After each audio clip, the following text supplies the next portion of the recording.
experimental gene therapy. And what Brett was saying about it is if you don't aspirate, you're shooting it right into a blood vessel. If you're shooting it right into a blood vessel, it could go to all sorts of areas of the body where the body's going to attack it like it's a disease, particularly the heart. And it's like, this is why you get myocarditis, because the heart doesn't heal, which is why you don't get heart cancer. Your heart just scars over. So people have these inflamed, large hearts and then diminished cardiovascular function. And he was talking about this way earlier than anybody else. And they were, blood on his hands is killing grandmas. And the vaccine saved millions of lives. People say that all the time. They save millions of lives. Like, how? If people still got COVID, not only that, they got more COVID than people that didn't get vaccinated. I'm still having this exact debate, actually, with my mom, who's like, but honey, it saved millions. And you know what's crazy? Have you actually tried to Google that information? Because you can make a case for that based on what will come up on Google.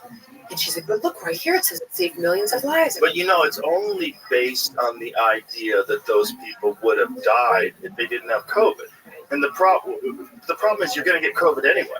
So that data is bullshit. Not only that, even when people got COVID, 99.07 of those fuckers lived. I just pulled that up because Yeah. I was trying to illustrate that point. I was like, do you realize that I think the percentage of mortality with this is like 1%? And when you look at it, Less, it's like considerably less. 0.03 all the way up until you get about 80 years old. Right. And then it's like, well, 1% or so, 1.5 maybe in 80-year-olds are morbidly obese or severely autoimmune, immunocompromised. When you have 330 million people in this country, and then you look at that 0.3%, that starts looking like a lot of people.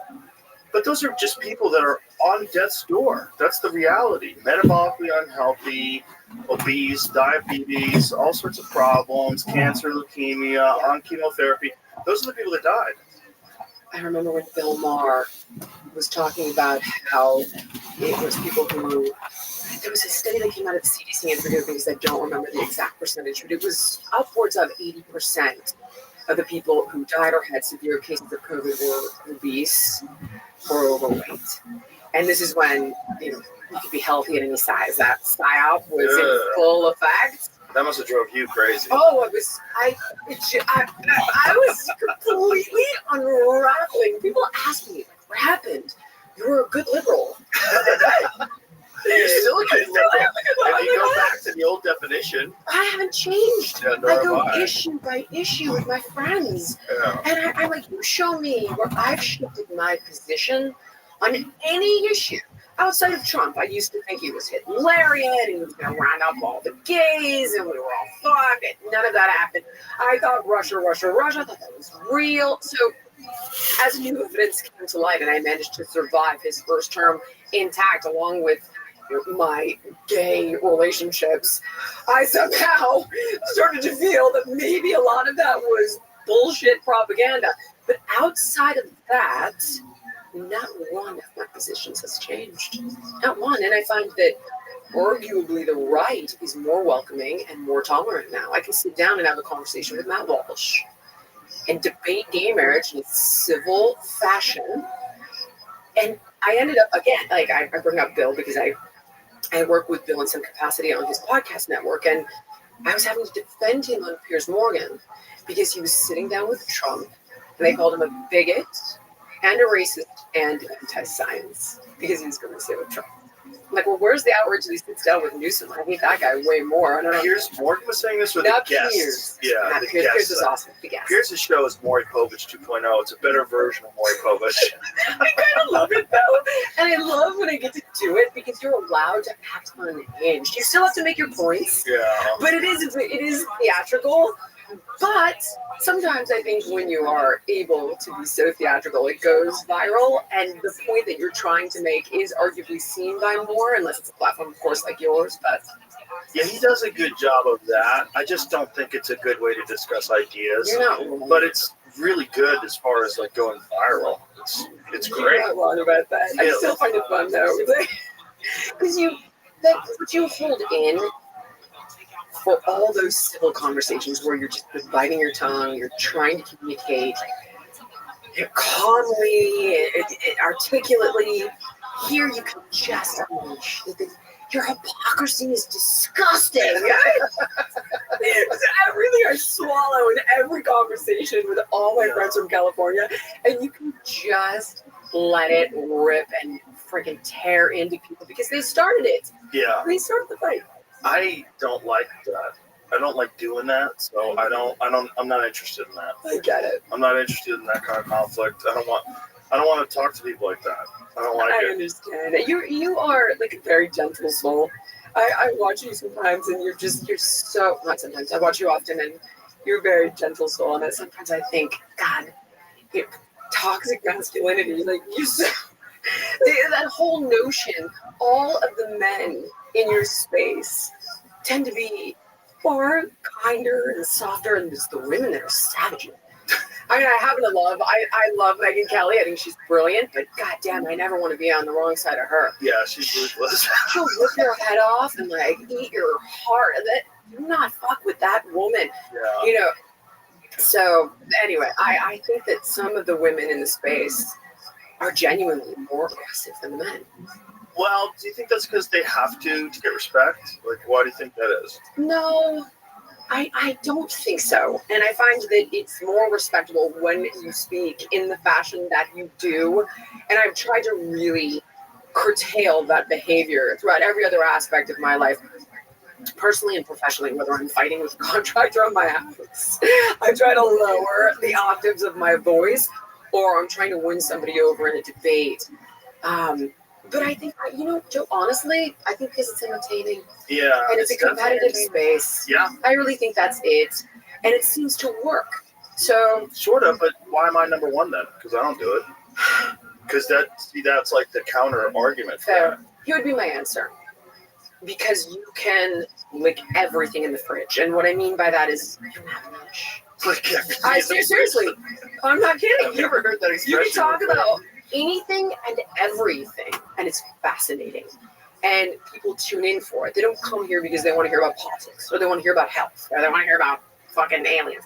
They come here because they want to hear about all of it, and they want to hear what you think about all of it. So it's not really interesting when someone else does it, because they're not there to see what that individual thinks about the subject matter. So when I turn into Megyn Kelly, it's like, or tune in. It's because I want. Don't turn into it. No, I'm not. Fuck no, dude. I'm messing with her. She's a lovely person, and she's been nothing but lovely with me. But I'm sure, as mentioned, I'm not interested in being on her bad side. However, when I tune in, it's not because I want to see her reaction or her opinion on something. It's because I want to learn what is the counter argument to deporting this guy, Romero Borrego Garcia. And I'm like, okay. Steel man that argument for me, and then tune into something else and try to disseminate what the truth is. And she's a constitutional attorney, so I feel like I'm getting great information. With you, you're not just learning about something, but you're also curious what you think about it. If you're gonna go, well, shit, or if you're like, if you do the, wow, you want to see what you think about it. Yeah, I just think we could all do with a little less yelling at each other. You're totally right. I just don't think it's good for anybody. So every time I've engaged in it, I feel bad for the rest of the day. Really? Even if I win, I don't feel good. I just feel like, ugh, I don't like that. I don't like it. But what if they deserve it? I think you should be nice until it's time to not be nice. And generally, that's like extreme violence. That's my feeling. That's my feeling. Like, be nice up until you're literally trying to incapacitate a person. That's fair. I feel like... I don't think we have to do that. And I think the only time you have to do that is when someone's completely psychotic. Like 99.999% of the time, you're better off serving you and that person better by just being nice. And calm and making a point in an just intelligent fashion. You're absolutely right. Yeah, not being married to your ideas either. Also, not like taking an opposition to your ideas as an opposition to you as a being. These are just ideas. Like, if someone thinks that you're incorrect, if someone thinks I'm incorrect, I'm like, well, tell me why. What do you think? Why do you think that? come to this conclusion? What was the tipping point for you? Like, what is it? Like, tell me what it is. It's rare, though. I was just actually talking to Mike Rowe about that. Why do we hold on so fastidiously to our dogma? And it honestly, because it doesn't feel right to have somebody say, I told you so. I will do the mea culpa, and I have a million times. But it is certainly more rare. How often do you see a walk back or a course correct? Not often. And I know that when people wag their finger at me, are you happy? This is what you voted for. You want to defend things that arguably you may agree with them on. Right. And don't do it. Just do you see their point? If so, acknowledge you see their point.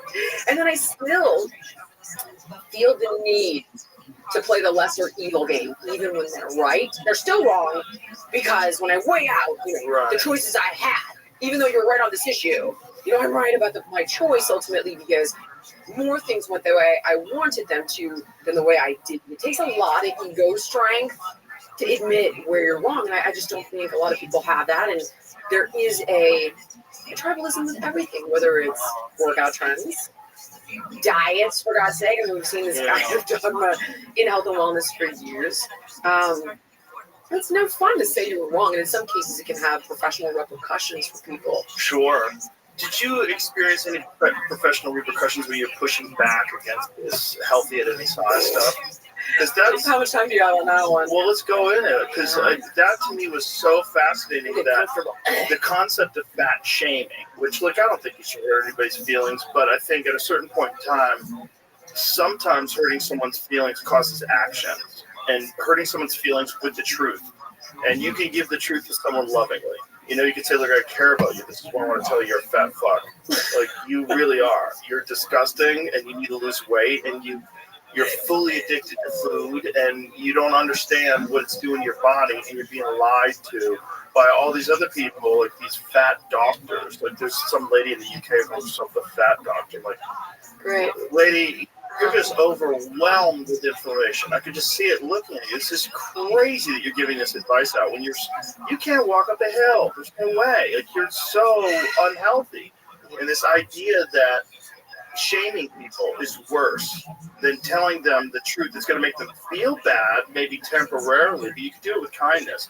And then that person can make choices that will be, and then you encourage them. Like, I'm so glad you changed your diet. I'm so glad you cut out this and cut out that, and now you're doing well, and you decided to walk 10,000 steps a day, and you decided to start exercising a little bit, You've given me a lot to tackle here. So let's start with the professional stuff. The PSYOP component of healthy at any size. This is a big food narrative. This has been proven. Even the friggin' explain big food narrative. What do you mean by that? Okay, so big food, put simply, hired a bunch of registered dietitians to co-opt this concept of intuitive eating, and I'm dead ass serious, with hashtags like derail the shame, and they paid them, and they put out all of these posts and went to all of these conventions and promoted the narrative that you can be healthy at any size. And it's just a flat out lie. It is a flat earther conversation. It is pseudoscience at its best. There's no truth behind that. There's a robust amount of data that show us being obese is associated with like 170 comorbidities. This is a non-factor. It's been debunked. We know this for a fact. So when that happens, what they're doing is essentially placating someone who already feels. Now I can attack what's going on, or address rather what's going on with an individual who is that size, and it is largely psychological. Once you are past the point of dad bod, you know what I mean? Like, I worked 3 jobs, life beat me down, it's a food desert, and I'm 40 pounds overweight, and I've let myself go. This is a different animal. When you're dealing with somebody who is 50 plus pounds overweight, there's a psychological component. So the first thing we need to do is make them aware that there is a problem without question.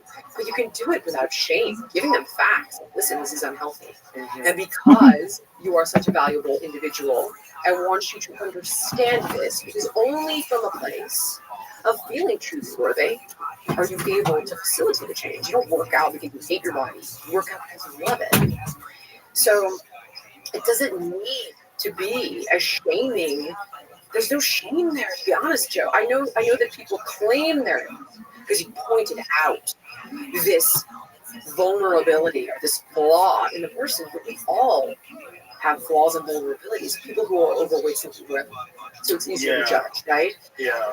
So by educating them first, and then without question, I like to give people, or when I was able to do the work hands-on, that rock bottom moment, because they are overweight because it is providing them with something extraordinarily significant.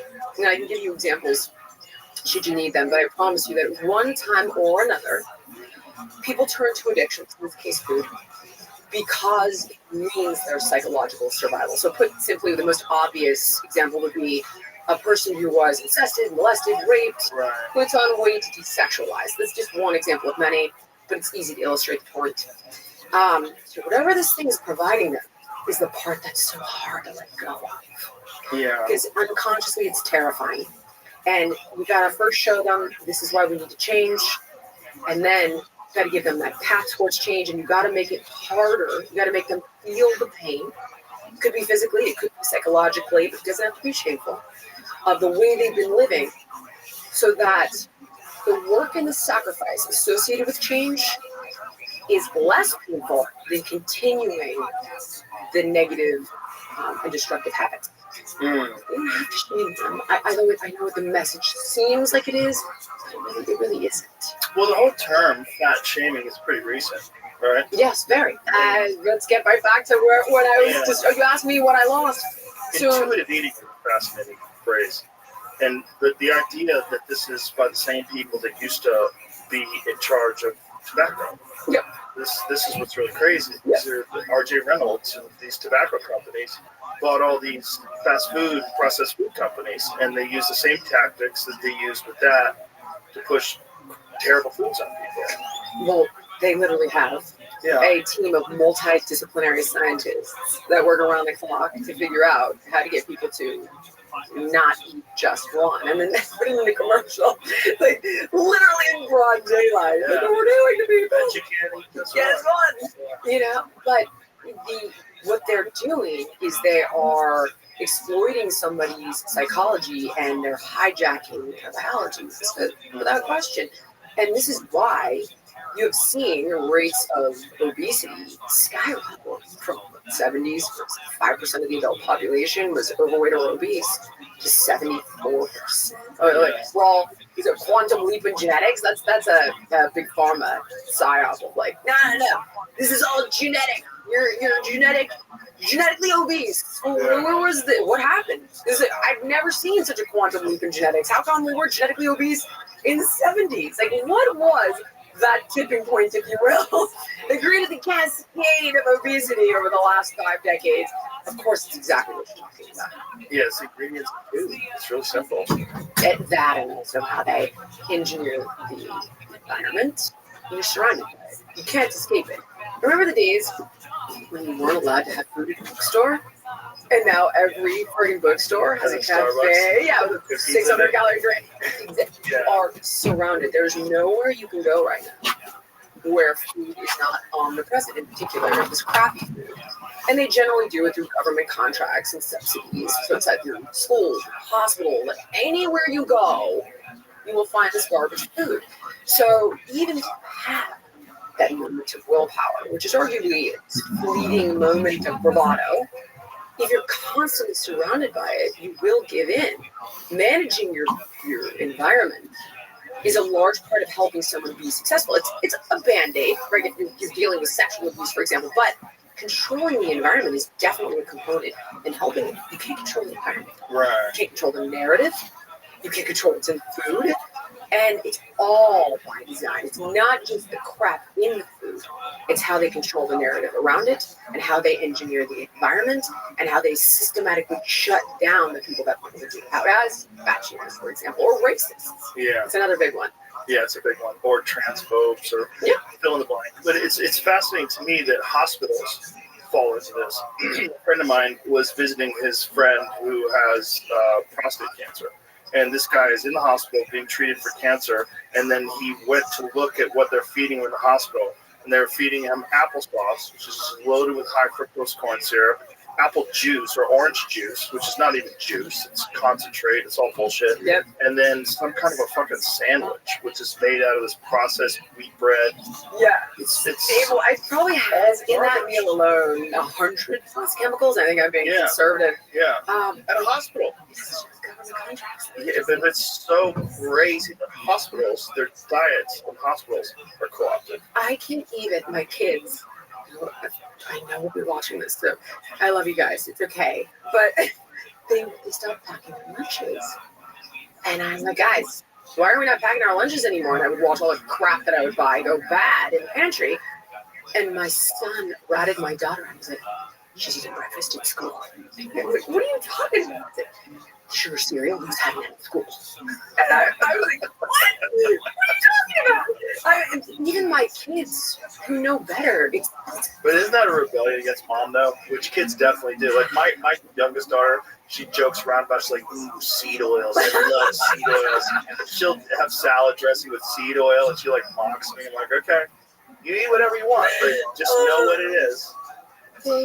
I honestly think the kids know what it is.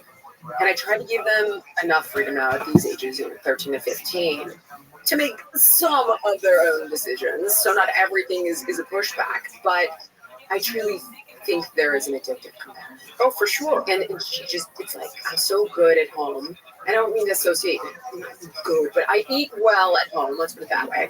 And just at school. I'm just going to do this at school. And the problem, obviously, is when she goes off to college, I won't be able to control the environment at home. I'm like, honey, okay, hold on. There's and then they're not forgive me. There's a 20-year-old influencer named Bad Baby, I think. Joe, she I know saw that this. is. Okay, she saw this girl. That's on the lady from Dr. Phil. Yes! Catch Me Outside. Catch Me Outside. So she saw this girl, and she was like 9, and has followed Bad Baby. Bad Baby now has cancer. What? I believe so. And For real? according to like my 20? daughter, exactly the point. That's exactly the point. And so now I can say to my kids, this isn't just mom's generation, which, how come there's something else to look at? My mom is 76. None of the public figures in her generation got cancer. You didn't see Susan Sarandon or Corey Weaver or Meryl Streep. None of them got cancer. But in my generation, Maria Menounos, Christina Applegate, something's going on with Angelina Jolie, Kate Middleton. In my generation, Canary is dead in the coal mine. It's not even a question of the negative impact. If we're not looking at statistics, if we're just looking from an observational perspective, it's in the news every single day. Someone's dealing with cancer. Olivia Munn. Now you're seeing 20-year-olds deal with this. And I was able to point to that to my daughter and say, this is the shit that I am talking about. She's 5 years older than you. What does that lady have? What does it say? She's got a form of leukemia, I believe. But people, They debate, they doubt her. They doubt her. Well, she's a little bit kooky, right? You still can't point to the fact, even if it's not Bad Baby, who may be lying. I'm I not like sure. how you're using that name, Bad Baby. Bad Baby? I said Bad Bunny the other day, and my kids are like, no, that's the rapper. She says she insists that she's been cleared for surgery. She has no regrets about her cosmetic tweaks. What does a cosmetic tweak have to do with leukemia? I don't know. I think people They're not going to perform plastic surgery on a cancer patient. What? If she's getting plastic surgery? What is this article about? Look at the chronic myeloid leukemia piece, because that's the part I know about. Breaks silence and claims she lied about having cancer after being slammed for vaping. Oh, God. Did she lie about it? I was just showing you. That's Go back up. Because I thought she had like a week Go back up, where please. she lost her hair. 21 is currently battling chronic, how do you say that, myeloid leukemia. Criticized for getting cosmetic surgery while battling disease, which is pretty crazy. Is that really true? That's the part that She underwent plastic surgery and challenged rival Alabama Barker to a physical fight, all while battling leukemia. Apparently, Alabama Barker did not show up for that fight because my daughter was very disappointed by that. But they were going to meet somewhere in There's some actual meat, I fight. think, in Calabasas and throw down. Oh boy, the Calabasas throwdown, That's the right. classic. Of You know, it course. used to be an old West shootout. Now it's a Calabasas throwdown. So there's hair between pulling and all kinds of influences. stuff. But like, what I can tell you with certainty is that the rate of early onset cancer diagnosis in people 18 to 49 has gone up 79% over the past 2 decades. So if in fact Bad Baby is being untruthful and deceitful, those statistics are real. Yes, those statistics are real, and including the big leap since the COVID vaccine was rolled out.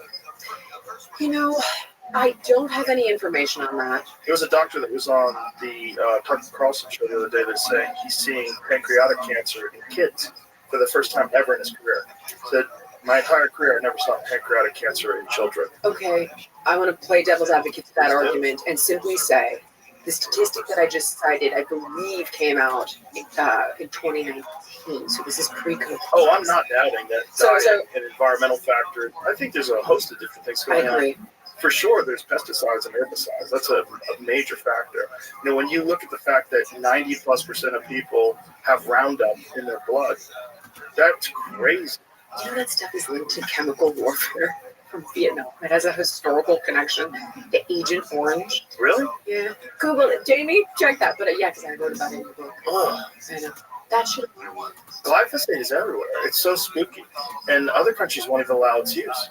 And we spray it on everything. Not only that, we have like corn that's genetically engineered to be immune to glyphosate so they can just spray the shit out of it. And then you eat that corn, you're getting glyphosate residue. You're just getting it, and it's in your blood. It's in everything. It's in everything. It's in rice, It's in water. it's in wheat. Yeah, It's in everyone. it's in the runoff, so it gets in the fish. You know, most freshwater fish have toxic levels of lead and or heavy metals in them. Like most freshwater fish, you really probably shouldn't be eating. I knew big predatory fish. Yes, that's in the ocean, but that's heavy metals from the ocean, which is also from us. But that's mercury. But there's toxic levels of heavy metals and pollutants and forever chemicals that are in freshwater fish. Because all that shit that's in the ground gets into lakes. All that shit that, all the runoff, all that stuff gets into streams, gets into creeks, gets into rivers. We watched a video when we had Will Harris from White Oak Pastures on the podcast, and he showed the difference between his regenerative farm that doesn't use any pesticides or herbicides and his neighbor's farm. And there's literally a dividing line in the river where you can see the runoff from his neighbor's farm turns the entire river brown. And it's legal. It's legal to pollute. Of course. Because it's industrial farming. Exactly. But it's crazy. It's just like all that industrial fertilizer, herbicides, and pesticides are running off because the topsoil's dead. So all that stuff is running off as soon as it rains, and it runs right into the river, and you can see a dividing line. There's like clear water on one side and this disgusting brown, dirty water on the right side. Have you seen where it runs from the river into the ocean and creates dead zones? Oh, like yeah. this space? No oxygen. Yeah. Yeah. Not even jellyfish. Well, I have a friend of mine who's a yoga instructor, and he's from Argentina. And he came to America, and no one told him. He was in LA. No one told him don't surf after it rained. So he was surfing, and he didn't understand that all the runoff from all the streets goes into the ocean. He got horribly sick. And he was bedridden. And he was like, what the fuck is going on with the ocean? Yeah, having grown up in California and spending a lot of time in the water, I have known this for years, and now I can imagine, by the way, in California, who would dare to get in the ocean at this point, considering all of the crap and the fires. That's a great irony. Oh, That's my favorite. Oh, we're not doing any forestry mitigation because of the environment, and yet these fires have rolled back all of those protections for like 20 years. Yeah. Is it just That ground's ruined forever. destroyed and pours into the ocean? Twice the size of Manhattan. Ruined ground. All those people that had electric cars, those cars those batteries, all that shit is all of the plastics and the fiberglass and carbon fiber, all that stuff, the tires, all that stuff is now in the soil. And you're gonna, if good luck having a garden. Good luck. You want to try to grow plants? Good luck. I was talking to, I don't know if you've ever seen this gentleman. He's really great. He wrote a book called Eat to Beat Disease, named Dr. William Lee, and he called me after the fire because I was out there visiting my mom. He's like, where are you? Are you in California? And I was like, I am at the moment. In fact, I'm right here by Palisades. And he said, Jill, do you remember 9/11 dust? That whole thing with all that? I was like, of course I remember. He sent me a bunch of articles. He said, oh, get out of there. Get your mom out of there. He's like, it gets in your kids' clothes when they're on their way to school. He goes, we're going to be talking about this 10 years from now, the result of the toxins in this fire and how they've affected people's health. No doubt. No doubt. Amazing. And it happens crazy. twice a year. Yeah. At least. Oh, I was evacuated 3 times when I lived in LA. In fact, I lost 2 homes. One that I owned in 2018 and one that I sold in 21 just actually burned. It's crazy. And nothing, I mean, what they did during the fire was just so insane. The fact that the reservoir was empty. Oh, we need to make a lid for it. We didn't get around to it. For over a year, and it hadn't even begun. There were so many things wrong there that I could literally. What's lack of funding, Jilly? Get on the money. Oh, I can't. Have you seen Mike Schellenberger talk about this? Yes. That will make your blood boil. Yeah. Schellenberger's great. I love him. He's like, we knew about this for 7 days with the winds, and we could have borrowed firefighters from all different states and this and that, and had the free position. Oh my God, knowing between Mike Schellenberger and Corolla, whipping me into a frenzy about this. I literally think I popped 10 blood vessels because so much of this could have been mitigated and wasn't. And in fact, Gavin Newsom, my favorite politician. He's my favorite podcaster. I wish we would get back to it. He stopped. I don't know why he stopped. Oh, did he stop? I didn't know that. The show was horrible. Oh God, Everybody was mocking him. It was so bad for him. He had this idea of reaching across the aisle. So he reached across the aisle and he gets guys like Charlie Kirk and Steve Bannon on, and they eat his lunch. And people are thinking his party were like, what the fuck are you doing? You're making us look horrible. So he bails on his podcast. What was his last episode? I didn't really feel. Oh, he's back. No, we weren't going to get that lucky. I don't think so. Oh, Rahm Emanuel. Okay, now he's with his own side. Yeah. Scott Galloway, pretty much his own side. Yeah. Anthony Scaramucci, he hates Trump. That's a good move. Yep. Ezra Klein. Okay, that makes sense. Yeah. So it's not that it's gone away. It's just that it's so horrible nobody's watching it. And nobody's even talking about it anymore. Yeah, that might be This is Gavin Newsom. Oh, God. But it was so funny because that was the response after the election. They said, well, podcasts influenced the election, so we'll start our own podcast. Your podcast is going to make people even more inclined to not vote for you. My favorite was we had our own version of Joe Rogan, and I love when I remember when you loved Bernie. You were like, I like the guy. You had Joe Rogan. Joe was on your side, and that's the one thing with the left is they purge people from because it's a cult. It really is like leftism, not being an actual progressive. Like an actual progressive is a person who's kind, who wants people to just exist and be yourself and live amongst us. And we should all have social safety net and laws that are kind and compassionate. We should look at the fact that we are an incredible first world nation, and we should roll out the red carpet to all the people that live here and try to make it a better place for everybody. That's real progressive. And then morph into this let perverts get into the women's room, let men compete in women's sports, and ignore the fact that some people are fucking psychotic, and give them a blank check as long as they just say they're a woman. Like, oh, you're a woman, go ahead, carte blanche, get in.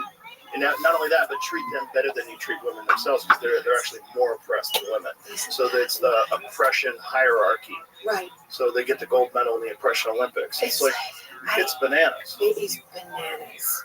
It really is. I can't. That's the stuff where you look and you say, I was never for any of this. Yeah. If you, I'm a libertarian and for personal freedoms, of course. If you want to change your gender as an adult, that's absolutely up to you, and I would fight for the right to do that and live with dignity.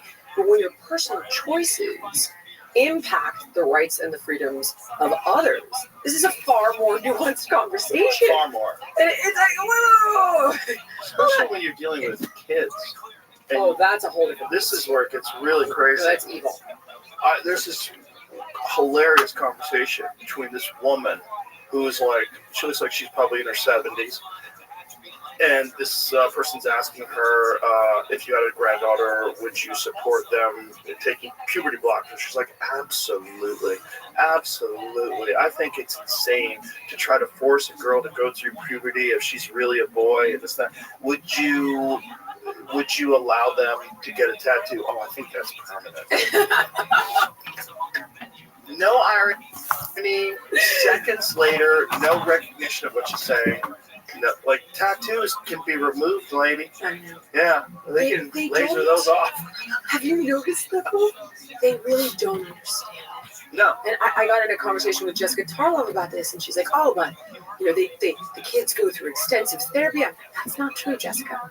Or the concept that it's reversible.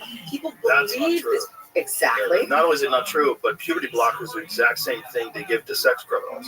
When you have a sexual molester that is forced to be on sterilization drugs, that's exactly what they give to young boys. It sterilizes kids. Yeah, it's the same thing. Takes away sexual function. They can, if you interrupt puberty and you stage 10 or 2. And the reason I bring this up is because they'll tell you it's reversible. No. And here's the thing. I actually went through this exercise with somebody and I was like, show that to me. And they went on ChatGPT. It's reversible.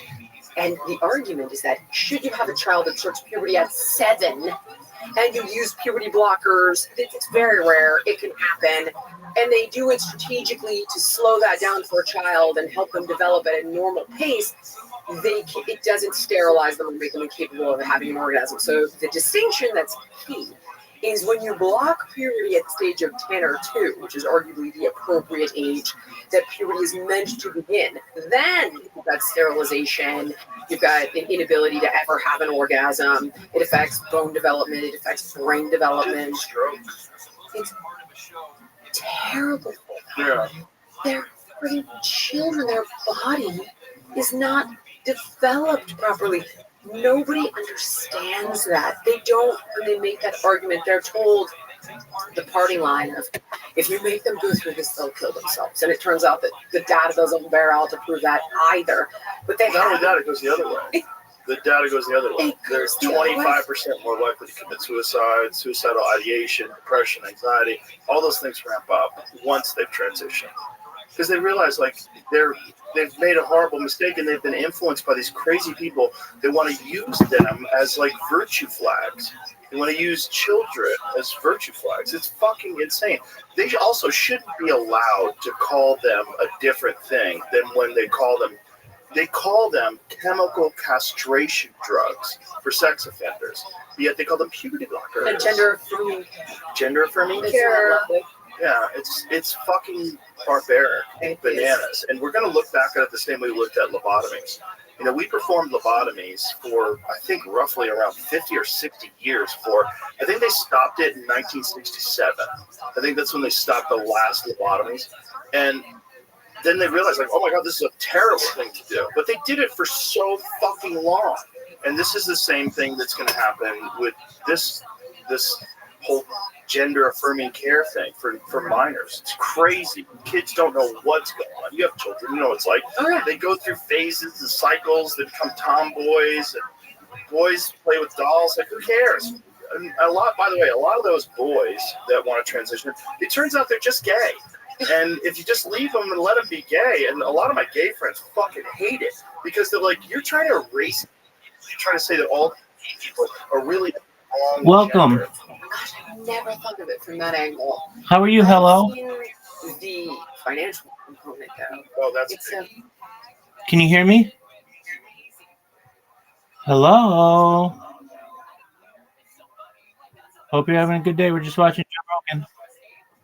multi-billion-dollar business. That's where it's evil. And when you look at who's funding this stuff, I remember, God, I used to go to the friggin' human rights campaign dinners and donate. You know, when you're fighting for gay marriage, good liberal. And now, when you go to their page, if they've got a score, and forgive me, I can't remember the friggin' name of it, but there's a score where they rate different medical institutions on how they provide gender-affirming care. And if they get a bad score, it impacts, I think, how much grant money they can get. There's a page for this. I believe it's through the HRC on their website. And when you look at who funds it, Vibrant. Like, oh, that's not at all surprising. Like, one drug, I think, it's almost $1 billion a year business. Awfully, but I forgive me. It's been a minute since I looked into this, but I'm in the zone for sure. Yeah, terrifying stuff. Well, it's just the money thing is so scary because when money gets attached to anything, all ethics and morals go out the window, and they just try to make as much money from these things as is humanly possible. And they've always done that. Yeah. They've always done that across the board with virtually everything, and we're surprised when it happens with children. I don't know. You and I are surprised, but I think most people are not awake at all about it. Most people aren't awake at all, and if it doesn't affect them personally, they feel like it's important to espouse these beliefs because these beliefs show that you're a good progressive. Yes, 100%. Yeah, it's like people's minds have been co-opted by. I don't necessarily believe in demons and angels. I don't believe that. But if you were the devil, like, wouldn't money be your most valuable tool to get people to do absolutely atrocious, evil things that are going to ruin their lives? Money is like the devil's playground. It's like where the devil can convince good people to do things, and then you use words like gender-affirming care, and you can kind of like change the narrative, but the end result is really just you're profiting off of people's confusion. And you're doing so in a way where you're sacrificing. It's literal child sacrifice. Those children that wind up committing suicide because they went through this gender-affirming care and are horribly depressed. And they don't have breasts anymore, and they're so confused, and they can't have children.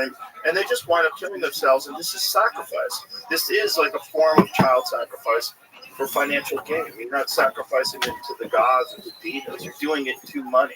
And it's really wild that we can't see that. We can't look at all the data and see and understand the complex interaction of human beings and people that are around them that influence them, and that they get encouragement, and then they get positive feedback, and then they show up at school wearing lipstick, and everyone's like, "You're amazing. You're amazing now, Bobby. Now that you're Roberta, now you're amazing. You used to be some guy that got stuffed into a locker, and now your girl is incredible." And you're giving them this positive feedback, and it's money. People are profiting off of it. It's fucking insane. And it's so wild to watch it all play out and realize, we are so vulnerable to influence. Human beings are so. This is why cults exist. This is why people are willing to be religious martyrs and blow themselves up. And which, by the way, why do they do that? Why do they get kids to wear suicide vests? Because you can't convince a 55-year-old guy to do it. 55 guy with a job and a family and a lot of interests and good friends. Tough to get him to wear that suicide vest. He's like, what? What am I doing? I'm going to a mall? What the fuck?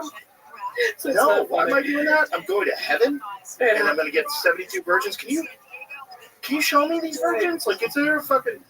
What happened to them? How do these poor virgins wind up in heaven just getting raped by this 55-year-old guy that blew himself up?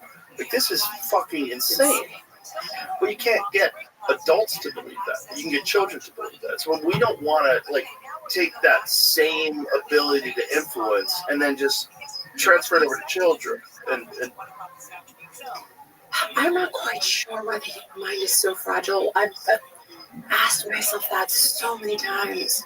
And this is going to sound totally off-piste here, but you brought up demons and what have you, and I just watched that. I didn't read the book, so forgive me, but I watched the documentary on the book Chaos on Netflix. Oh, yeah, I read the book. Okay. Are you not completely... I cannot wrap my head around how man's got seemingly normal people to commit this kind of murder. And when you listen to these women talk about it, they're like, and then I stabbed her 15 times and I felt the knife go into her hip bone. And she looked at me and said, I'm dead. And then, like, no emotion. What did you do to this woman's mind? And you can't say she's an outlier Right. because he was able to convince the group of people. I cannot understand this kind of Well, that's fragility. complex. What is Well, that's that? MK It's, Ultra. is it not? Is it that? Do Oh you yeah, think no, it's that? no, 100%. That's Jolly West. Jolly West was the CIA operative who visited Manson in jail. He's also the guy that visited Jack Ruby after he shot Kennedy, and then Jack Ruby starts saying, "I'm seeing demons, and the Jews are on fire." And Jack Ruby didn't have a history of mental illness like that, like complete psychotic breakdown, but he did after Jolly West visited him in jail. Yeah, it was like there's like real documentation about those experiments. One of them is Operation Midnight Climax. So the CIA was operating brothels, and they were operating brothels where they would have two-way mirrors, and they would be behind the mirrors, and these prostitutes who were working for the CIA would give the Johns LSD, and then they would observe them. This is all documented. I knew a little bit about MK Ultra, obviously, in that they were using psychedelics to influence people and try to gain mind LSD in control. particular, yeah. Okay, so here's my question, though. This is what I find so fascinating. Do you think that the LSD simply accelerated that mental vulnerability or the ability to warp someone's mind? Because when you tell people now you're going to perform a sex change on a child, they think that's a good idea. And I'll tie it back to one thing that also is seemingly unrelated, but everyone's outraged about RFK. He's not a doctor. Oh my God, he's trying to get to the root of autism, and he's misguided about it. Where was your outrage when Xavier Becerra, not a doctor, wanted to remove all age limits for sex changes on kids, whether surgery or not, the medicalization component that we talked about? Like, that to me is a group psychosis.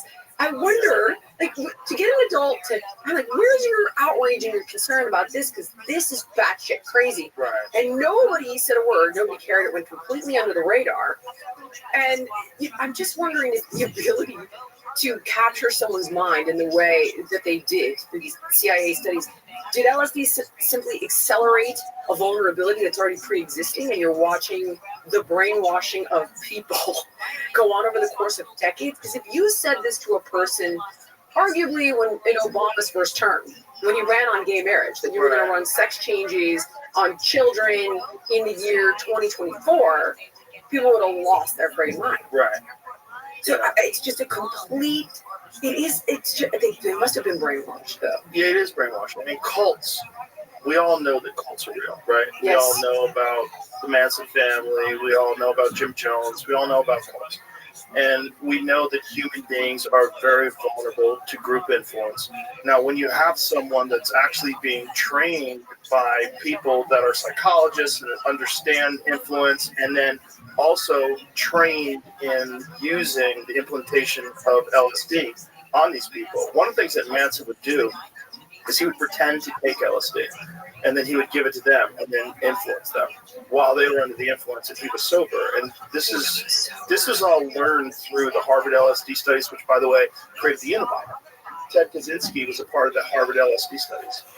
But how do we not know this? Yeah, well, I know he was a people, genius. Yeah, there was a bunch of things wrong with it. First of all, when he was a baby, he was severely ill, and they put him in some sort of an infirmary, and he didn't have any human touch for months. For months, they like when he cried and he's in his crib, they left him there. His brother talked about it. There's a documentary on Netflix about him, and his brother talked about, like, even before the Harvard LSD studies, he was like really fucked up, complete lack of empathy. Like, and just sociopath. Yeah, a complete sociopath as a young man. And it would express itself when he would experience rejection from women. He would have like violent reactions to that rejection and write them horrific letters and torture them and yell at them. And, Jesus, yeah. so scary. And then then he goes through the Harvard LSD studies, which a part of his particular studies was humiliation. So he would be under the influence and they would humiliate him and they would abuse him and try to get him to a certain state of mind. So then this guy goes off to Berkeley, becomes a professor, and his whole idea is to just make enough money so that he can implement this program. Here's what's crazy about his ideas. He's kind of right. So he's kind of right, and he thinks that technology is going to replace human beings. Like he sees this through all of his acid trips, that human beings are going to be replaced, and we probably are. Yeah. We probably are going to be replaced by AI. It's we happening. probably are going to be replaced by synthetic life that we create, and we're facilitating that with our reliance on technology. So he decides he's going to live off the grid in a cabin and kill all the people that are involved in technology. A very twisted, distorted reaction to this thing that we're recognizing as being real in 2025. That we are experiencing. We have AI on our phones now. Right. You know, we're constantly being monitored. We're constantly being surveilled. Your rights are getting very murky because all of your data is being given away. Everybody knows everything about you. It's easy to influence people with algorithms and also with bots. And it's being used for political discourse. It's being used for so many different things. Essentially, you know, we don't want to think that cults can be half the country. But for sure it can be half the country. It can be the whole country. If you live under Sharia law, it's the whole country. The whole country believes that women have to cover every part of their body except their eyeballs.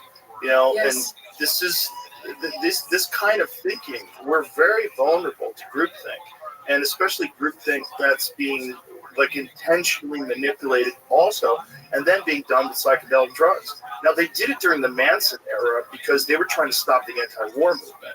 So they were trying to, like the hippies and all these people, they were like, hey, make love, not war. Right. Like, we have to change the association that the general public has with these people because too many people are joining up with them. And so what they did was they got the Manson family and they got them to commit these horrific crimes. And every time Charles Manson would get arrested, he would get let out of jail. I mean, he was violating parole left and right, and the cops that arrested him were all being told when they were interviewed, they would say, this is above my pay grade. They're telling me that I have to let him go. So they would be contacted by someone from the State Department or wherever and saying, let him go. I saw that somewhat alluded to in the documentary. I'm like, well, you know, when the one guy, I'm going to botch this, never mind. Bottom line is they generally alluded to that because I didn't read the book. There wasn't that kind of in-depth takeaway. Yeah, unfortunately, the documentary is only like 90 minutes. It's very short. Yeah, and it draws a connection, but it doesn't prove out its points. Yeah. And I couldn't quite understand where's the proof of it until you just explained it. Tom O'Neill, the guy who wrote that book, is he's been on the podcast before. He was my friend Greg Fitzsimmons' neighbor in New York, and he was writing this 20 plus years. So Greg was his friend when it was happening, like when he started. So what he was doing is he was writing an article. I think it was for Vanity Fair or Variety, I forget. But the article was on the anniversary of the Manson killings. And so it was supposed to be just like, hey, this is the anniversary, just write an article about the facts. So he starts going into the facts of the case. He's like, well, wait a minute. And so he starts investigating, and he can't investigate enough. And then he gets in trouble because, like, the deadline's passed, and then he gets a book deal, and the deadline passes on that. He's just completely obsessed with getting to the bottom of this and absorbing more and more information and documenting it all. He's got enough for many books, and I believe he's writing another book right now. It's absolutely insane. Yeah. You know, the huge irony is that these drugs can, as we both know, these drugs can save lives. Yeah. And I was just talking to Callie and Brigham, and who are involved in the Texas Ibogaine Initiative. And what's so fascinating is very different drug. Okay, but what about psilocybin? Like when I talk to also very different drug. Is it really? Very, very different drug. Yeah, LSD is very different. So they didn't use psilocybin or ibogaine or any of that stuff? No, not with that, but perhaps you could if you did it correctly, if you knew how to manipulate people. Like Jolly West was well versed in manipulation. I mean, this was the whole part of the CIA's program. And By the way, it's not just the CIA; it's other intelligence agencies. MI5 was doing it. The UK studies on psychedelics. You could see the videos of British troops on acid. They dosed up these British troops from I want to say it's the 1950s. Do you know that video, Jim? You know the video. We've played it before. But these guys are, with full fatigues, just laughing, leaning up against trees, laughing. They gave them LSD. To what end? Well, they want to find out what it does. They thought it was a truth serum. Turns out it's not. Like, well, what can it do? And then so they used people to try to figure out what can be done with it. So this is 25 minutes. Let's put your headphones on real quick. Okay. The first effects of the drug became apparent. 25 minutes the drug became apparent. The men began to relax and to giggle. But this man was more seriously affected and had to be removed from the exercise. After 35 minutes, one of the radio operators had become incapable of using his set, and the efficiency of the rocket launcher team was also very impaired. 10 minutes later, the attacking section had lost all sense of urgency. Notice the bunching and indecision as they enter a wood occupied by the enemy. Almost immediately, the section commander tried to use a map to find the location of troop headquarters, and the prisoner's escort had to have the way pointed out to him, although it was in plain sight 700 yards away over open country. 50 minutes after taking the drug, radio communication had become difficult, if not impossible, but the men are still capable of sustained physical effort. This man nearly succeeded in felling this tree using only a spade. However, constructive action was still attempted by those retaining a sense of responsibility, in spite of physical symptoms. But 1 hour and 10 minutes after taking the drug, with one man climbing a tree to feed the birds, the commander gave up, admitting that he could no longer control himself or his men. Yeah, so this is one of the first experiments they did with LSD and soldiers. Would you be trying to spray the air over the opposition? I mean, otherwise, what? You can what is it? infect their food supply. You can infect their water supply. So using it against your enemy. So Yeah, to speak. you could do that. Yeah. Okay. I mean, there was also some experiments that they ran. I think it was in St. Louis, where they were using a fan and they were spraying things, aerosol spraying, to see what kind of effect things would have on people. Like our government, if you give them the license, right? I don't want to say all our government. Let's just stop saying that. Let's just say human beings with unchecked power. Yeah. Human beings with unchecked power they have an imperative. Like, what are they trying to do? Well, they're trying to figure out what this stuff does. What's the best way to do it? You tried it out on soldiers. Like they've always done that with vaccines and a bunch of different experimental androgens. They've dosed them up with steroids and all sorts of different things to increase aggression. Methamphetamine was used during the war to get kamikazes to fly their planes into boats. The Nazis did it. Oh, yeah. I've seen that footage of him. I think it was at the Olympics. Yes, 1936 Olympics. Just fucking rocking. Just rocking. I heard that he did not have that. They propped him up on that to the degree that he was able to subsequently convince Mussolini to jump into the Yeah. Jesus. Have you ever read Blitzed? No.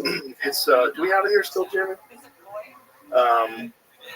Norman Ohler wrote this insane book on the ubiquitous use of drugs during the Third Reich and how it caused them to go through Poland in 3 days because they stayed up for 3 fucking days on meth. And they gave the most meth to the people that were driving the tanks because they were at the front. So it was like they gave different doses depending on what your job was. And they just methed up, ran through Poland, and they caught these people just like in France. Like their soldiers were given wine.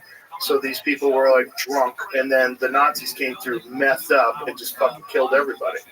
You know, I've heard that, I don't know if this is true or not. So I heard that similar things were given, forgive me for throwing this out there, it could be total bullshit, but to Hamas in the October 7th attack in order to be able to commit those kinds of atrocities. Yeah, I don't know. I don't know either. I've heard it through friends who are Israeli. It could be bullshit. But I would wonder if you have to commit those kinds of violent acts against another human being, I would imagine you'd have to be altered in some capacity. I can't even fathom being able to. I don't know. I can't wrap my Well, I mind think around human beings are capable of great atrocities without any kind of one on drugs. one like that though. Yeah, Really? yeah, they do it. I mean, look at Vietnam. Look at the things that people did during Vietnam. I don't think they dosed them up in Vietnam. No, I guess you're right. And in Vietnam, people were taking heroin and smoking weed, and they were still doing that. It's people have an evil capacity to other people and decide. You see it politically, in this country. Like people on the left will demonize people on the right. People on the right will demonize people on the left. It's just like it's a tribal thing that it's an echo of our past, because essentially when we were small tribes of 150 people and then you got invaded by a neighboring tribe, you had to be able to commit extreme violence against the other, and you had to be able to think of them as not you. That's not a person. That's them, and you have to be able to go after them. I can understand that. Encouraged by the group. And okay, right, fair. Yeah, Some no, of I these get it. so visceral and hideous, and I don't need to bring the vibe down. But it's one thing to kill another human being. But I have to. This is how we survive. Whatever it is, we're fighting Nazis, and you don't have a choice. Okay, fair. But to behead, just that kind of stuff, I just think Torture. Yeah. There's no. I often ask. This is going to a very unplanned place, but I ask myself what I'm capable of if somebody hurt my kids, or hurt my wife, hurt my mom. What would I be capable of doing? I bet you'd be capable of extreme violence. I think, without question, but I would be capable of it. But I don't like blood. I can't stand blood. I don't like guts. It would make me sick. It would horrify me. So how would I? This is the shit that tortures me in the middle of the night when I can't sleep. Like, how far removed am I from this mentality? Like, am I just a few catastrophes away from losing my mind and becoming a lunatic? Well, that's the appeal of The Walking Dead. Right. The Walking Dead, Yes, the right. zombies become inconsequential. The real problem is people. Yes, that's so true. And I could do a hell of a lot of horrendous things, but I couldn't, like, some of the torture methods. I don't know, how do you have the stomach for it? Well, like, look at what they did during the Inquisition. You can't say that was drugs. These were people that just decided they were going to torture people. And they had, they othered people. This is a really evil aspect of human nature. How do you defend against it, do you think? Seriously, like, if we all have it in us, what is the antidote to that? You have to have a strong army. You have to have people that can defend you against people that want to do that to people here. And then they have to have a strong ethical and moral foundation where they would never be compromised. Yeah, they have to be the good guys. They have to think that they're the good guys and have a very strong ethical and moral foundation that doesn't allow them to compromise that. It's tough though, because when people fight dirty, it's such a massive disadvantage. Right. That then you think, well, I'm going to lose if I don't make this sacrifice in how I'm behaving or how I'm tackling this. Well, we like to think that we're the good guys, but the biggest thing that's ever been done to human beings that's horrific is the nuclear bomb. Like, indiscriminate killing of civilians, hundreds of thousands. Boom, in one shot. Okay, the argument being that you drop it and then the war ends. Yeah. So it's Sure. the lesser of evils. You sacrificed how many hundreds of thousands of people in that moment, but did you save millions down the road? And can you justify the behavior utilizing that logic? Well, I committed this atrocity, but I saved more lives. Like, that's the slippery slope that I think about often. Is, you were just talking about this the other day when, be careful you don't become a monster. Yeah.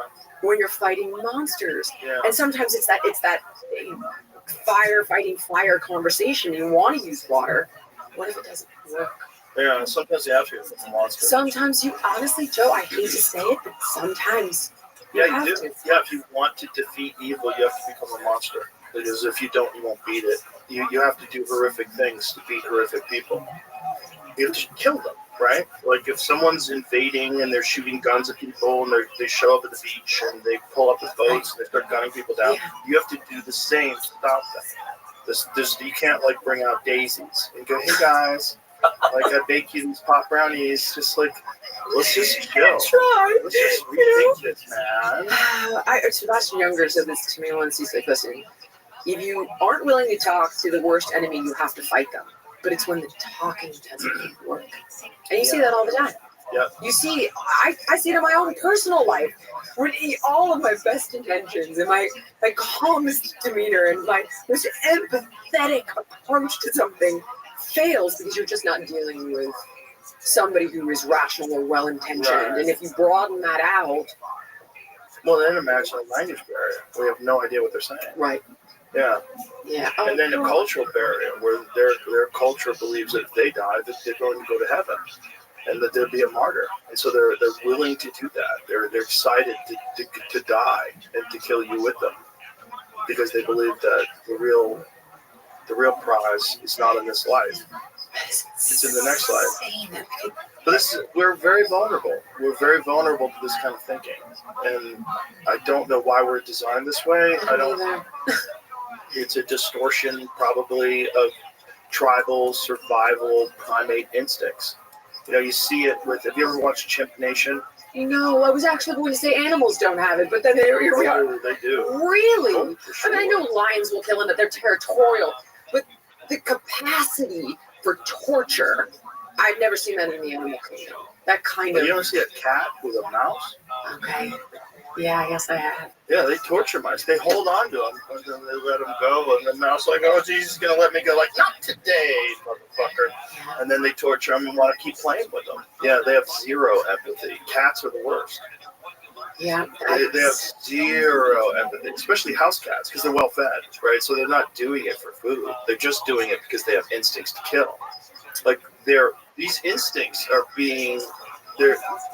They're being distorted, right? Because like the real instinct that they have to kill is so that they can survive. But when they're fully fed, they don't turn those instincts off. You know, now they just have this kill drive that's never satiated. And, you know, cats are the perfect killer. They move so fast, they're so stealthy. They have it from the time they're kittens. You see them crawl up to each other, like very slowly, jump on each other. I'm thinking about our cat actually as you're talking. Yeah. You know, when we lived in Miami, he would use the dog door and he would bring in iguanas. Well, yeah. This big. Yeah. Isn't it crazy? My wife would be like, honey, you know, and chasing this fucking iguana around the house. And it was again, he wouldn't kill it. No, they're not trying to kill it. They're having fun. He was having fun. Now that I mean, you have a little murderer that you live with. Yeah. You little bastard. But yes, that's what cats are. Yeah. You know, and that's a part of their essence. I mean, they are the cleanup crew. They're there to make sure the populations don't get out of control. God, you bring up such a great point. I've ever seen the numbers on cats, like domestic cats, what they kill every year? At the birds, I know they kill like crazy. Billions of birds. Isn't it a cat now? I don't ever know that. Let's look at the numbers. Jesus, because people, we brought it up before, but it's worth repeating because it's kind of crazy. So it sort of illustrates his point. So this is like billions. Yes, B. Like multiple. I didn't know that means house cats. Oh, it does. They don't have to be. They kill Street hundreds. Cats. Each cat. Feral cats are ruthless. House cats, feral cats, wild cats, any cat that's outside. Yeah, they instantly kill. Okay, here it is. Domestic cats, a leading cause of bird deaths in the United States, estimated to kill 1.3 and 4 billion birds annually. This includes both pet cats and cats that roam outdoors and feral cats. American Bird Conservancy estimates that free-ranging cats kill approximately 2.4 million. It's hard to know what the real numbers are, right? Yeah, but it's they know high. it's in the billions. It's in the billions. But imagine how many birds there would be if cats didn't do that. Like, who's gonna kill them? Like, the sky would be filled with birds. You go outside and just get shit on everywhere. Alfred Hitchcock movie. It's kind of crazy. I mean, when you do look back at the plague, and they started killing all the cats because they were associated with witches. And that's when the plague was able to kind of run more rampant because Right. the cats were keeping that rat population Yes. down, and the fleas on the rats caused. Well, that's the coyote problem in California, right? Like people are like, oh, I hate coyotes. Right. But do you hate coyotes more than you hate rats? Because coyotes are the reason why rats aren't everywhere. You know, like where I used to live, there was a lot of coyotes, but I don't see very many rats. And that's the reason why. Like Yeah. the wolves, the little wolves, which is what a coyote is, the Right. small wolf, they're rat killers and rabbit killers and everything else they get a hold of.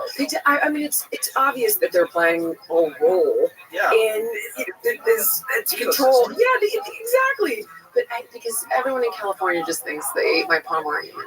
I don't see. They probably did. Yeah. And they probably did. I mean, as a they child, ate I my daughter's puppy. Yeah. They but a mountain lion ate one of my dogs when I lived in Colorado. Yeah, it's like these cats are motherfuckers, you know? Yeah. And predators, like at least predators are doing it for food. Well, I was gonna say you don't hold it against. As a child, I lost a dog to a coyote. To this day, I don't have I hate coyotes. The dog was in the yard and coyote proofed the yard enough. Let's fucking coyote proof the You yard can't now. really coyote proof your yard either. I had a coyote kill a chicken in my yard. We had a 6 foot tall wrought iron fence. With the rollers on it? No, we didn't have the rollers. Okay. But the coyote with the chicken in its mouth leaped to the top like a ballerina. Like it was so elegant the way I was really impressed with its athleticism. And as a person who admires physical feats, I was like, well, that's very impressive. Because with that chicken in its mouth, leaped up to the top of the fence, got his paws on it, went over just so gracefully and so adept. It was really impressive. Okay, fair. This is I guess animals do have a propensity for cats in particular, but I did not think of it that way. That makes me feel a little better. The cat thing is fucked up because they're not even doing it for food. But it's like that thing inside of them it's there. You can't satisfy it with just food. They literally are the cleanup crew for nature. That's what they are in Africa. When you see them, they're looking for the wounded antelopes. They're looking for anybody who's old. They're looking for anybody who just can't run fast enough. And that's what they do. And that's how they keep the populations down. You know, this is the reason why they've reintroduced wolves into Colorado. And that's the reason why they reintroduced wolves in Montana. And the elk populations decreased significantly because the elk populations were out of control. Right. So they brought in wolves, and the wolves radically dropped the population down. And they even do surplus killing, where they'll kill a bunch of things where they can't eat, but just that they can't help themselves.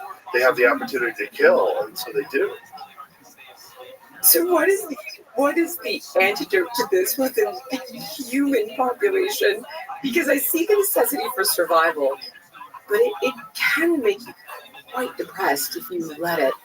It can make you a bit nihilistic. Yeah. And fighting for the hope and the good is so.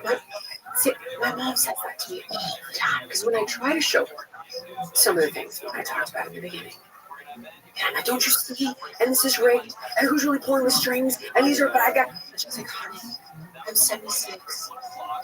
Leave me alone. And that's fine. I want to. There's nothing wrong with that. She's like, I want to see the good in people. Try to see Mr. Rogers, look for the helpers. But you can fall into really becoming nihilistic about humanity when you witness these things and have these conversations. And I try so hard not to go there in my head, but it's hard not to. Well, we are primitive. That way. We're a primitive evolving species, and we're still trapped with these primate bodies.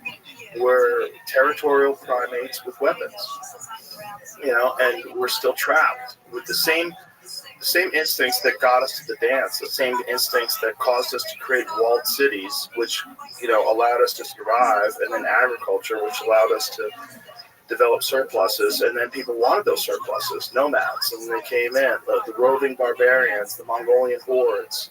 This is like all a part of our history, and this is the battle of good versus evil.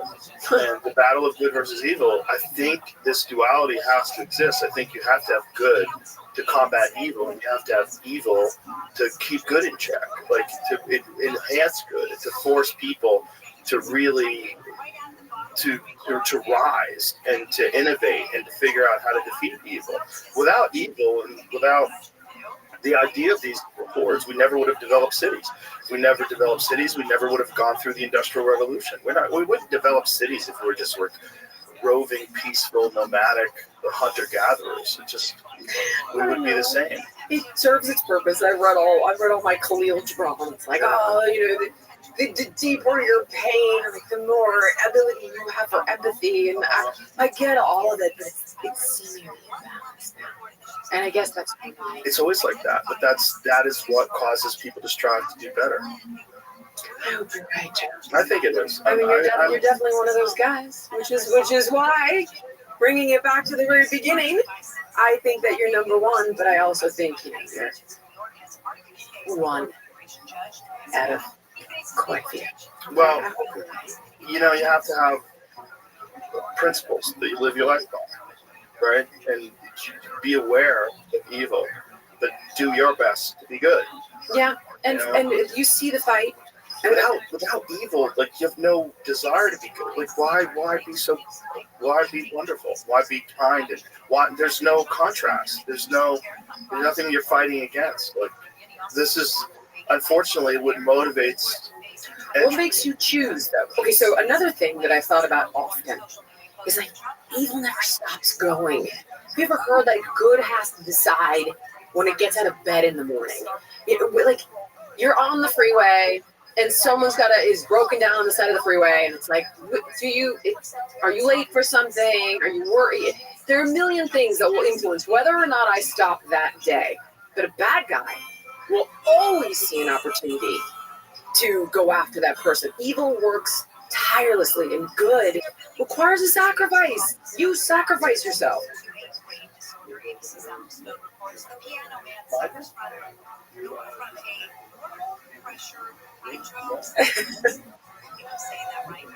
Too dark of a conversation. It's like, that's it.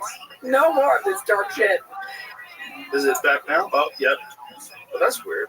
I didn't even touch it. Okay, back. This is it's evil. Evil's trying to stop me from saying.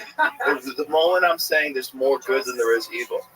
The mic disconnects. Yeah, I think unfortunately evil can co-opt people, and because good people can become evil when they experience so much evil that they have to become a monster. Yeah. Fight against monsters.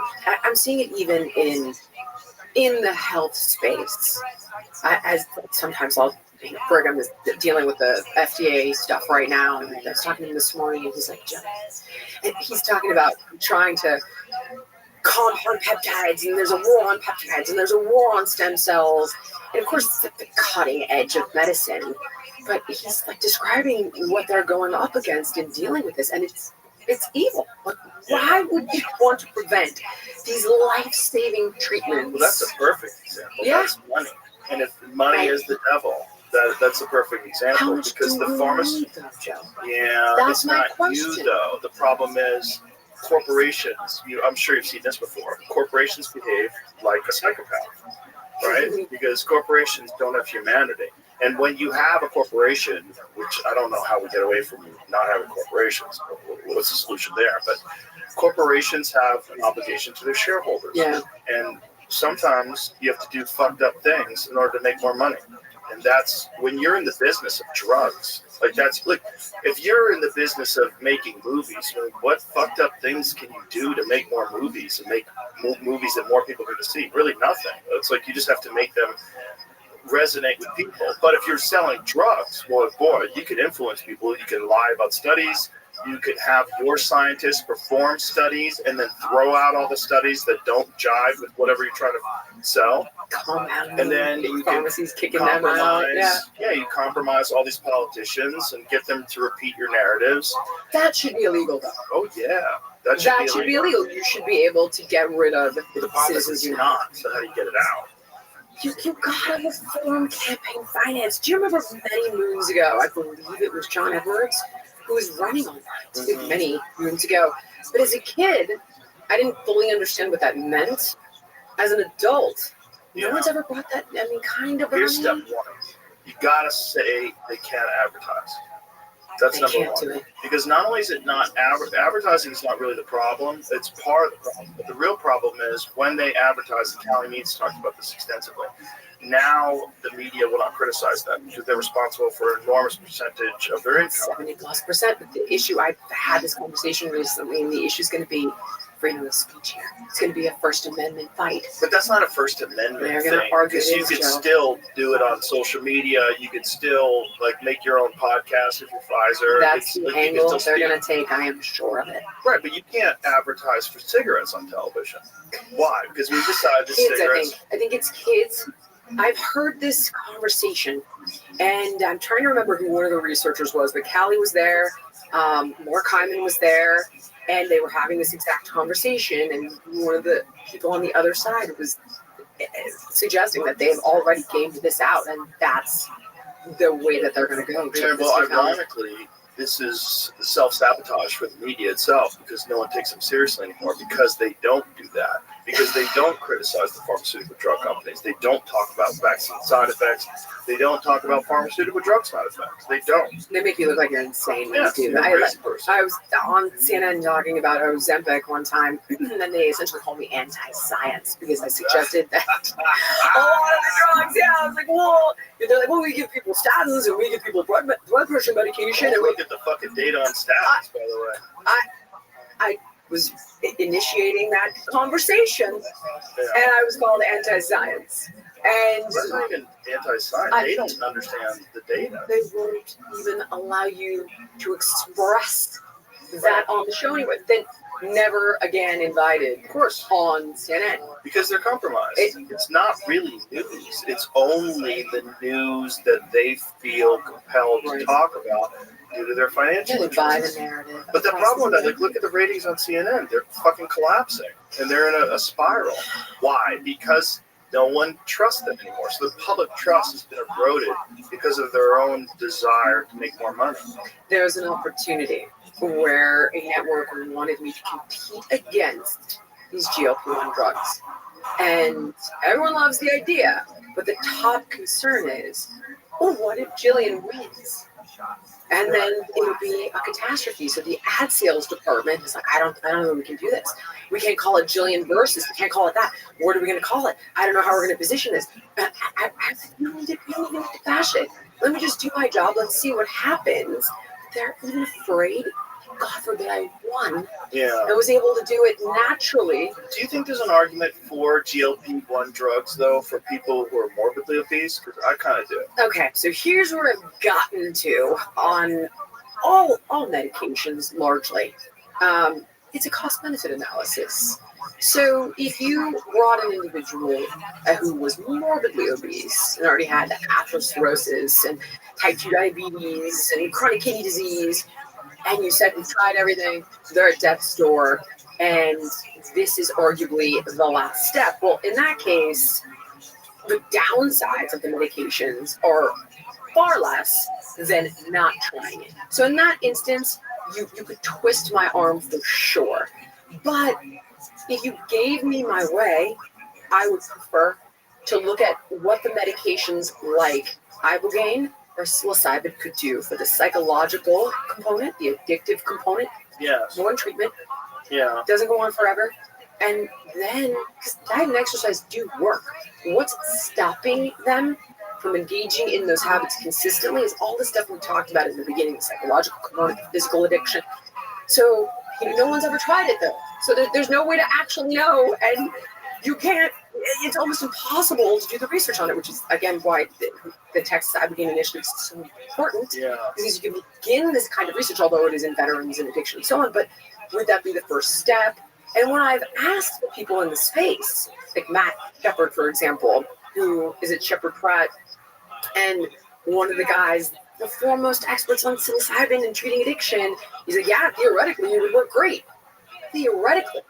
So for me, if we got all the way to this place and I had no choice, that's like saying, Jill, if someone had stage 4 cancer, would you do chemo? I mean, I guess so. But I'd like to, if there was an alternative way forward, or if we could prevent it to begin with, that would be ideal. So you could twist my arm to that point. I think there's something to be said for, again, what Brigham is doing at Ways to Well, which is why being able to compound The GLP-1 drugs cause you to titrate the dose. So when people argue with me on this matter, they'll suggest that a titrated dose, a lesser amount of these drugs can be effective with significantly less side effects. But when they're trying to block that, you can't even explore it. Yeah. It's all weird because I think the problem also is competition, right? If ibogaine becomes ubiquitous and these clinics become everywhere, the real issue becomes how much does that compete with the pharmaceutical drug market's value? How much does that decrease their ability to profit? And it's probably significant. If it impacts antidepressants alone, that's significant. If one treatment could have the impact on obesity that it does on opioid addiction, GLP-1s are the most profitable drug of all.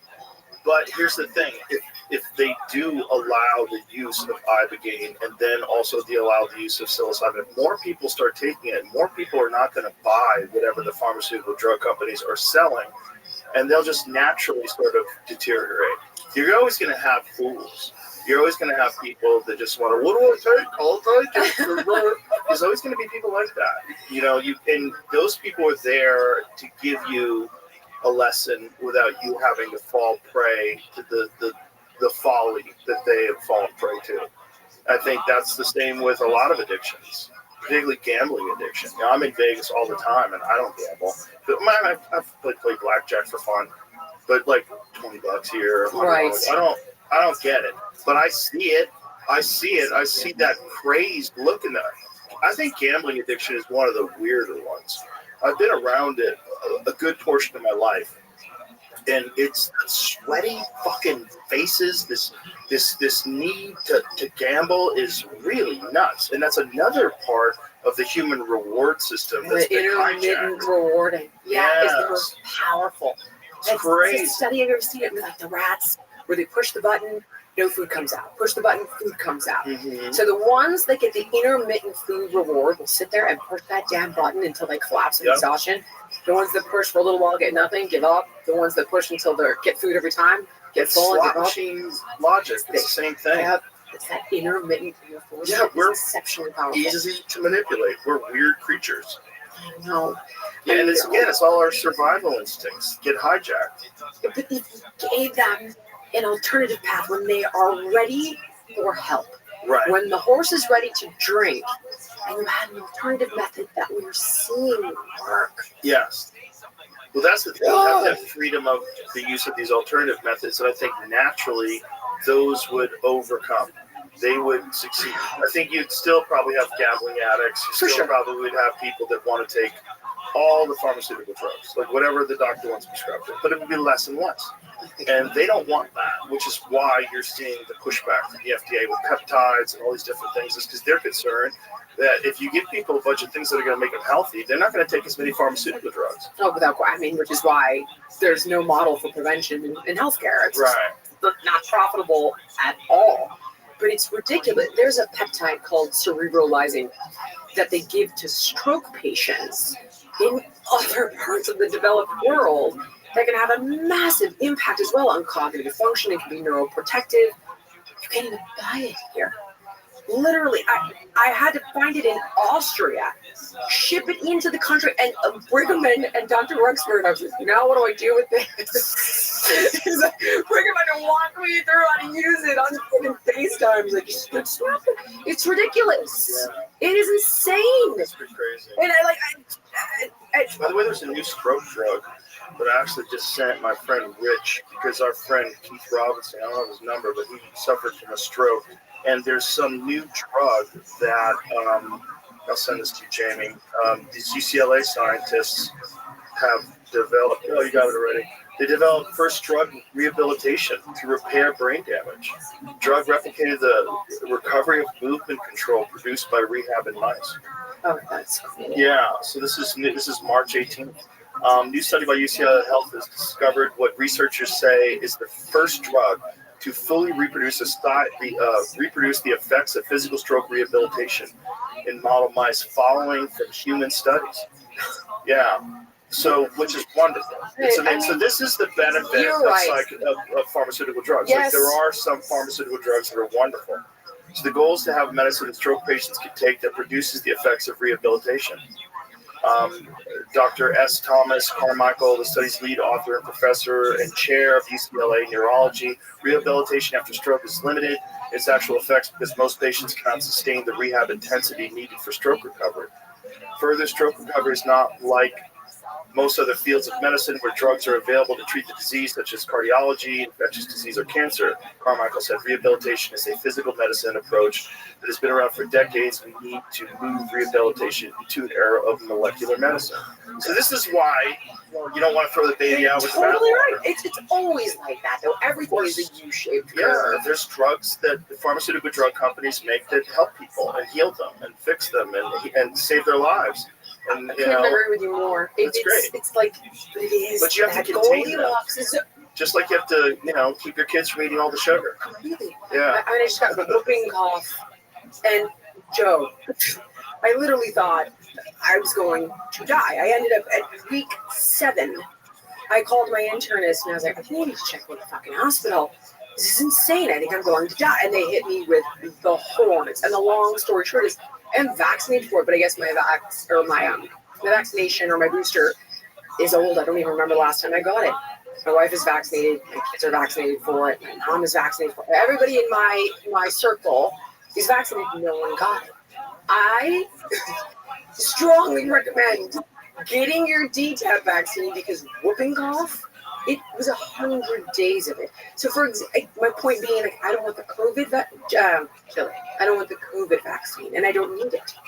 But in any universe for me personally, I would, if I would known I was behind on that booster. It's like everything has a cost-benefit analysis. Everything, it's like the dose is what makes the poison. Everything's that U-shaped curve, and approaching it with nuance is really the only intelligent way forward to make best decisions for yourself. But you need the right information to do that. And we need to have actual access to data.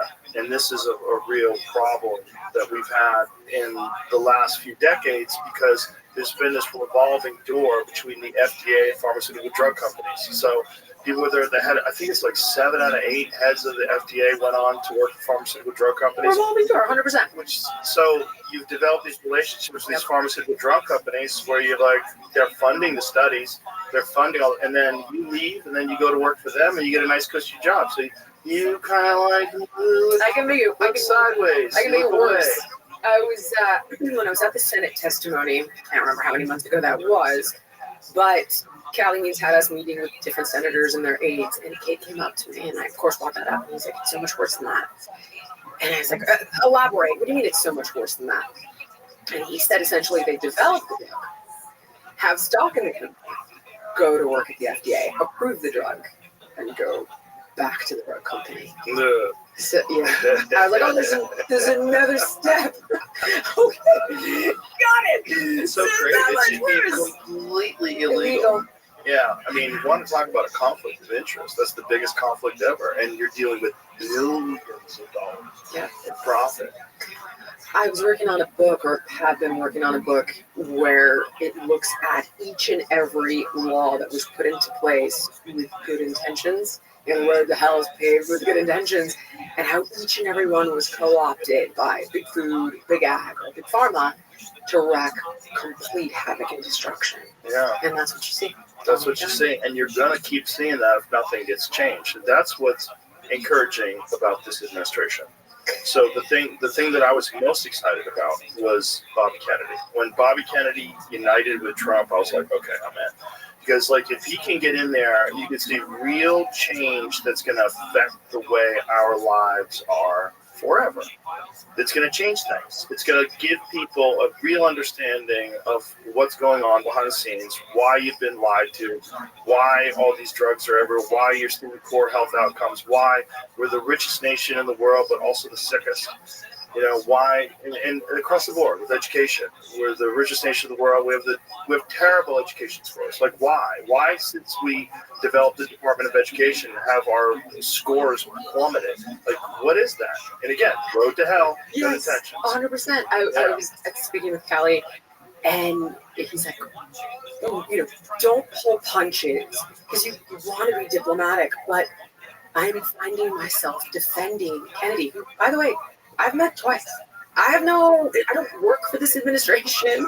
I have no personal affiliation. It's just right and wrong. There is a huge problem that needs to be addressed, and this administration wants to address it. And yet you are seeing the resistance. You are seeing the opposition flood the zone with hysteria 24 fucking 7, and it's crazy. It's constantly taking people off piste. Oh, I actually did an interview the other day on News Nation where the host was like, wow, he promised results on autism by September. That's unrealistic. I was like, who gives a fuck if it's unrealistic?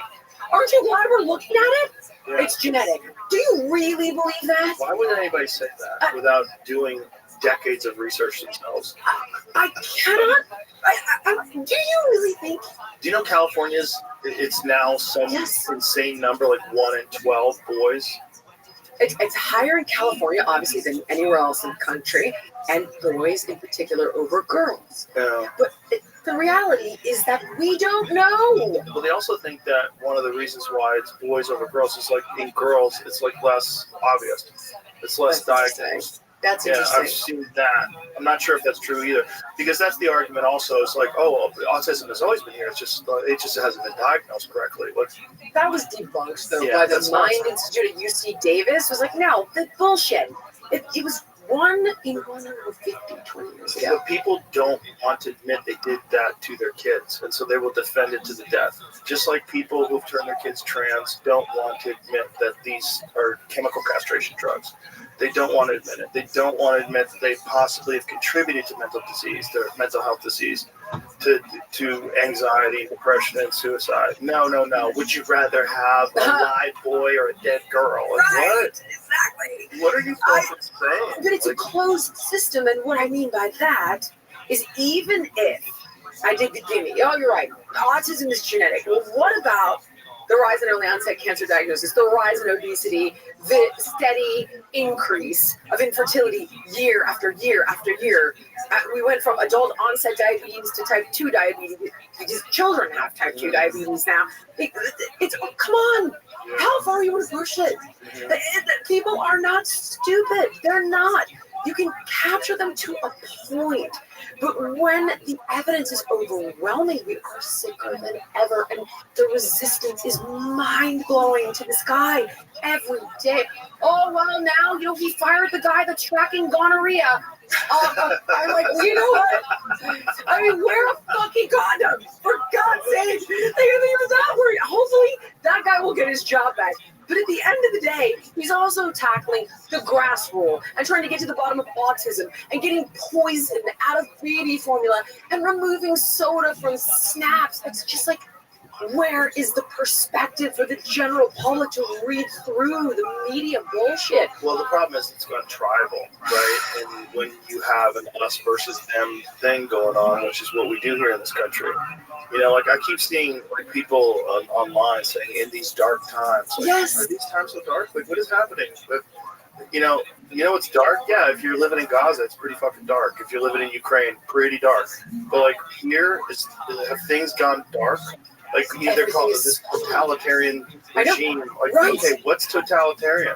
That they're cutting fraud and waste? Like, have you paid attention to the fraud and waste? You paid attention to the fact they spent $250 million on transgender animal studies? Like, where's your fucking money going?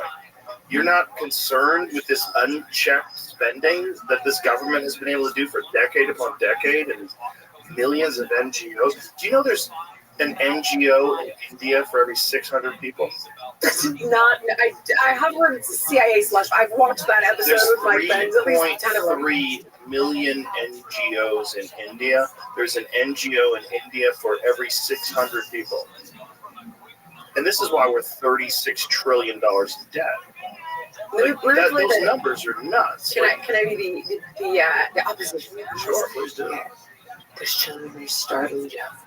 You've taken their food away. Well, we definitely should do that. You know what? If you can prove that this is also the problem with charities. This is the dark truth of charities, is that most charities, the money goes to bureaucracy. A huge percentage of it goes to overhead. And in fact, most charities, the vast majority of the money never gets to the charity. Homelessness in California. Yeah. 24 billion gone. Where is it? It was Where's the money? spent And the on problem's worse. free needles or something. Yeah, exactly. That's exactly what it was spent It on. wasn't even. It's probably fraud and waste. It's both. And there's also my friend Colion Noir, he brought this up, and I was never aware of it. He said he went to San Francisco and he saw the rampant, and he's a lawyer, so he went to San Francisco and he saw all this homelessness. He's like, "What is the problem? There's not enough funding." And a guy over there going, no, you don't understand. It's the opposite. There's a business now. Yeah. So these people that are working in the homeless, whatever the organization, they're making $250,000 a year. $500,000. So Yeah. I don't know if you've seen Anna Kasparian talk about this, but she can elaborate on this subject matter to the point that you literally want to forcibly remove Gavin Newsom from office. It is staggering, and some of them $500,000. Yeah. And They're doing a great job. Just imagine if they weren't there, how much homeless we have. We'd all be homeless. I know. You've seen him talk Everyone about. would be homeless, so just relax. Well, I just had this conversation actually. I was talking to Corolla, and he was telling me that Gavin Newsom had told him back in the day that the face of homelessness was not addiction and mental illness. It was women and children. And there's a loophole. A friend of mine who's a reporter with the New York Times looked into it because she's like, "Why didn't you put your back on it?" Because he's right. She goes, no. I looked into it, and it's women and children. And then she ended up getting to the bottom of the loophole, and the way that he was able to put forward that narrative is that homeless is a person without a stable address, and that's predominantly women and children. But unsheltered is what we consider homeless, the people in the streets and the tent camps, and arguably that is largely. So I don't understand, what's the definition? Okay, so Newsom was saying to Corolla, "You're so insensitive," and the face of The children don't own homes? He was saying that when a mom that owns 2 jobs, that's who I'm trying to save.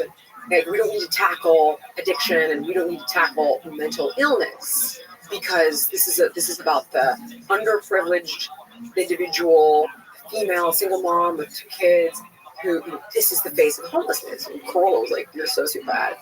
It's addicts and people with mental illness.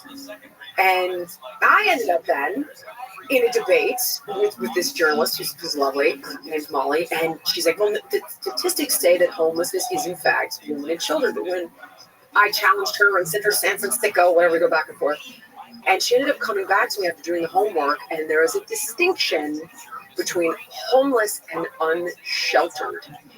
So homeless are people with unstable addresses, and that is women and children. So I'm like, Why? in temporary, I couldn't quite extrapolate what. So it's like divorce? I guess it's in temporary housing, or in an apartment somewhere, but unsheltered, the people on the street that you and I would go homeless. Like in the tent camp outside on the sidewalk is unsheltered. That's what he's doing. Oh, God. That's what I'm trying to get at. Gross. Yes! I'm sorry. I cannot stand the guy. Well, if you see these I can't tent stand 'em. communities, you see clearly you're dealing with drug addiction and mental But illness. don't believe what you see with your own eyes. Right. That's the game across the board. Right. Don't believe your common sense. Your common sense would dictate all the things we talked about. Autism is increasing. You shouldn't give sex change. You shouldn't sterilize 12-year-olds. But don't believe any of that. Don't believe that people who are homeless need help psychologically, some way to treat the addiction. Obviously, there are more intelligent people like Schellenberger that have a plan for this, despite the fact that he didn't get into the governor's office, which is a shame. He would have done far better than what California is dealing with now. It's this constant game and a manipulation of the facts all the time. And this is where, if I can do one thing in my job, it's teaching people how to defer back to their common sense. It's crazy. Yeah, so common sense is not that common, right?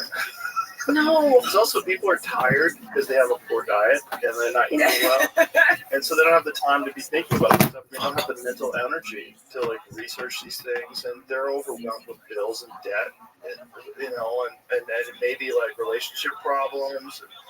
There's so many problems that people have already. To get them to look at external issues that maybe don't affect them personally on a day-to-day basis, it's very difficult to get people to focus on that. So then they vote with what they think is like their virtue.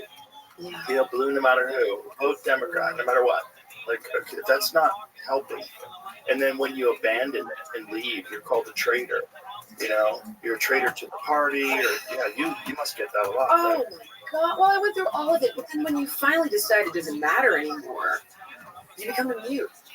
So I was. It's interesting. Back in the day when my friend used to refer to me in this capacity, and she'd say, you're like the fat person's Jesus. This is the early 2000s. Jillian Michaels doesn't judge him, and then she's open arms and she's trying to help him. And then the very same person, with the very same belief system, and the very same strategies in dealing with the problem became the ultimate enemy. The ultimate fat shamer, the ultimate science denier. Yeah. And it just goes to show you how the narrative shifts. It's tough to call me a transphobe because I fall under that acronym umbrella, Right. despite the fact that gay is different, very different than trans. I've never really understood the acronym It's either. a trap. It completely. Yeah. But you can't say, go ahead. I'm a homophobe? Come at me, bro. You're literally It's a tough one, I'm married to a woman. Yeah. It's tough to you can try. I haven't been hit with the racist card, although I'm waiting for it. I don't know, maybe because my kid is Haitian, and she gives me a pass. I have no idea. But you get certain protections simply because you're a card-carrying member of the club. But I got hit with everything outside of that, and transphobe, not ish, fat shamer, and anti-science, and ableist, and privileged, and all of that stuff. Yeah, but all that stuff is losing its meaning. The problem is you keep calling people racist. We call everyone a racist. Like, it doesn't mean anymore. You're crying wolf so many times that people don't listen anymore. Like, a real racist is horrific. You run into a real racist, like, oh my God, that's horrific. But if you just call everyone a racist, if you go math is racist, like, okay, math's racist?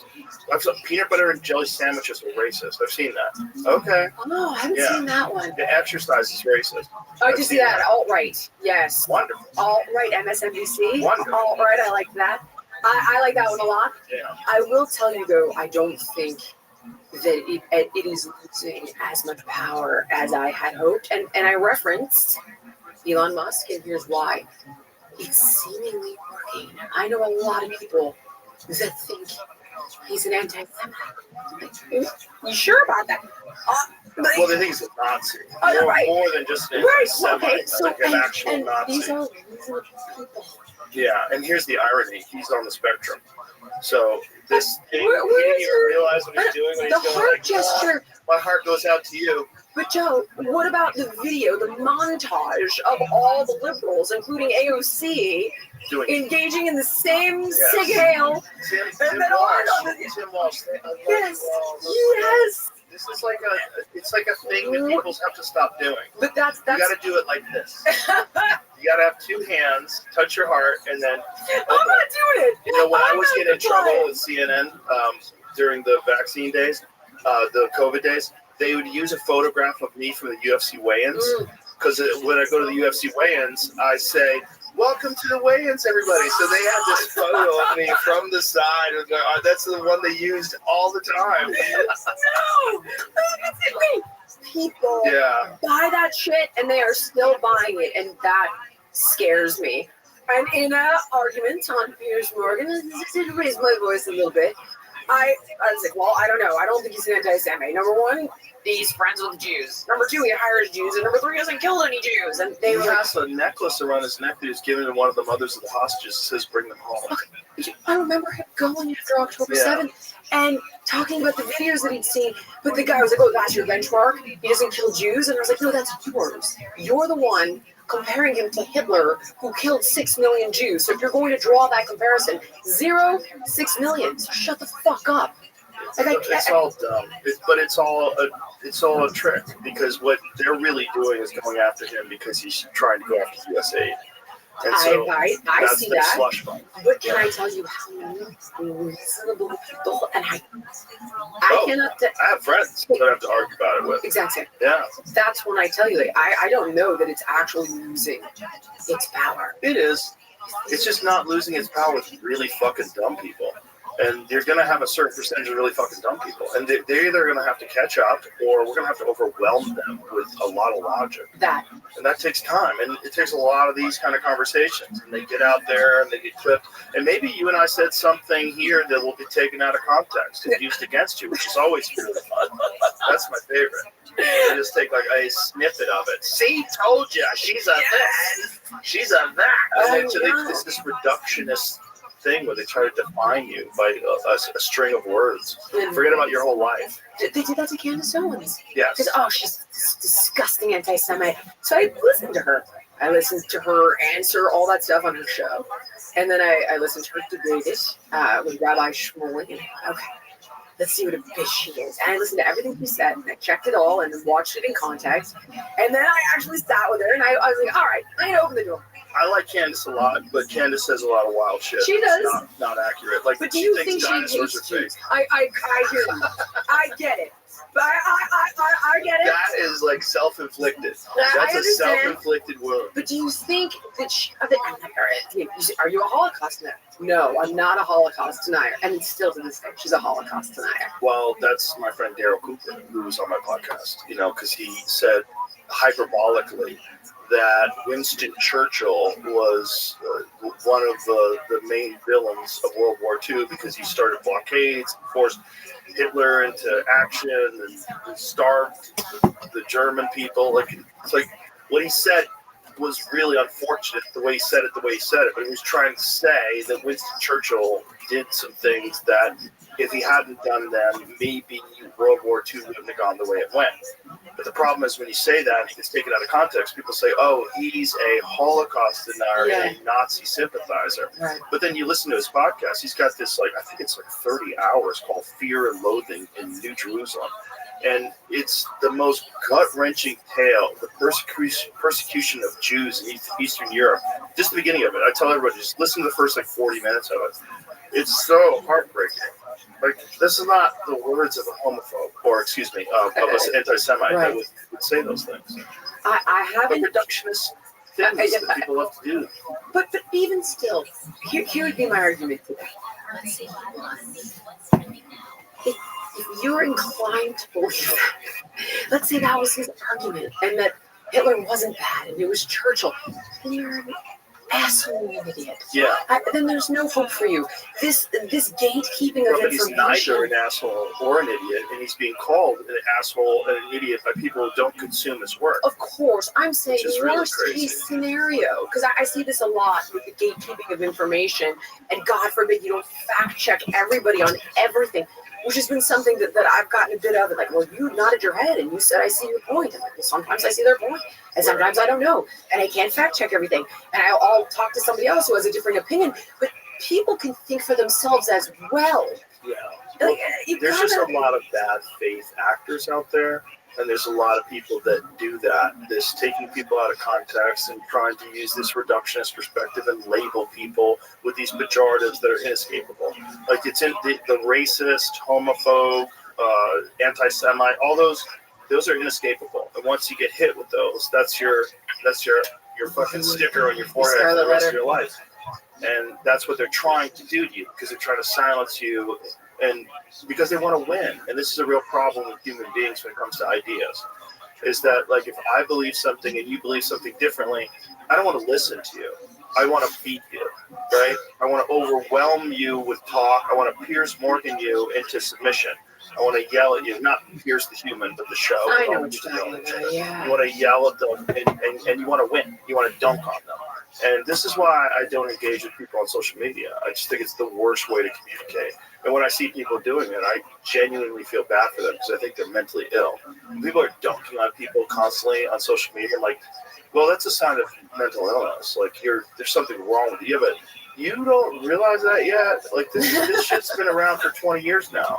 and you're still engaging in that kind of behavior on social media, it's stupid. It gets clicks. That's what I think it is. That's I also think part of the problem. Is I get enough problem. attention. Yeah, I get enough attention, so I don't need to like reach out and try to get more. Which is like, by the way, that's what you're supposed to do when you get a lot of attention. You're supposed to rise above, with great power, great responsibility. You're supposed to try to be nicer, which I try. That's like one of my core tenets in life: be as nice as possible. And here's a shocker: I find people are nice to me almost entirely. Like, very rarely are people not nice to me because I'm nice to everybody. So if you're nice to everybody, guess what? People are nice to you. And even people I disagree with fundamentally. If you're listening to them, though, that's exactly what you're trying to say. One of the conversations that I've referred to a couple times is the one I had with Matt Walsh. There's no universe where I'm going to change Matt Walsh's mind about gay marriage. But at least I want to understand them. And I also am hoping that some people who are in the middle of this argument and could be influenced might go my way. And I cannot remember if this was a TED Talk or where this information or the story was put out in the world, but it was the story of a black man who ended up befriending a grand wizard of the Klan. And Daryl Davis. Is that He's a friend of ours. He's been on the podcast a couple Oh my times. God, the story! Daryl's a magician. Oh my God! And it became the guy's godfather, the guy's kids. Not just one. No, he's got more than 100 of these KKK guys to give him their robes. Yeah, and convert and change them over just by love, just with love. That's what I'm hoping in those conversations. That's yeah. Well, Daryl's a really amazing person, a shining example of what's possible when you just show people. Like he's like, man, you're different than all the others. He's like, actually, I'm just a human. I just have more melanin in my skin, and you are, unfortunately, you have been trapped by an ideology. You have othered people simply by their looks, and you haven't learned this lesson that we were supposed to be taught by Dr. King in the 1960s, judge a man by the content of their character.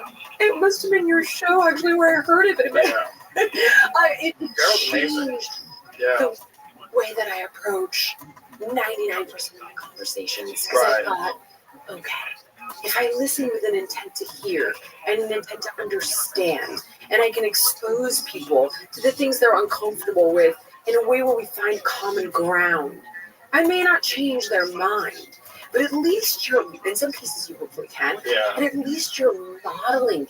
But it takes so much time. It's like Indiana Jones, where the guy starts throwing and he just pulls the gun out and just shoots him. It's like, I just want to shut the fuck up, and that's what a lot of people like, especially today in this, everybody wants to take Ozempic. You want a quick fix. You don't want to work out for fucking 6 years to lose 50 pounds. No, I want to just lose 50 pounds in a month.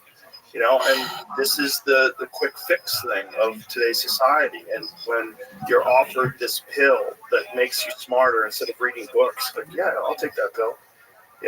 This is the argument that I've said to people when they always talk about, I don't have time for exercise. I'm not interested in my body. This is stupid. It's vain. It's not. Listen, if I gave you a pill, just give you a pill, and that pill made you fit and healthy and muscular, you wouldn't take that pill? Why would you not want a body that works way better? Improved your mood. Yeah, of course your sex life would get better.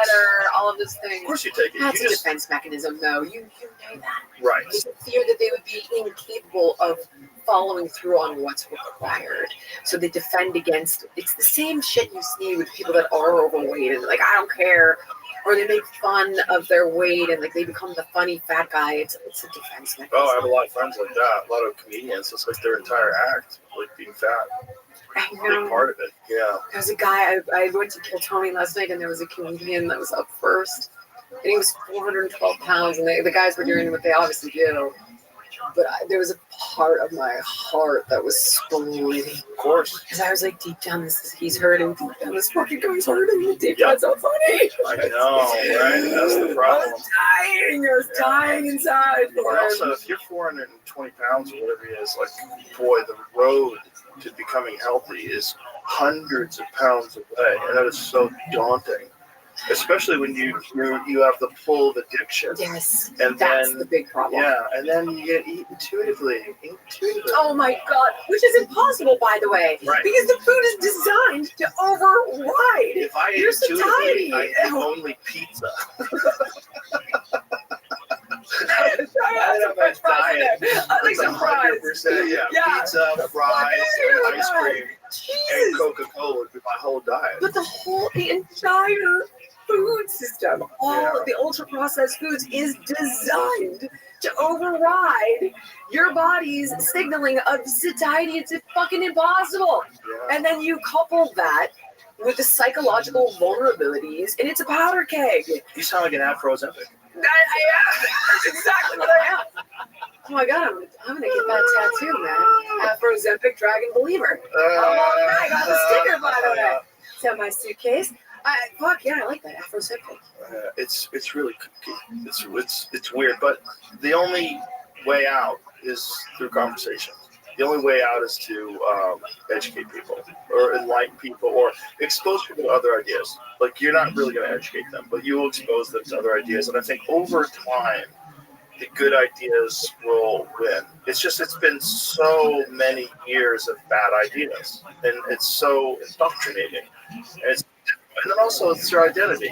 Welcome. It's, whatever it is, whether you're Matt Walsh or whether you're a 420-pound trans person, like, your identity is like embedded in whatever you think of yourself as being, and it's very difficult to take wisdom from someone that you think of as the enemy. That's so true. And breaking that identity, in particular when it works against someone.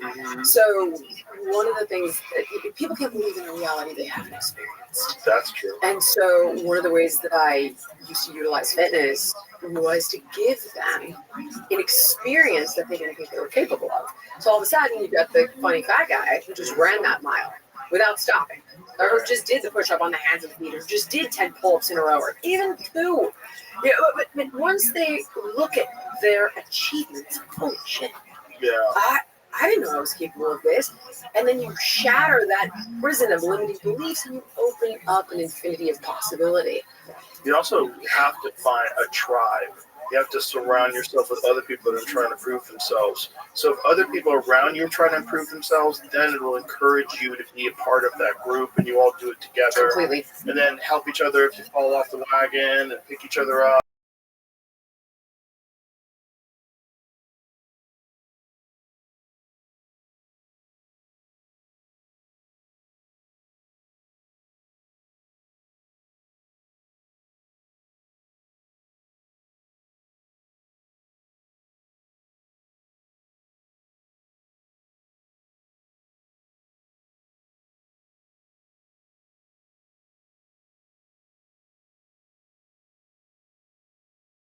Community and they're showing up for it, great. As long as they're showing up for something, Right. and the person teaching a great CrossFit coach matters. Yeah, that's a big difference between you herniating 3 discs and getting into the best shape of your life. So I would simply say, Right. look for a qualified expert. Yeah, But that's a good point. I'm beyond the what's the best diet and what's the best. Who gives a fuck? As long as if you're in a positive environment that's getting you to show up for it day after day after day, Right. something's better than nothing. And It you're doesn't matter. focusing on improving. Yes, Yeah. and that comes with community. For Uh-huh. sure, you're That's what absolutely. people love about CrossFit is the whole community of people. Absolutely. You go there, you're all working out together. I used to love that about yoga class. You know, a Yes. bunch of people, I meet them all, like, hey, what's up? But you don't talk until after it's over. They very really discourage talking before, but like, you're all sweating together. You're going through it together. There's no other way, And then you get out the other end. You're like, wow, I wouldn't have done that by myself. I would have quit in like 40 minutes, but I did the whole 90 minutes, and now I feel better. And then the rest of the days, That's why I think community is such an integral part of treating addiction. Because you have that supportive group to keep you accountable, to show up, to feel like you're a part of something, and we've seen it work for you and work against you. yeah. It's also an integral part for an evil army, unfortunately. I know. You have to believe that you have to kill these heretics. Beginning, how do we tip things over to You the have to make right your side side of be the more attractive. have to make your side kinder and more empathetic, and also more admirable. Yes, Yeah. you're right. That's- The rewards have to be there. And admirable is one. Yeah. Yeah. You have to like wish you had those characteristics and go, why don't I? Well, maybe I can, and just also realize you're not who you used to be. Okay, if you were a fat alcoholic, gambling addict, you don't have to stay that way forever. You don't have to. You're not that. You're a human being. You're trapped with behavior and ideas that were not self-serving. They're not good for people around you. You probably stole things to feed your addictions, and you have terrible self-worth, terrible self-image. But that's not you. That's who you have been. You are who you are right now. So if you choose right now to be positive from here on out, and you're going to have some mistakes and fuck up along the way, but find a group. This is why Alcoholics Anonymous is so important. You get around these people and you all agree. They're all like, you have sponsors, you help each other. Like, this is the whole idea of community. We are not solitary individuals. We're just not. We are a collective organism experiencing itself in individual ways. I agree. I do. I sometimes see evil winning out more often than not. Well, because that's what's in the news, and that's also what's in your algorithm, and that's why you have to. You're right. Yeah, I feel so much better. I've been on social media like almost entirely for like a few, really weaned off about 2 weeks ago. I really followed my wife's footsteps because like she just got off and she's like, I feel so much better. I'm like, damn, that's crazy. And so I'm like, let me try it. And so I tried it for a day. I was like, wow, I feel so much better after this day. And then I tried a couple days, and then I'm like, oh, it's real. Like there's, Sugar Sean O'Malley, UFC champion, he goes, I get a low level anxiety when I'm scrolling through social media. I'm like, right, what is that? Like, what is that? But that shit's real. It's also, you realize like you're just distracting yourself with this stupidity. But when you don't do that, your mind feels better. It really does feel better. So I will occasionally, like if I'm on the toilet, I'll like scroll through Twitter, find out what is everybody mad at, and then I'll put it away, and then sometimes I'll go days without looking at it at all. And then sometimes like, hey, like I got a text the other day, like, hey man, are you okay? I'm like, oh, what? And they're like, oh, people are mad at you on Twitter. I'm like, okay, that's not the real world, bro. I don't even know what they're mad at. Like, no, don't reach. Like a friend of mine sent me something that people were, I go, don't send me that shit. I'm not looking at it. I don't care. Aren't you immune to that by now, though? You have been forged in fire. For fuck's sake. What are they going to say to you at this point that you're even going to care Well, the about? thing is, it's not me, it's them. They think that I'm upset at this thing because they would be upset at this thing because they don't get attacked, right? So, like, my sister used to send me things like that. I'm like, don't send me that shit. Yeah, I don't care. It's like, I know my wife used to do that for a little while because she would worry and want me to kind of like temper my behavior. Right. My business partner would do the same thing. Like, oh, I really Yeah. could you stay in the pocket here on the fitness stuff? But I found that the more I would lean into that, it didn't matter how many attacks would come my way because you would resonate with the people that got it.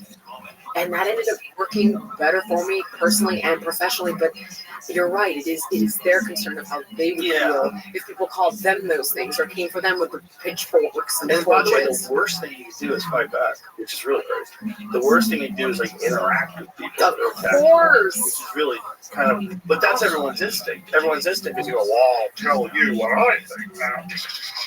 Get caught up in it. Yeah, you get caught up in it. Ridiculous. The only time I find myself doing that these days, and I'm going to stop it, is when my son will challenge me on something, and then my mother is like, "We're debating something." She's like, "Honey, you're litigating this with a 13-year-old." And I was like, "Yeah, okay." And you know why? Because I still care what my kids think about me.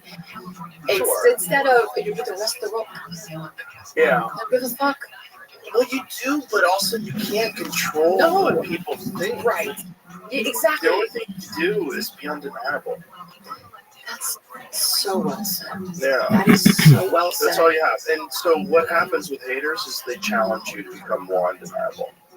And so that's good. That's what their job is. They make you stand All on your the arguments. losers of the world, they challenge you to become a bigger winner. They really do. Yeah. I've learned how, especially in the health space, when I would be active in a conversation about fitness or nutrition or what have you, you learn how to bulletproof yourself in that conversation. Right, because You people leave an opening.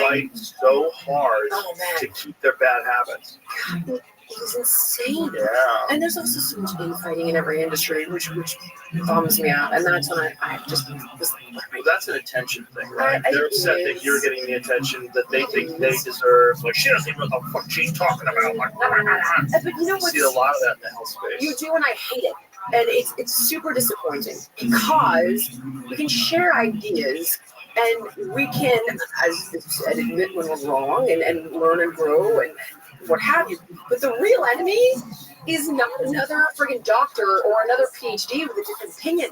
Right. You know, we've seen who the real enemy is, and it's big pharma when it's got bad intentions, or big food with bad intentions, or big ag. It's not going to be like the guy who has a different opinion on cholesterol. For fuck's sake. It's not even that. It's just that guy with a different opinion on cholesterol is getting a lot of attention. And then these people are comparing them. They're comparing themselves to that person. Why don't I get this attention? And the way to get the attention is to dunk on that person, to say awful things. Yeah. And then people dunk on you, and now your life is conflict. Okay, good job. When they do, I like to sit down and see if there's truth there, like you said. Yeah. You know, I've not been immune to some of Lane Norton's assaults, and you know what?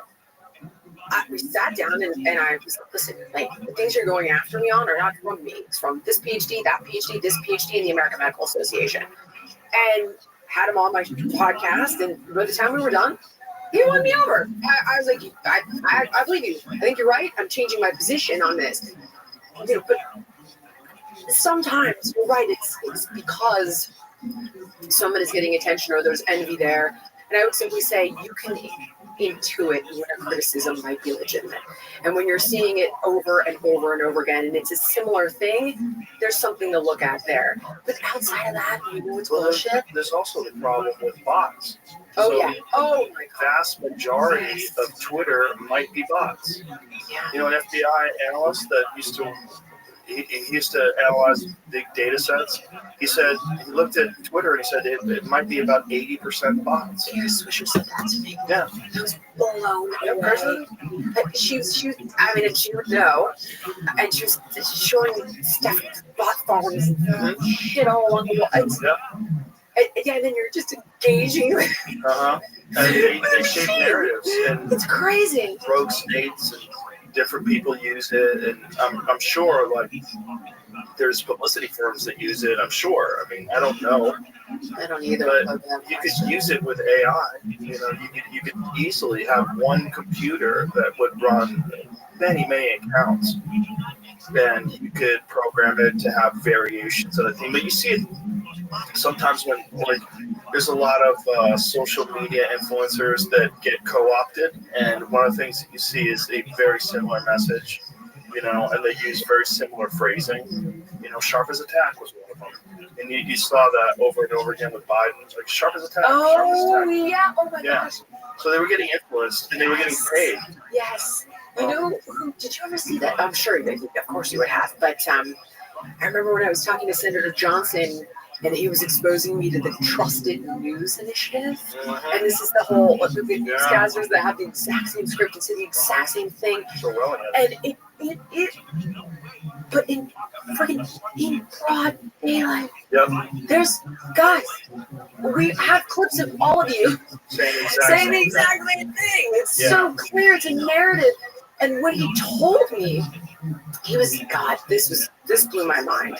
He went pre-COVID he was talking about this event at the Milken Institute where Fauci and I'm gonna screw this up. I think it's this guy Rick Bright. Forgive me, this may be wrong, but the group of people, definitely Fauci, we're talking about what it would take to get a global vaccine program. Fauci says probably going to take a pandemic, and it's like 5 months before Yeah. COVID. Not that, just to put my tin hat on and roll myself in tin foil and jump all the way down the rabbit hole. But then Avril Haines said, well, what are we going to do about misinformation at this event that he put on shortly after that? And he said that's when they came up with the Trusted News Initiative, right in time. Well, not only that, COVID. they came up with a new term, and that term is malinformation. Ah, You know what malinformation is? Malinformation is true information that might do harm. So there's misinformation, disinformation, and malinformation. heard that. Yeah, malinformation was something they were trying to promote during the Biden administration as being dangerous, and it's essentially the truth. I knew we've got to reconsider the First Amendment. Yeah. I've seen all those clips. That is some scary shit. Senator Kerry, Bill Gates, Hillary Clinton, and do we criminalize people who are promoting this misinformation? Not your knowledge. Did you ever see the CEO of NPR doing a TED Talk saying that sometimes the truth gets in the way of getting things done? Oh God, no! But I've heard them all say that. I said that. Oh my Well, Lord! it's an infantilization of the public because they're too stupid to handle the truth. They're dumber than you. You're the purveyor of information, and you need to give them the information that gets things done. And sometimes you have to lie to them. Like, vaccines are safe and effective. Oh my God, what did you post? I think it was the cover of the New Yorker that said something about doing away with the First Amendment. Yeah. And I I have no idea. like, wait, what the fuck are you talking about? Well, the real- It's not like a number 14, by the way, or number 5 is number 1. The First Amendment. It's in the way. That to me, when you're having this debate about Kamala versus Trump, like, how do you guys have this selective outrage about what's flipping your shit? I want due process for Kilmore Brego Garcia, who, probably beats his wife and is a suspect. I get it. I Seems wanted like to. he's got MS-13 tattooed on his knuckles. Yeah, I mean, come on. And there was a deportation order. Yeah. Just say it, like, so you See the can't. photographs that his wife puts out where she covers his knuckles in every picture? Yes. Yeah. Yes. Hilarious. I mean, So I was saying, oh my God, they deported a Maryland man and a father, because that's what I would read in the news. same. And then you get into it and you're like, oh, wait a minute. Oh, hold on. And then they released the dash cam footage, the police footage of when they arrested him. Not dash cam, whatever the cops were I wearing. know what you're talking about. Yeah. I thought the exact same thing. It's crazy, but it's just like you can't just go on narratives because these narratives are just designed to make the Trump administration look like monsters. I was giving an interview to this woman from the New York Times, and she's like, "Don't you see this?" And I was like, "I do see it, and I don't understand it, and I wish it would be different." But but then you get into the lesser evils. I wrote her back, and I was like, "I don't agree with my previous position based on the current information available to me now." It seems like he was a gang member. But then there was that gay hairdresser that seems like he just got roped up. I know. And what I have learned so far is I've really been trying to get to the bottom of that one because I don't understand why the left isn't leaning on that one. Right. The other guy beats his wife, suspected trafficker, want to be our wage. This guy is a gay hairdresser. I guess he committed. I was listening to Tim Pool talk about this, immigration fraud. So, listen, that But guy's that a tough one. doesn't belong in an El Salvador I prison. agree with you completely. Also, he's that not even one's from El Salvador, which is really crazy. Now, okay, hold on. Here would be the argument there. I think if I'm understanding it correctly, is that if somebody can be deported, but they are withheld because of asylum, correct me if I'm wrong here, because they worry going back to their home country is dangerous or deadly, like Right. Kilmore Brego Garcia. Right. Because he's not a gang member, but he's afraid of being killed by other gangs that aren't MS-13. You got that one, right? So it's like, I can't go home because the other gangs will kill me, but I'm not a gang member. Nevertheless, there's a deportation order on him, so I believe that they can just send him to a third country and that's not illegal.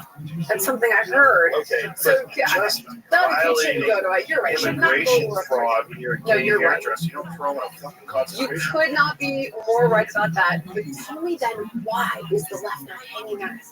Why is he not the poster child? That guy. Yeah, Yeah. yeah, that's just not goals. Yeah. Yeah. People don't agree that means. Oh, dude, I've talked to The two a guy who's a courts, gang expert. two separate courts agree. I talked to a guy that's who's what a that gang means. expert who explained it to me. He's like, yeah, this is how it works. There's also an informant confirmed. There's different versions of MS-13, but that's what it means. Like marijuana, smiley Yep. face, Jesus, and then the skull. I'm just saying when I look online. How is this the left's poster child? Okay, you can look online, That's what but I I mean, I talked to a gang expert that told me, that was explaining to me. And there's a bunch of different versions of There's gang two courts that determined he was an MS-13 gang member. The cops had an informant that was an extremely reliable source that said he is MS-13. The guy, the wife, was like, he beats me, and then withdrew, I guess, but had filed a report.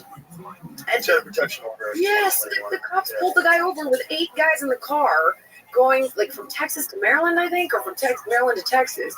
No luggage, no tools, and suspected him of trafficking. I mean, and again, I will simply say, if you didn't apply for Why asylum, are they hanging their hat on this one and not the gay I'm hairdresser? asking you that. What Wouldn't that is the be latest that your the gay? sacrificial Yeah, lamb? because I heard Glenn Greenwald talk about the gay hairdresser, and that one seems the most compelling. I agree completely. But there's no logic in this world anymore. That's It's all kooky. Like whatever gets traction. You know, maybe it's because he's got kids. Oh, it's a father, a Maryland father. You know, like that's what it is. Like I keep saying, wrongly deported Maryland father. What wrongly? Why? Tell me why. What's wrong about it? We've had a deportation order, Right. 100%, and then said, I am worried that the other gangs will kill me. And so that's when they withheld the deportation order, but he can be deported to another country legally. That's the part that, if he's not a gang member, why is he worried about being killed by other gangs? I'm just Yeah. like, look, this is That the common seems so sense weird. piece that we.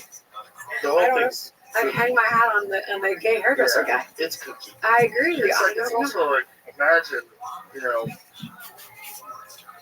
inheriting problem. Like you've had open borders for 4 years, and they've let thousands and thousands of potential criminals in here, if not millions. They've let millions of people. Who knows how many of these people are suspected terrorists? Not just one, not 0. Okay, so what's the number? I don't know. How many of them are gang members? What is it? 0? No, it's not 0. So they let in gang members. Okay. How many of them are in the cartel? Well, it's not 0. Okay. Well, what the fuck do you do? What do you do if you want to clean up this mess that has been en masse for 4 years? Just flooded. Open borders. Not just open borders, but like busing them in, flying them in, giving them debit cards, giving them phones. Oh my God, interest-free loans in California. Yeah. Loopholes that Gavin Newsom has created. Free Healthcare. Billions of dollars My in healthcare. friggin' 35-year-old brother can't get a home loan and can't get healthcare. But his tax dollars. Like He this needs is. to change his name in Mexico and walk across the border. I've told him a couple of times. So I was like, Greg, we're the passport, babe. This will work. You know, he's half Latin. He's my half brother. He can get away with it. He looks the part. It is bananas. And But it's all a political ploy. And the idea that they're not doing it to get votes is crazy. Because that's what they're doing. There's a reason why the vast majority of them get moved to swing states. Like, they're doing it on purpose. Yeah. Okay. And Elon has been talking about this, and it's one of the other reasons why they call him a Nazi. I've had this conversation with intelligent people, and they're like, well, there's no evidence that they're voting.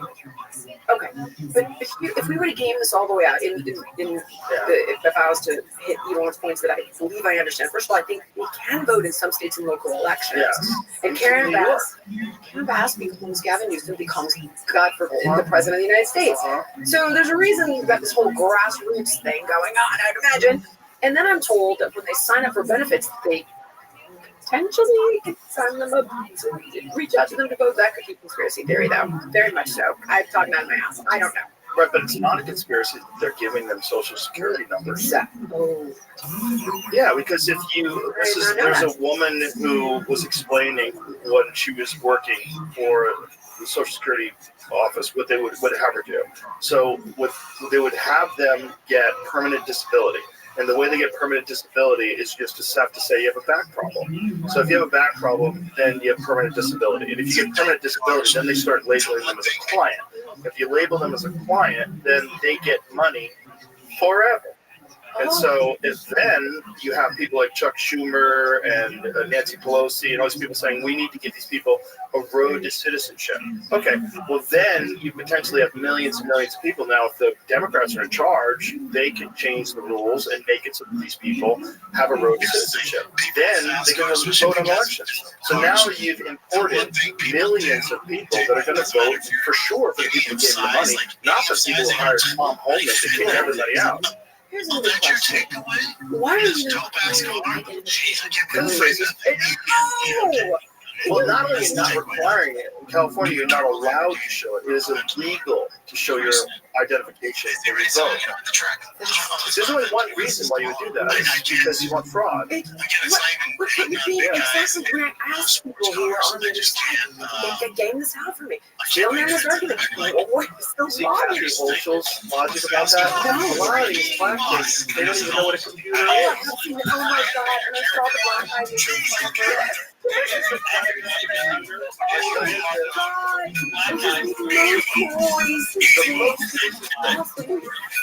By the way, every fucking kid has a computer. They all have phones. Did you see that video? I think it had a Prager review where they were saying, I just did a regular select, so I got Bill Cosby and Adam Ray. It's so good, you can't even tell it.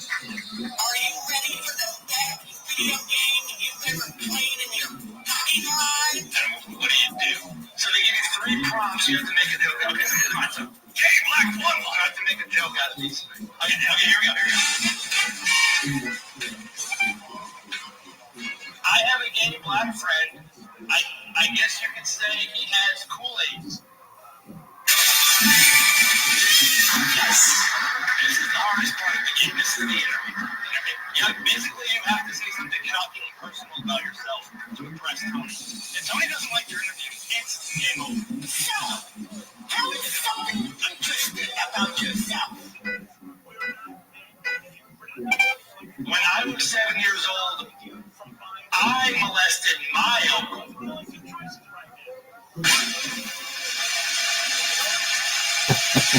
I fucking love it.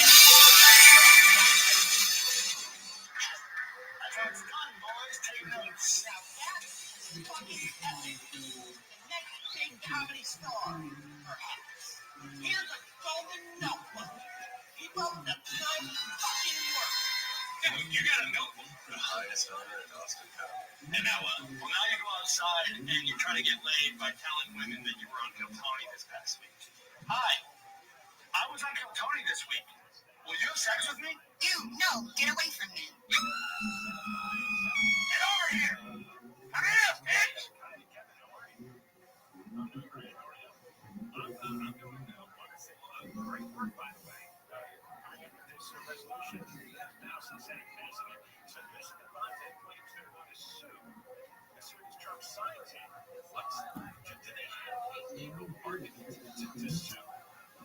thing, like, black people don't. It was like they don't have access to ID and they can't figure out something. It's the most So racist. disgusting thing. Racist. You tell me that. It's insane. What about poor white people that live in West Virginia? It's so gross. Dirt poor. You know, Staggeringly gross. it's crazy. Okay, how about this one? I've also been told that the more people you have in a census, it doesn't matter if they're legal citizens, Right. you get more representation. Yeah, you get more. Well, then effectively, you can make a president a lame duck. Right. Exactly. And that's why California's losing seats. Because people are escaping. Yeah, that is what it is. It's escaping. I go on record as saying I am pro-legal immigration. Well, I'm the grandchild of immigrants. My whole family came from Italy and Ireland. Unless you're Native American. And when you appreciate the ways in which legal immigration enriches the community, stimulates the economy, and you can control the flow. And as Sad likes to explain, they support their host community when they're brought in legally. But when it's illegal, it overwhelms the infrastructure. You bring in criminals who don't know who's here. Suicidal empathy. Yeah. He's such a genius. He's an thanks to you. I know of him for many years now, and I mean, he's an absolute genius. Yeah. He articulates it like no one else. And he's, seeing the rise of anti-Semitism in Montreal right now at a staggering rate. I have to admit that He's a guy escaped Lebanon for the same reasons. I do tend to lean. Dave Smith, after the show you did the other day, I reached out to him for comment. I got to tell you, I've always been more pro-Israel, and you opened my mind to a few things, and I don't become a monster. I won't. It's anti-Semite. But that's the thing. It's like what the horrors that you're seeing in Gaza. It's like, okay, you're fighting Hamas. Hamas are monsters. That's right. Yeah. Aliens in the country. Yeah. I didn't even know that. It gets scary. That's when it gets really scary when you believe that someone's helping the enemy, so they become the enemy. And it's not that you don't like Jews. I'll preface by saying my grandmother ran from the friggin' Nazis, according to my 23andMe, 30-something% Jewish. However, I don't necessarily like Netanyahu. I don't agree with a lot of the ways he's handled it. It doesn't mean I don't understand what happened. I'm not appalled. I'm not disgusted. I personally think that kid Mahmoud Khalil should get the fuck out of here. Personally, I'm sorry. Like I could get into that one too. Like I see all of that, and I lean more towards the Israel. Well, I completely understand how they could look at things the way they are. They're surrounded. Yes. They're surrounded by Arab states. Yeah. And, if you have been attacked relentlessly since the beginning of, 1948. It's in the charter, kill all Jews. I mean, that's not good. That's not good. I don't know, So then you see, trans people in Palestine, hey. Hey. Do you fucking know what they would do to you? Oh my God. It's complicated, right? The world is a very complicated thing. It's a nuanced conversation as well. I gotta tell you, I was riveted by that debate. And both of them made excellent points. I learned a ton. And it changed my mind on some things. I friggin' loved it. I thought they both, I'm sorry, at the end of the day, I thought they both made great points. I really did. Yeah, for sure. I just wish that Douglas didn't misrepresent certain people. I understand. Like Daryl. Yeah, Daryl was crazy. I actually never saw that show with him, so I wasn't able to fully comprehend the accusations. And simply thought, you can't gatekeep information, and people are, if somebody's going to believe that if this was in fact the truth, right, and he was this guy that was saying Hitler was innocent, or not innocent, but the lesser evil with regard to Churchill versus Hitler. He definitely wasn't saying that. But what he was really saying, that apparently historians also agree with him, that Hitler kind of hid his anti-Semitism early on. And that early on during his rise, he would keep it confined, the really rampant anti-Semitism, he'd keep it confined to these smaller meetings. And that, it's like... He's Jewish, isn't he? He was a Jew, wasn't he? I think Hitler was a Jew. What? Gina, will you check that? Hitler was a Jew. Hold on, I think so. I think he had some Jewish blood. Check it real quick, will ya? I remember hearing that sounds crazy. I remember hearing something. Was also leaving the Aryan race with blonde hair, blue eye. Hey, bro, that's not you. That's not it. Hold on. I feel like there was some. Hold on.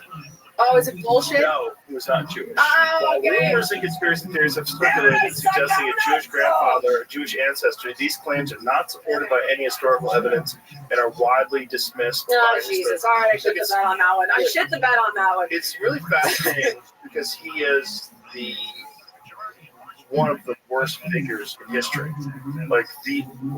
Everybody, other than really complete psychopaths, agree with that. Right, that's what I'm saying. Figures in human history. If you can't disseminate that kind of information, Because let's say again, hypothetically, this gentleman Daryl was trying to make that point. Then you're an idiot. Like if you can't determine, or there are skinheads and KKK that are going to tell you the same thing. If you can't determine that person's fucked up, you're an idiot. That's not really the argument, though. It's like no one's really saying that. No, I know. I'm suggesting that if the worst case scenario was that, but I could appreciate what you're saying. That wasn't his point, and I have not done any homework on He it. tries to look at things from everybody's view. He tries, like, imagine you're this person. Imagine you're a German citizen and you just got through World War I and the whole world hates you. Like, imagine. And then the drug thing is a big part of World War II. It's a giant part of it. Like, the fucking whole army was on meth. That is so crazy. That is so fucking crazy. Really, you should read Bliss. It's really fascinating because they had like a over-the-counter meth that you could buy. What's it called? Oh yes, the candy thing. What's it called? Pervitin. Yes, I remember seeing that on the show. Yeah. And it was like a little candy. Yeah, they were all eating meth.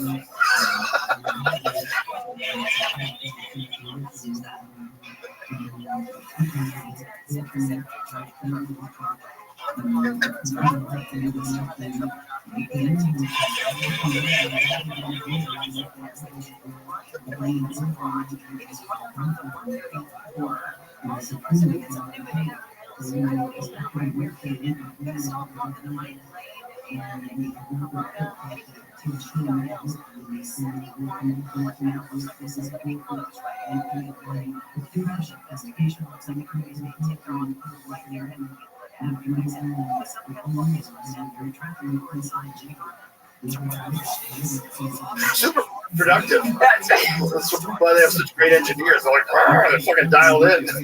You know? This is true. This is okay. Oh god damn. It's bright. I think a lot of dark spots here. There's a lot of darkness in human history. A lot of it. A lot of evil. A lot of horrible consequences and a lot of lessons that we really learn but then unlearn. And that's what people are terrified of with this like Hitler apologist perspective. Like, don't unlearn this one huge fucking lesson that, you know, look, a guy like Hitler can exist. They can rise to power and become monsters and destroy countless lives. Like, it's impossible to really quantify the amount of damage that guy did. Don't unlearn that. And I get that. But don't also label someone as someone who didn't learn that when they're talking about it. Open, discussing. I mean, Daryl talks about what a fucking psychotic, drug-addled monster Hitler was all the time. Like, it's part of his stuff, but you would have to actually consume his work. And Douglas admittedly never listened to him. He was just taking this narrative, this, but like very reductionist narrative that's very incorrect, and just saying it over and over again. And saying it on Bill Maher to applause breaks. But it's not what he's saying. It's stupid. It's okay, you know, but you know, like, oh, no. It's not, you know, it's not correct. I hear you. Do you find that you fall victim to that sometimes? I see myself do it on occasion, where you hear a narrative. Oh yeah. And I don't dig deeper on it, and I've been guilty of it a couple of times. I apologized to Bobby Kennedy when he came here because I said I believed everything about you before I read your book. I thought you were this kook who doesn't believe in vaccines, and he's an anti-science guy and a conspiracy theorist. And then I read The Real Anthony Fauci. I was like, oh, that book's fucking nuts. It is. And by the way, again, said it before, say it again, he would be sued if it wasn't true. And it is true. And what he did during the AIDS crisis. And I know that they gave him a blanket pardon from everything from 2014. Weird they choose that date. Weird they choose that date when Obama had decided to get rid of gain-of-function research, and this motherfucker was like outsourcing it. Yep. Yeah. You know what's crazy? We're still not having that conversation. No. Not in any meaningful way. Well, at least it's in the White House now. That page is very comprehensive. But it's all right. Go to that page again because it's kind of Is it hilarious. really? Is it Trump's in the middle of it, like walking, like getting shit done? Like, you seen it? You see the? It's like that might be how they tricked him into putting Well, this he page lifted the out there. moratorium on it. That's the irony, I think, didn't he? Obama put a moratorium on it, and I think Trump lifted the friggin' I moratorium. think it happened. Oh my Yeah, God! look at this. Stop! This He's is awesome. like, I'm going to take care of business. I got a serious look on my face. And why are they like the two origins of COVID-19? Like COVID signed it. Oh Like, my what is that? God! Why is it a signature? You know what? Callie posted this, and he's like, "Can any scientist tell me what on this page isn't true?" And I kind of thought this was a joke. I thought it was like. No, scroll, Oh so my the whole God. thing. It's explaining the whole thing. The virus possesses. Scroll up. Virus possesses biological characteristics that is not found in nature. In italics, data shows that all COVID-19 cases stem from a single, in italics, single introduction into humans. This runs contrary to previous pandemics where there were multiple spillover events.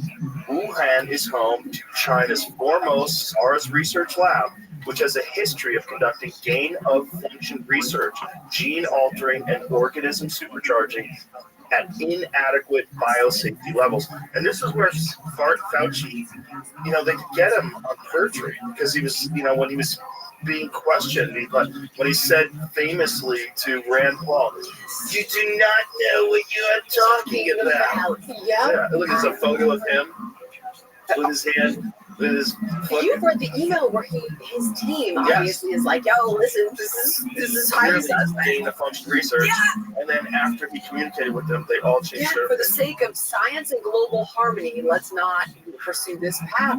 And then the nature study came out, and that's so you can download the House Oversight. crazy. That looks like a report my daughter would put together, by the way, for high school.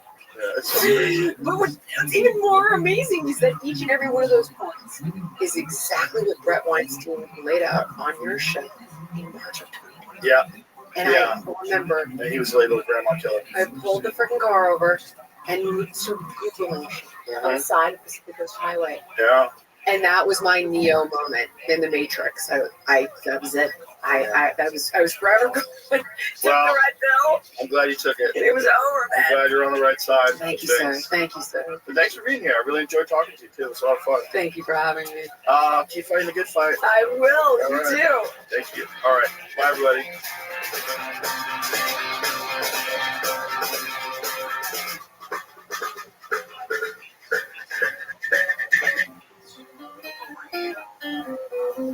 It's about confusing her. That's what he does. As is already thought. There's no doubt she breaks down.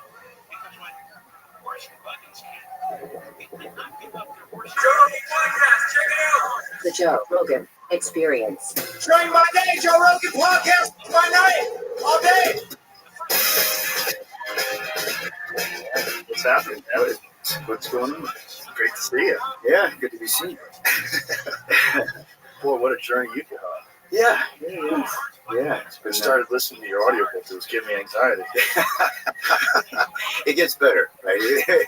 It takes a minute, but there's a relief for the reader. Well, the relief of seeing you healthy, walking Well, around. the relief is also you kind of know the end of the story, Yes. right? Before you go into it, Right. so that you can really kind of dive into the actual detailed narrative that I put out. Yeah. There's no other way to do it, but yeah, it's tough for a minute. It was like my sister. It took a while to read, and anybody else kind of involved in the incident takes a minute.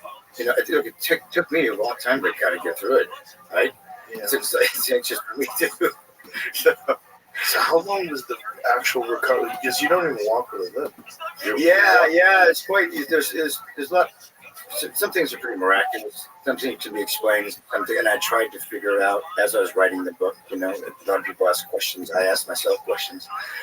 Some things were on my own will. Some things were otherworldly of some sort. But yeah, I was given. I was supposed to walk with a limp because pretty much a lot of titanium, and then it was certainly not running. And I'm doing far beyond all those things. Don't know exactly. I can pontificate on why. What do you I think it's will is a really special thing, and the love and fuel to fuel your will, I had in spades. I feel like I can pretty much do anything if I set my mind to it. When it was my essential part of my life, my recovery was a 24-hour day job. And typically I do many other things, right, as we all do in our lives, but when all my focus, like even parenting, is out the window until I can get better. So I had to do that first. So that being the central part of every thought, every fiber, every cell in my body is geared towards a one-way street recovery. Well, I'm getting fucking better. So I just got better. I just know what's the alternative. You know, I was brought back somehow, some way. And it would be a disservice to not do all the things I'm supposed to be doing and want to be doing. So it just took a lot of effort and it took a lot of support to heck, dude. I mean, there's hundreds of people involved in helping me not die again. You know, but then but at the end of the day, there's recovery, as you know, you can get injured in some sort of way. It's a lonely road. It's only you. No matter how much help you have or PT you have, if your tendons go, whatever the heck happens, you still have to put in the work every day and endure the pain and manage the pain and mitigate it.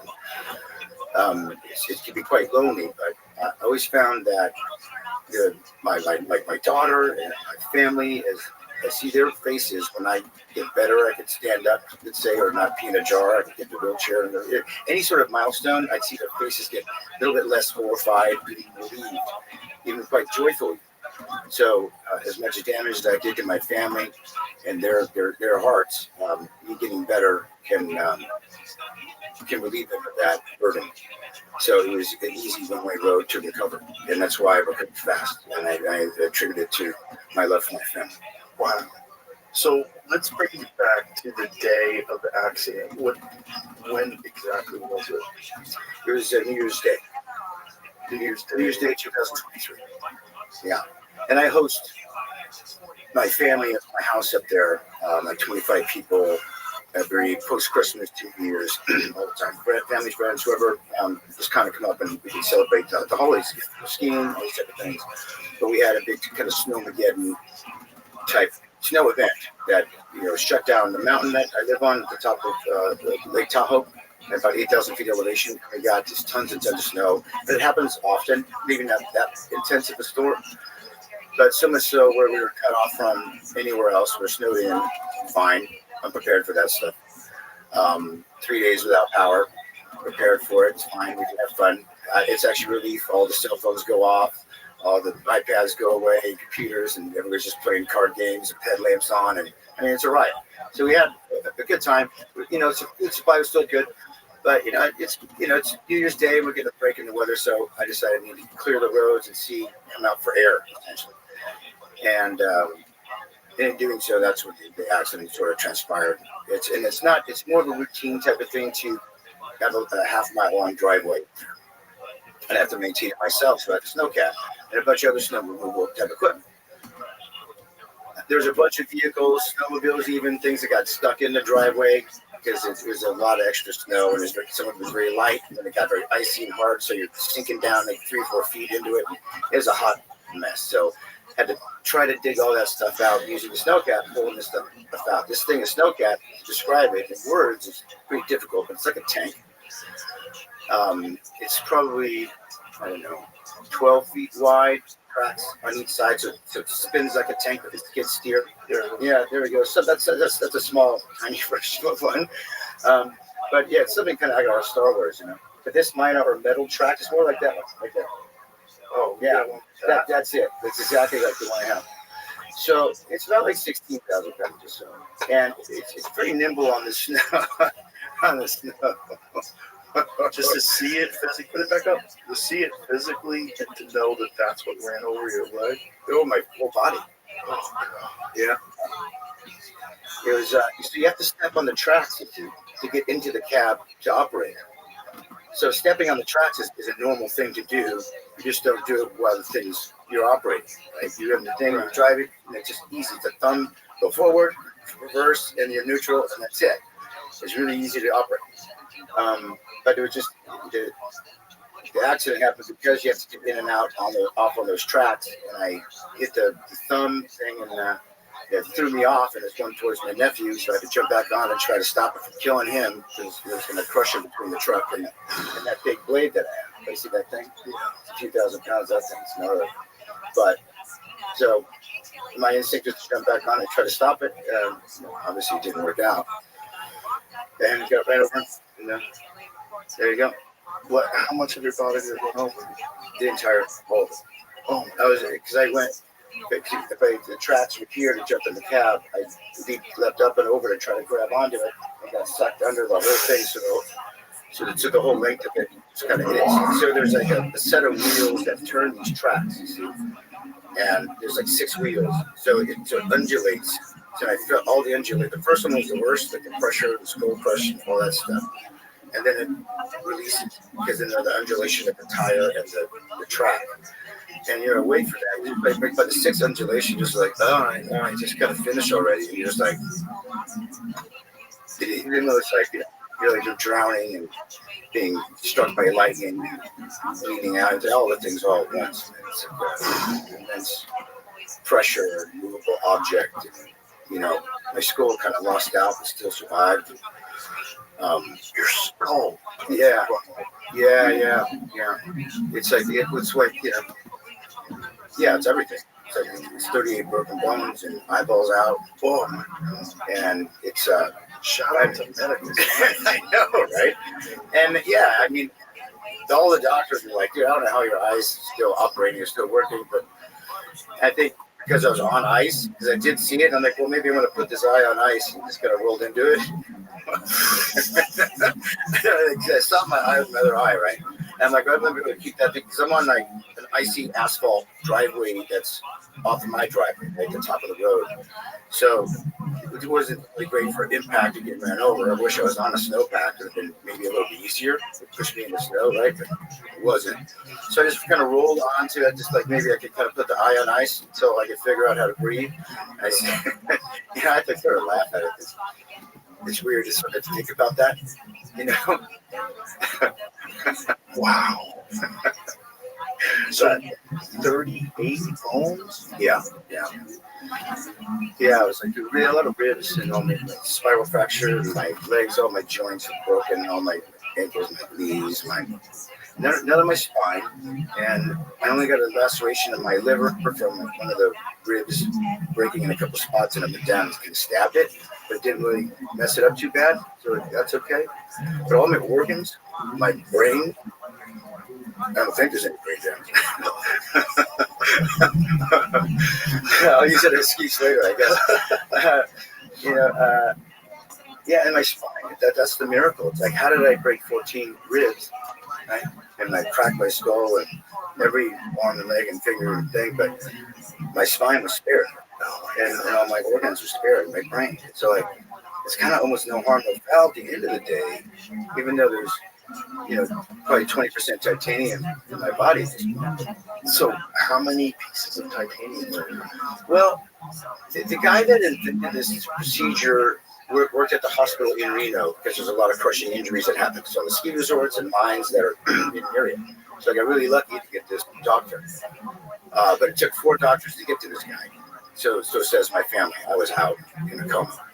And once they found this guy, he was on vacation. The mayor of Reno actually called him and said, you got to get back and help my friend out. And so he rushed out, and he's like, this is what he does for a living. He's like, oh, this is easy. I can't wait to do this for this guy, So it relieved on my family. It was such relief because they were like, oh, he's going to lose his eye, we're going to chop his leg. I mean, all this kind of tragic sort of prognosis, whatever you want to call it, right? So this guy comes in, no, it's fine. We're going to hammer this thing in. We're going to do this. We're going to do a space plate thing. We're going to do this. And just lucky that the orbital bone that broke and the cheekbone that broke, they only wanted to do that because my face as an actor made me want to save my cheekbone, I guess. Not that I can. But yeah, he fixed up all my ribs. They used like this mesh, and this sort of weird way to kind of handle it. So if it's 1 or 2 of the ribs that are all broken, the rest will kind of fall into place. The body's pretty miraculous. Just give it a little direction, and then it heals on itself. grow the bone. So it's not as much titanium in my ribs as when my thing for all those breaks. So many, I mean, it looks like rebar. Right? You get a scan. Like a lot of my bodies. Like, Do you have an X-ray? Yeah, somewhere. Yeah. So Is it online anywhere? We can see it. I don't know. Yeah, on your phone or I anything? don't think so. I could ask my sister for. She's I've got been all. showing everybody that. It's pretty remedial looking. It looks like like I had a hammer and a 2x4 and some nails, and that's what it just looks like. It's just very like, why is there a nail and 2 screws? And it's carpentry 101. There's nothing like I think the guy I had like screws in my skull and my jaw that broke in 3 spots. Oh, and the guy took it out with something that he got from Home Depot. It literally is like it just took it out. I'm like, dude, it's squeaking like it's in wood. Did you numb it or something? I almost knocked this guy out. It's just like, it was unbelievable. And I was always kind of half in the bag mentally, just kind of, because it takes so much mental to deal with like pain management. And it's emotionally exhausting to deal with like so many different things in your body. So I'm always kind of half paying attention to things. I'm much sharper mentally now because I don't have to mitigate so much inflammation, pain all the time. So I can kind of be here and laugh at you. But back then, this guy was, I almost talked this guy so hard, dude. Yeah, I was really happy to. That was a great milestone for me to get these screws out of my skull.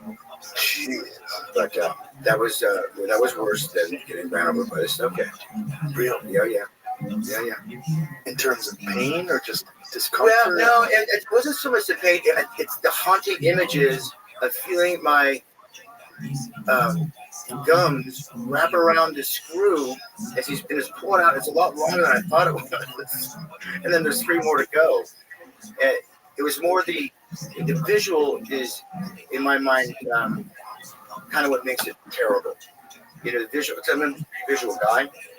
So I don't think anything hurts me so much in a physical way, but the visual is a pretty haunting image. And the sound, it vibrates your skull as he's taking it out. And it's like, this is what horror films are made, right? It's just like Saws.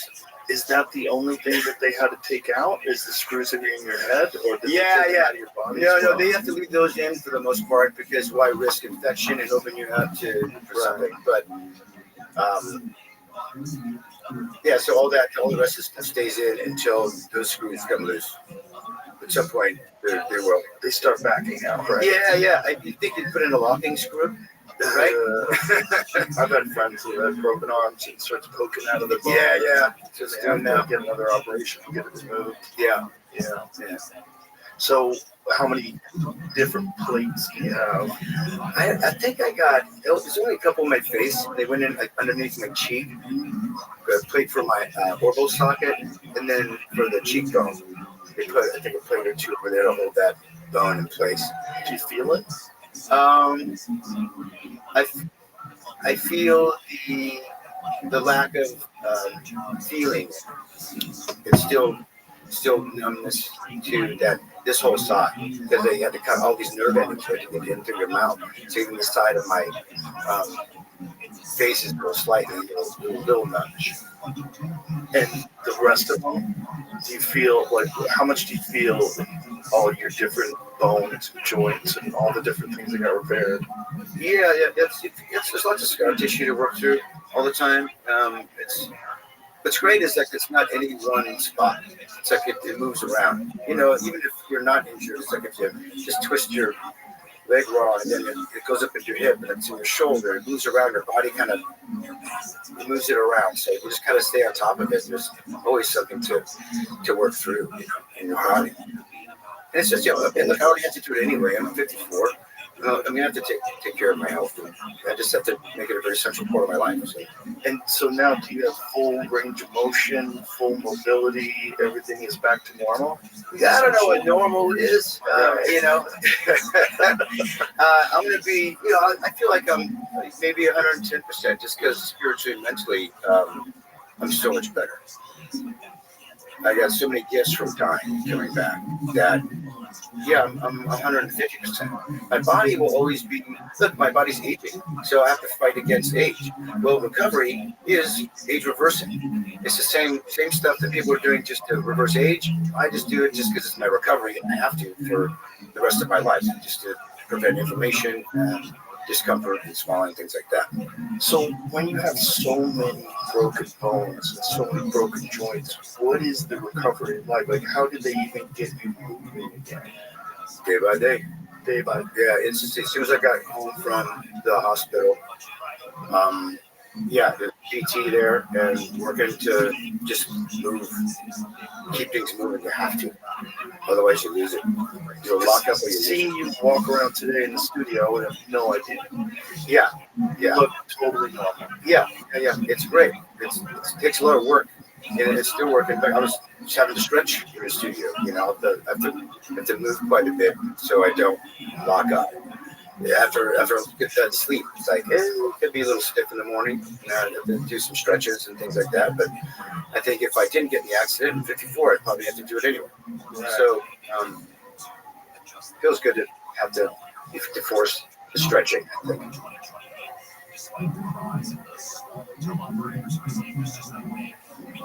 And so just day by day, so you're completely bedridden initially. And Yeah. how long does it take before you can sit up? I don't know. It moved pretty quick. Randomly with the puncture lung and all this broken shoulder, collarbone dislocation, all this stuff, that healed pretty quickly. But that doesn't require gravity and the force on your legs. Your legs have to take, right? So that took a little bit longer. The legs, both ankles, right?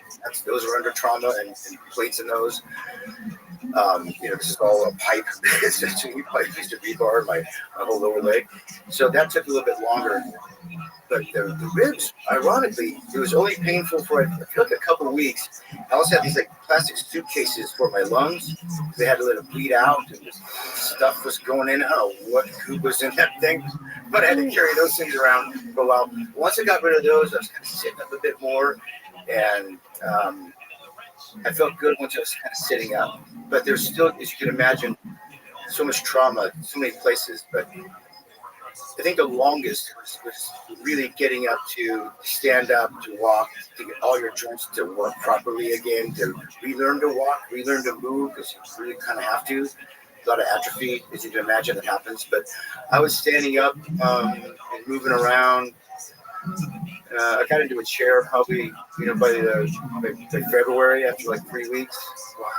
And the more I could move, the faster you heal, you get more blood flow, you're getting your body to work better.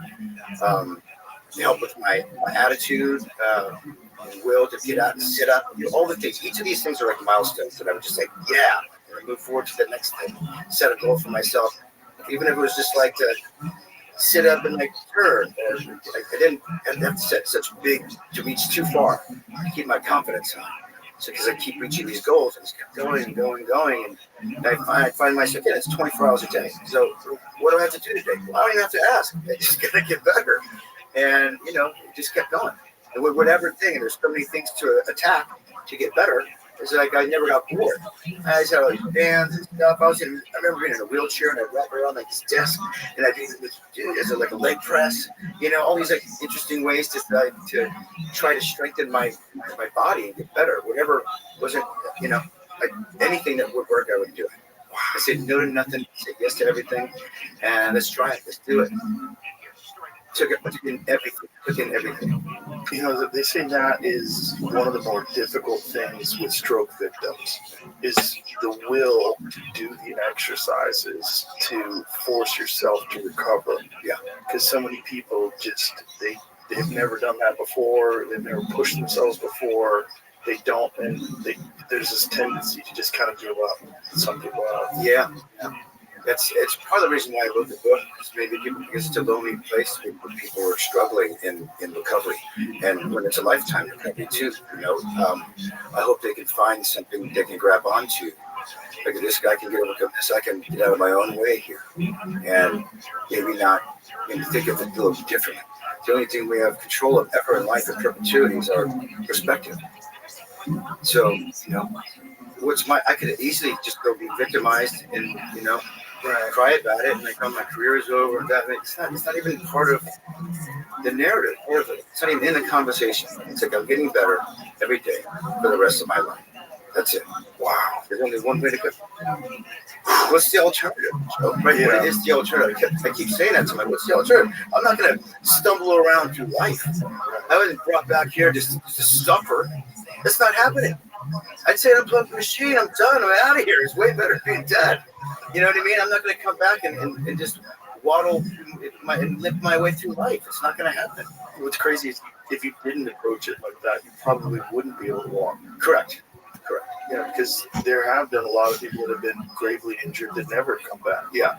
You have to push it, right? Anything that's in your life for excellence, you have to obsess at it and risk everything for it.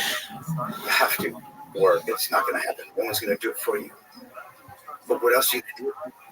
Yeah, again, like I said, what's the alternative? Yeah, this sucks, but like, so does a cold plunge, and so does this, so does that, so does that. Right.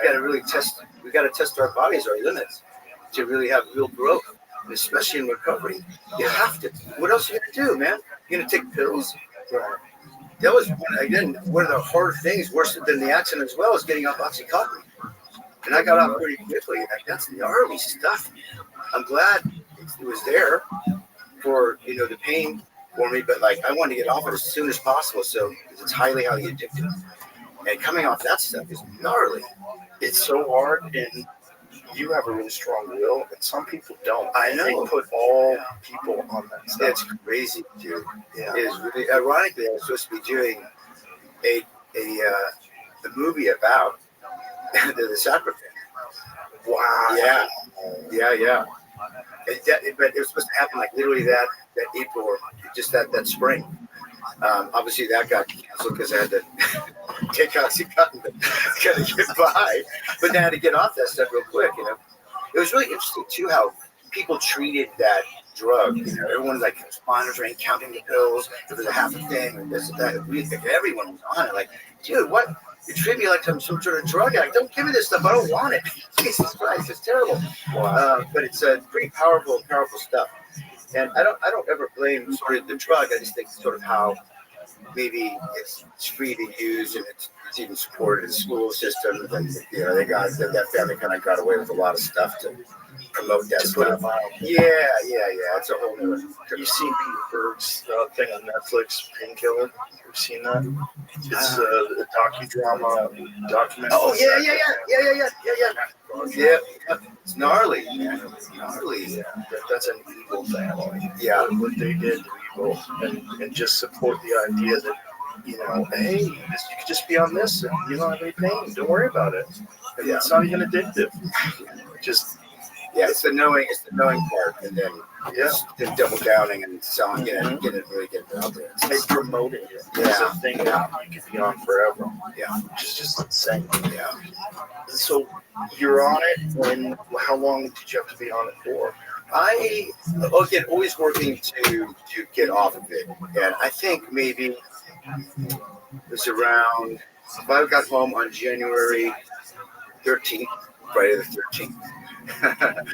And I think it was probably less than a month, probably like beginning of February, because I had all my molars and stuff got pushed in, so my mouth's a hot mess, my jaw's broken, but I had night terrors, as you would, being away through that trauma. So, and I bit down, and the tooth was just in a certain spot, and just cracked my molar, and it goes down to the nerve, and that. I'm like, I feel that pain. But I'm on all this Oxycontin, so I don't feel maybe I don't need to be on that shit. So I had to go get that emergency extraction, and get a post put in and on my back molar. And I said, well, I'm going to take it one more time just for the tooth pain or whatever, even with the dentist gave me. I think I took the dentist stuff, whatever that was, and cold turkey off Oxycontin and gabapentin. Cold turkey. Yeah, I didn't know. You didn't know how hard it would be?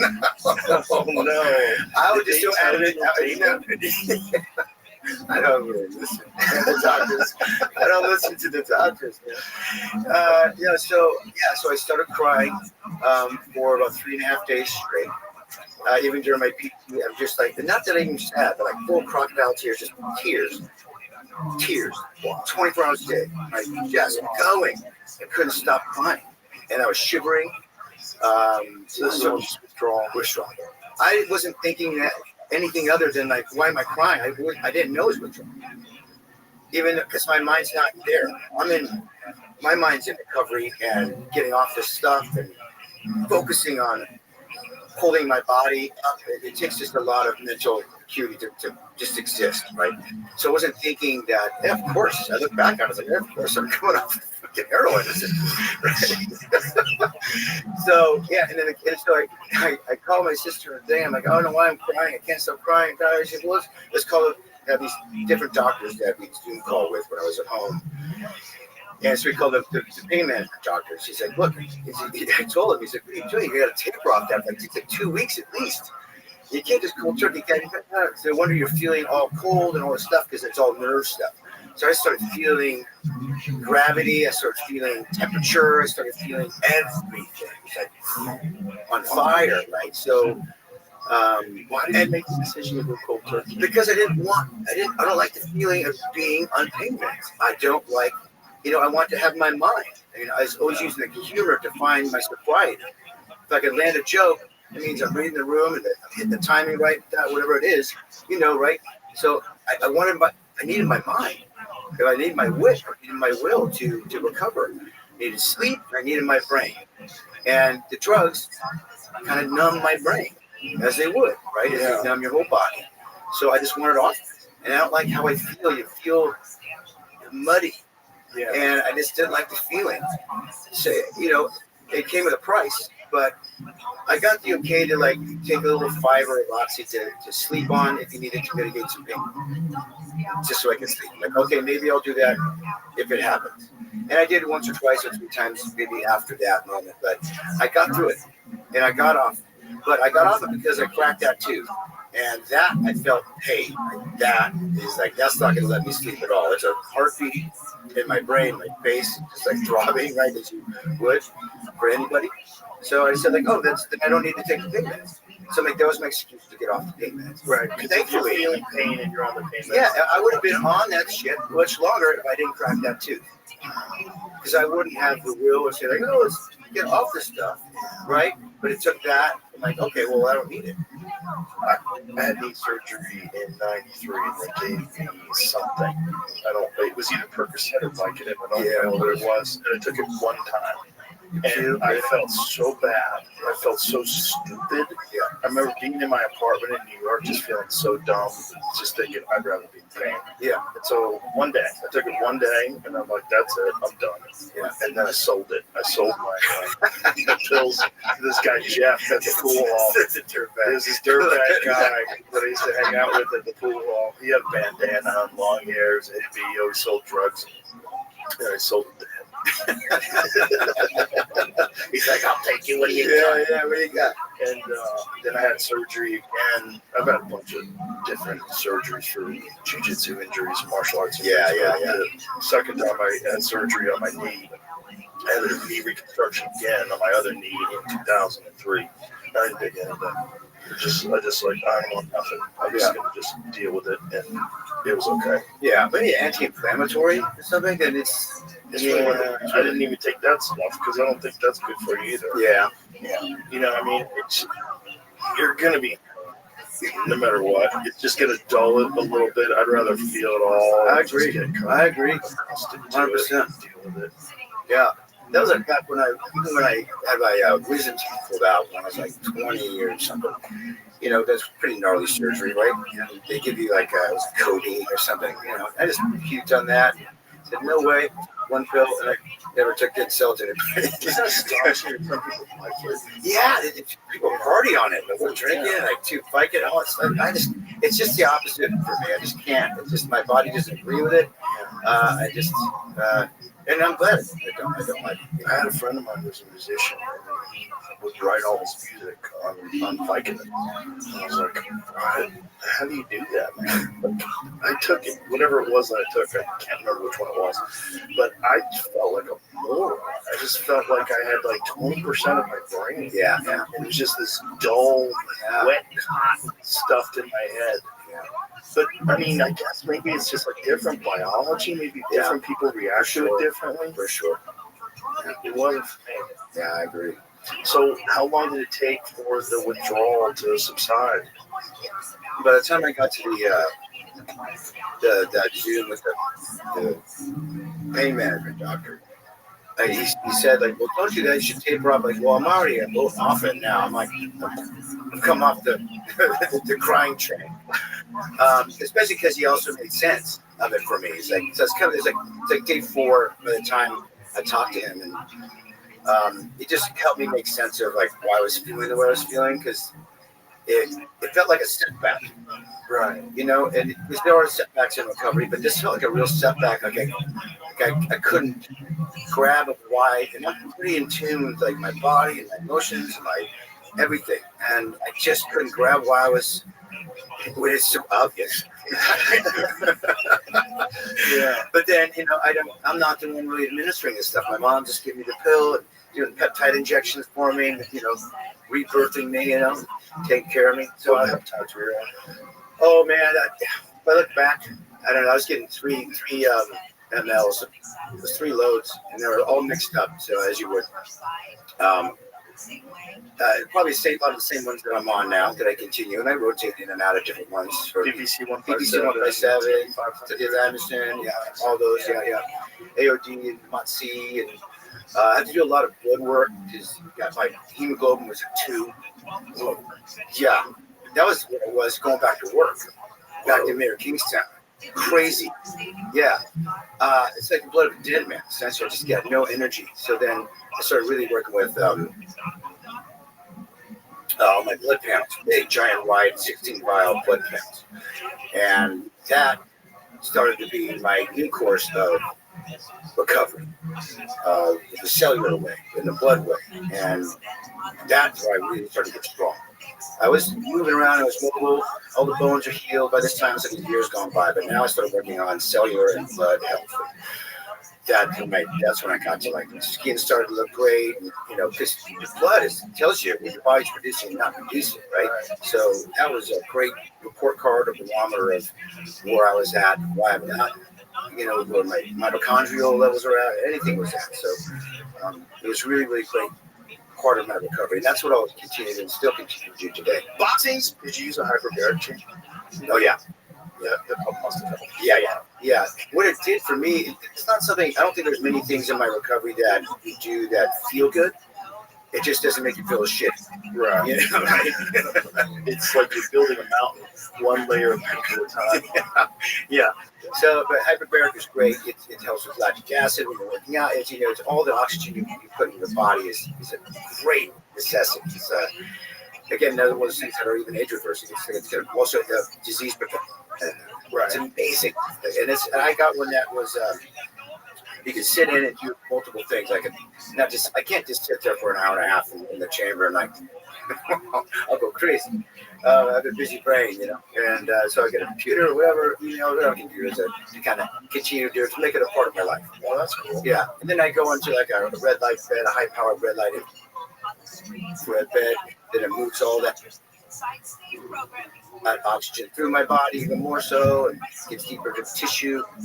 Amazing. Yeah, I use both of those things. Yeah, those are huge parts of my But I was imagine for some point what you went through that's imperative. Yeah, for tissue recovery, and oh man, huge, faster for repair. And so a year later, you're walking around. Yeah, I was walking by, my daughter's birthday was March 28th. So I guess a few months later, I was walking, very assisted week, walking with cane or a walker. So that had to be amazing. Yeah. Then I was like, by the summertime, I stopped doing recovery. The intense 24-hour day recovery. I would do like a 12-hour day recovery and then go walk in the sand in Lake Tahoe. Lake Tahoe is the world's biggest cold plunge. It's freezing as lake. So I just go dip my legs in that lake, walk in the sand. It's great for stability, the ankles, the joints, hips. And I would just do that kind of stuff. Even ride a jet ski. I would ride a jet ski in June. Wow. Yeah, taking it easy. I'm not doing anything guys. Just like, just living life. You know how good that is for your mental acuity, your spirit, your emotional body, and all that stuff. So I was out in the sunshine, getting vitamin D. I was in nature. I was with friends. I could do life stuff. I'm back in life stuff.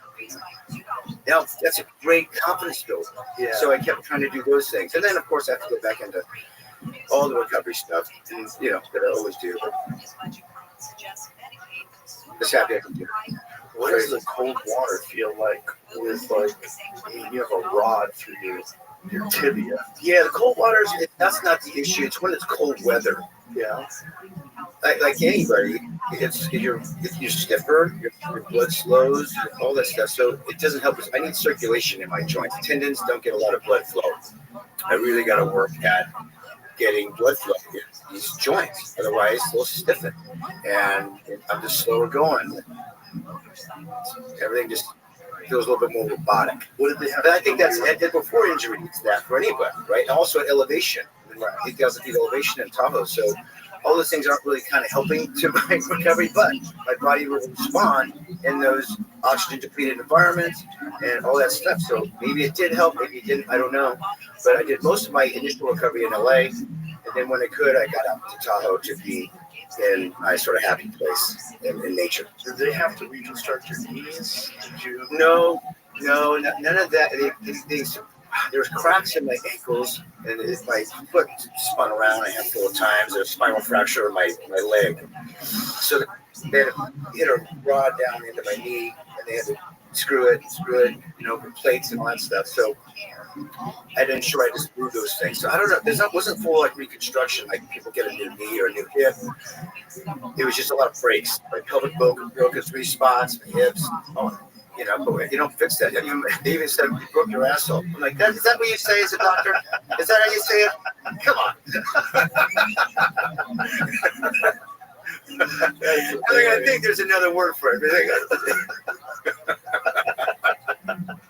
I think he was trying to make me laugh, and I did. And Eric makes you laugh. He's like, you broke everything, Jeremy. You even broke your ass. I'm like, all right, that's wow. Wow. And so what? So you've gone through the 12-hour. Now you're in like this 12-hour day. Yeah. So next summertime. Yeah. So I got to do like this life stuff, and that was really my first shot at allowing myself to think that there's a future, and I'm not going to live a life of full-time recovery for the rest of my life. But I can actually go do some other things that I enjoy doing with people in a kind of a normal way. So I was without a cane, without anything by June and summer came around. So I'm moving around. I'm moving around with inflammation and getting downstairs very slowly, but as you would, as long as you're patient, as I was, as aggressive I was with my recovery, I allowed patients to also live within an aggressive attack on each joint or each inflammation, whatever it was. I do allow patience, and because I allow myself to push hard, and listen to my body. When it says fuck off, I'm like, all right, I'll chill out for a second, and then keep going. So, but I gotta live life, and that was so rewarding to my spirit and my confidence, which you need, and that kind of was kind of dire times, and they keep going. And then, like I said, when we got to getting back to work, because I got so ready. Maybe I'm down to like 4 hours a day of recovery by the end of that first year. I'm like, I'm going to go back to work. I need to get back out into the world and use life as my recovery, and still only spend 4 hours a day on hyperbaric chamber, red light, whatever the heck I can do to mix it all up. A bunch of different stuff. A lot of heat, a lot of vibration, power plate stuff. That was really great for numbing the nerve endings, back of my knees, back of my ankles, that kind of stuff. I don't know if you ever used that stuff for. No, what are you doing? I used to have this thing. God, what was it called? It was a thing you stand on. It's like it would shake you. Yeah. Vibrations. Yeah. Slow it down. Yeah. Make it fast. Yep. It's like that. Yeah. Yeah, and that really was great for numbing like the back of my knees that really still ache and back of my ankles, just so it's not quite so sensitive. I don't know if it floods the nerve endings with blood or what it does, but it just kind of numbs it out. And I can go to sleep on. It's great. It's beautiful. I used to have one of those in my house. No, I don't even know what it's called now. It was just some machine with a bunch of different programs. Yeah, it's power plate. Probably a power plate. Well, power plate I think is the one that you work out on. You can. Yeah. This one was a little different. This one was would just shake you at a bunch of different frequencies. Oh, You'd stand on it, and it was supposed to just do a bunch of stuff for your hormones and endocrine system and all sorts of different stuff just by the vibration. Yeah, it helps me a lot. Interesting. For sure. And were you doing sauna and stuff like that? Yeah. I used to use just the red light bed. Like sweat, like it's just shaped like a coffin. Yeah. Like a tanning bed one. Yeah, it's just as effective. I think as you go into sauna. It just doesn't take so long to heat up, or you can just get in that thing and cook. It's amazing, and it's amazing that even like an LED light like that or infrared light can warm me up so much. But it's intense. I love it. And then after a while, you start lifting weights. Yeah. I started training as soon as I got when I just started doing blood work, because my hormone, my testosterone was at 200, my hemoglobin was at 2, like everything was. Your body's just wrecked. Oh, it's wrecked, and I'm going back to work. So I had to attack while I was falling asleep during workouts that I'm trying to do. They only schedule me maybe 6 hours a day on set because I fall asleep in the middle of the scene. Oh my God! They're like, who's gonna fuck her up? Oh man! So I had to really work on that. And I think it's really the testosterone. Once I got that level to like 700, 800 constantly, then I had more energy, and that allowed me more energy in the gym. And once I had that got me more energy. So just started feeding upon itself. I was doing blood panels every week. And just saw progress, and then I just started lifting, and I had so much energy, and I felt better. The more I lifted and moved, stretched, it just kept compiling, just like most things in life, and it got easier, like most things. With oxygen chamber, that's better when you can pile on it. Same with red light stuff. Nothing, no one time anything's going to do anything, but if you do it often enough and make it a central part of your life, it's like, oh, I was on fire. It's great. I started running. You can run that. Yeah. I mean, I don't know where I'm running to. I was never a distance guy. I was always a sprinter, right? I was a sprinter from high school and college. So Does it hurt when you run? it feels like if you've ever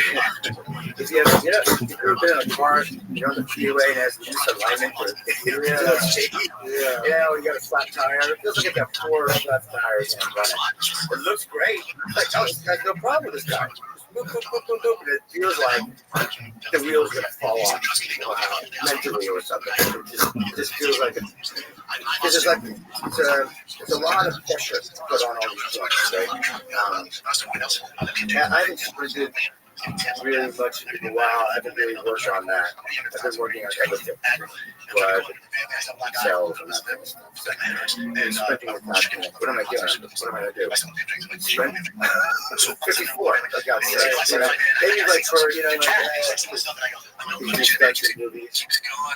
Maybe it's some point I'll just sprint. Or maybe not. Maybe it's just Yeah, well, maybe you can. Which I love, but it doesn't help the fighters when you tell, because they know already. Yeah. They say, like, trust me, they know what they did wrong, but they also don't need advice from a guy who's never been in there. Like and it's actually probably one of the worst things you do. When I lost to, I was young in my career, so especially at that time, you're ultra sensitive. When I was to Roy Jones, never fought him. When I was to Roy Nelson, I was at PF Chang's with my family afterwards, and the waiter was giving tips tips on a jab. I went, oh, cool, man. I'm just trying to be cool. I'm way younger at the time, so your ego's crazy and you're aggro. And I'm trying to be cool. I'm with my family. I still have a black eye, a little bit of busted lip.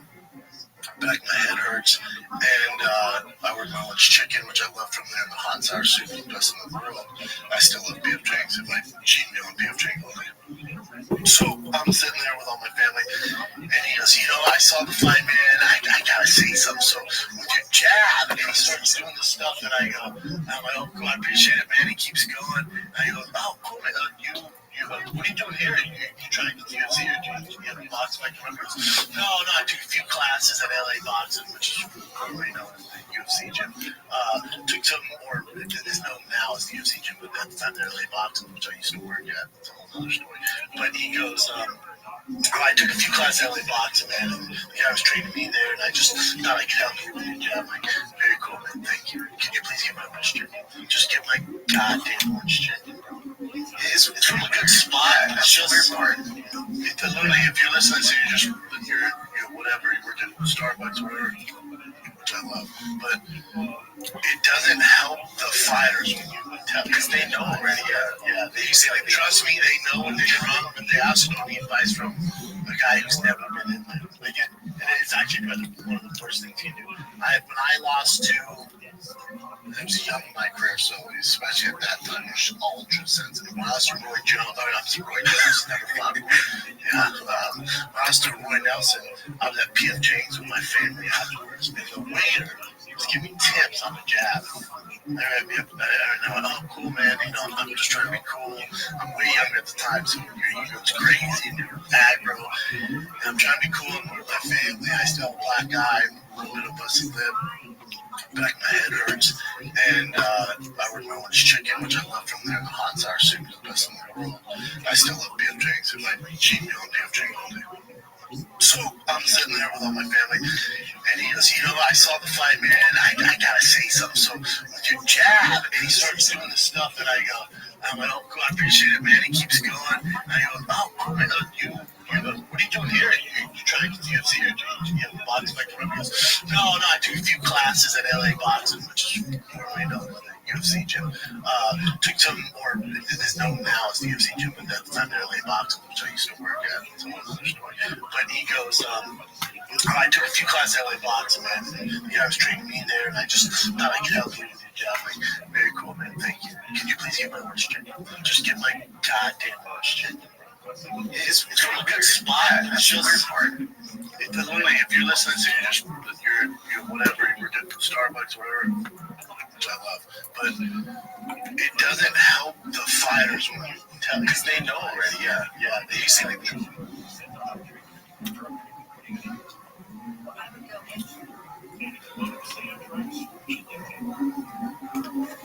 are on forums and are create troll accounts. I view those people the same I view a homeless guy critiquing my art, or critiquing my set, or critiquing a podcast. They do not matter. It literally does not matter to me. They're not, because someone, the person who would go out of their way to create that account, or to live in their mom's basement, or whatever job they're working, cannot even fathom the amount of work it takes to pull off something, whether it's a set or a good podcast or a business or merchandise, or it's just it does not matter, and I hope I said, I hope other people they start to discredit those people even more. Because the type of person that were to go on YouTube and leave a negative message, even create an account to be that way, is I don't associate with those people. I don't know those people. It does not matter to me. It's when people who lets that affect their mood or their life. It's mind-boggling. It's crazy to me. What do you care? It'd be the same as a cat creator profile. That's a good example. Who cares? Even a homeless guy. The homeless guy was just creating a profile talking shit. It doesn't matter. Because they're all the same. For the people that are negative or are on forums and are create troll accounts, I view those people the same I view a homeless guy critiquing my art or critiquing my set or critiquing a podcast. They do not matter. It literally does not matter to me. They're not, because someone, the person who would go out of their way to create that account or to live in their mom's basement or whatever job they're working cannot even fathom the amount of work it takes to pull off something, whether it's a set or a good podcast or a business or merchandise. You know, it's just, it does not matter, you know? And I hope my son, I hope other people, they start to discredit those people even more. Because the type of person that were to go on YouTube and leave a negative message, to even create an account to be that way is, I don't associate with those people. I don't know those people. It does not matter to me. So when people lets that affect their mood or their life, it's mind-boggling. It's crazy to me. But you can't, it'd be the same as if a cat created a profile. That's a good example. Who cares? Even a homeless guy. The homeless guy was just creating a profile and talking shit. It doesn't matter. Right? Because they're all the same. But for the people that are negative or are on forums and are create troll accounts, I view those people the same I view. I mean, Sure, I can. I think you can. I already have. I believe it. I just don't know if I want to make that a central part of, the acting experience. Maybe I can. Well, that would be an absolutely phenomenal turnaround to go from where you were to going back to action films. Yeah. To go play Hawkeye or something. Yeah. You know what I'm saying. Yeah, it'd be a Or good Born test. Identity. Yeah, that's tough. That would be a tough Right. one. That was in excellent shape for that one. That'd be a challenge. Yeah, I would imagine. I don't know. Do you want to tax my body? No. Probably should. Is it taxing your body or is it strengthening your body? Yeah, I don't know. Yeah, I don't know. I mean, how many miles can you get on this stuff? Like titanium. It's forever. I think it's permanent. I mean, everything you have just reinforces the recovery of the bones, right? Yeah. And then you just have a plate there that just keeps the bones in order. Yep. And it's I mean, all the titanium in my body is useless. It did its job. And the bones grow. Mhm. But so it just stays there now. Is there an argument that the titanium hinders you at all? Well, I mean, it is foreign and foreign metal in your body. It's not projecting it, but there's a point where it could. Just like allergies, there's sometimes you can get allergies sometimes for 40 years in your life, and also I'm allergic to sound. It could reject it. Who knows? You never know. I'll cross that bridge. I'm worried about today. I'm here with you. I'll worry about that shit later. It's just so impressive. Yeah, it really is. Yeah. It's it. Yeah. Because at any other time in history, you're dead. Yeah. Any other time in history. Oh, yeah. 20 years ago, you're dead. Connor. Yeah. Connor. 20 years ago. It's insane, right? It's amazing. It's amazing. What a great blessing to have all those people there, even like the EMTs and all the people that were there, the life-saving stuff. They did all this stuff that they had to do, man. There's so much. And I'm really known in that community, especially in the EMTs and all that sort of stuff. I have a lot of firefighter friends and all that stuff. So it's just like you're just getting a little extra juice and love from these people. Like I knew one of my best friends is a firefighter in that area, Jesse, and he just retired. He got the phone call from his buddy who had to stab my chest and release the pressure from the lung and on the ice and he's the one that said, "Look, dude, Jeremy, we did the best we could, dude. I don't want to get to the hospital." Wow, and that's code for gone. He's gone. Yeah, but I mean, they were I talked to him all later. I saw every nurse, I saw every doctor. I went by every EMT, even the pilot that flew me up there, and just had to give everyone the biggest squeeze and apologize if I was a pain in the ass or whatever it was, man. It's that reminds me of just why I'm back anyway, and the only thing that you take with you is love. That's it. The beginning of the audio book is your daughter. Yeah. And that was the one I had the hardest time with. Yeah, because it's, Can you imagine? Yeah, I can't imagine. Dude. Does this? I mean, it must forever change your perspective on life. because you've crossed back. Well, it just made it easier. It's ripped away all the white noise, things I gave credence to, things I gave value to. It's fucking meaningless. Bullshit. All the bullshit. Bullshit is gone. And I just don't. Sadly, I'm in a spinning rock, people and capitalism and stuff. It's just, I just feel like I belong. But I've ever seen, and it's one of those things where I started working for them. I didn't know what it was. Somebody sent it to me. I saw like actually fucking scary. And now anytime, because I was handling the social media stuff, anytime something with Reddit popped up, I was like, fuck, I don't want to get it.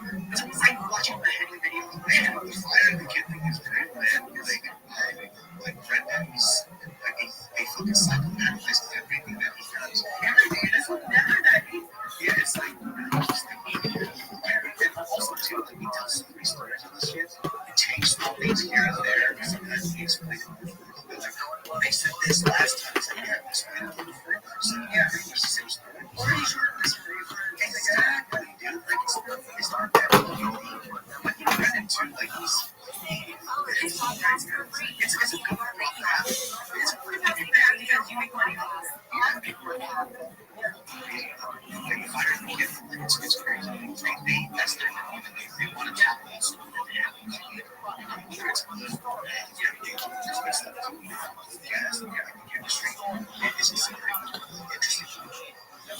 But I just a lot of times I don't feel like I fit into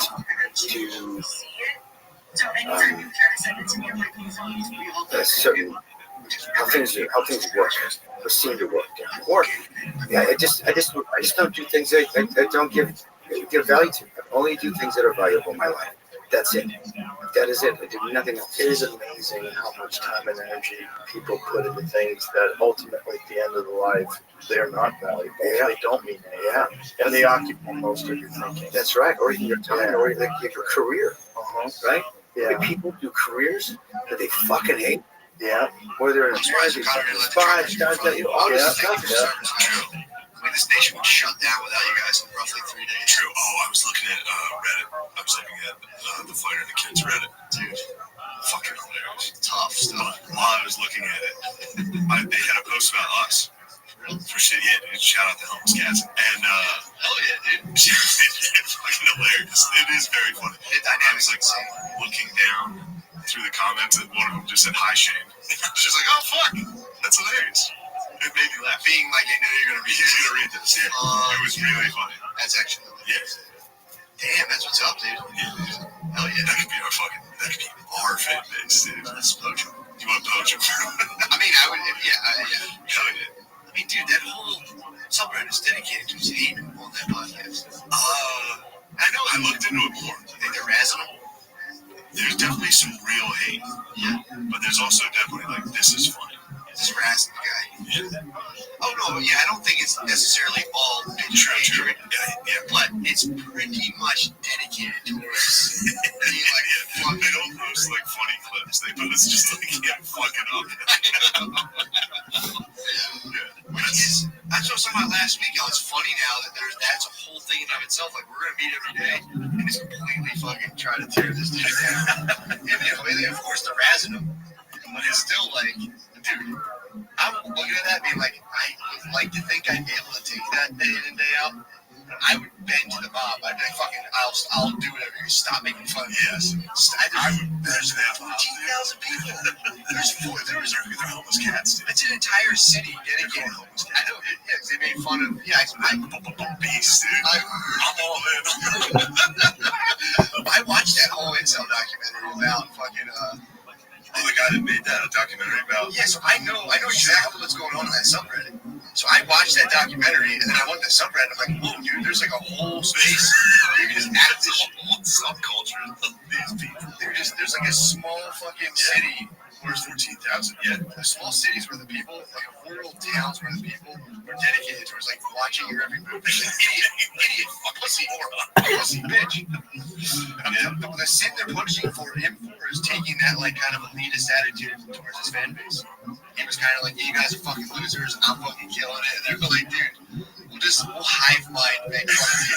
It's like, dude, I would instantly cave. Yeah. I'm like, so I'll quit. You guys, just fuck, I'm done. Yeah, I mean, I would keep ripping, but I've said it before, and every comic has said it. It's like, nah, I try not to check. Dude, fuck that. I'll check it nonstop.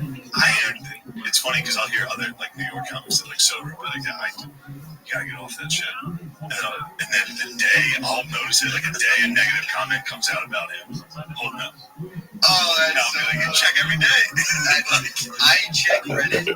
I don't check Reddit the same amount that I don't jerk off. I can maybe go 3 days and be like, yeah, I'm pretty much over that, dude. And then I'll get the urge. I'm like, well, I'll just see what's I caught a beat in the hotel room. That was so fucking funny. So yeah, we were together Thursday, Friday, Saturday, Sunday.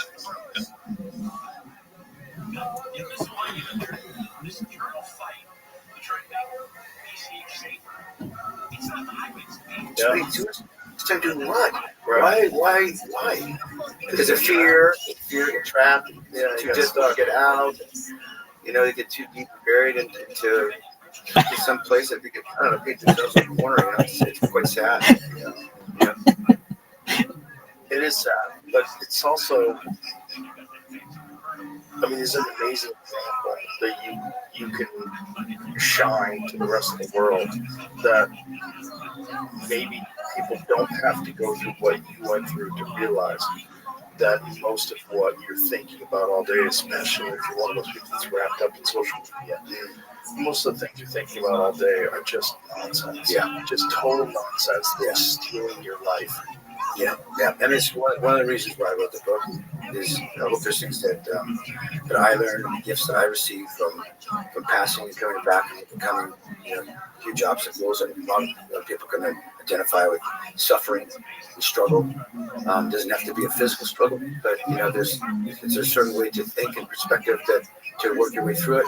Because it is a lonely place, and I think there's something beautiful about the narrative of an author to a reader, or even just audio, which is even more intense because there's one call, kind of dramatic in that sense, but like it's pretty intimate, and I think you can really move the needle for somebody. Yeah. The more open and honest and vulnerable I am in sharing the narrative, the maybe more I have a chance of connecting with the reader or listener. No doubt.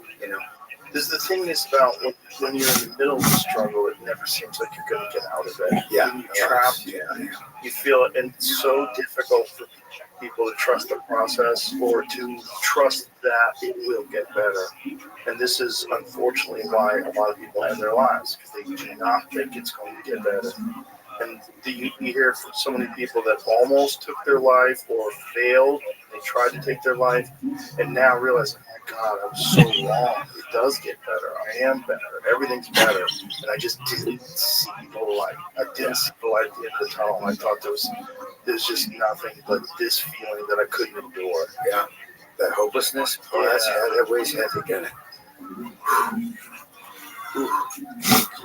You can't afford that. You can't give that power. You can't give that. No. You can't. I think anybody can sink into that. Right? Anybody can figure that. It's just so hard for people that have never gone through something before. If your life has been really easy, and then all of a sudden you're tasked with one of the most difficult burdens ever, overcoming the fear and the feeling of wanting to end life because you can't take it. God did that. Jesus. I think people need to suffer. It is an actual requirement of life. This is the fiber, the DNA of love. Real love, true love, in perpetuity can't exist without suffering. It's impossible. They don't appreciate it. Yeah, you have to have suffering. And suffering doesn't have to be looked at as a negative thing. It's to be looked as a beautiful thing. It's where real love comes out of. All my suffering, there was real love in there. Everyone around me just in this recovery. Or in a loss I may have had. She stares at me. The old uppercut, huh?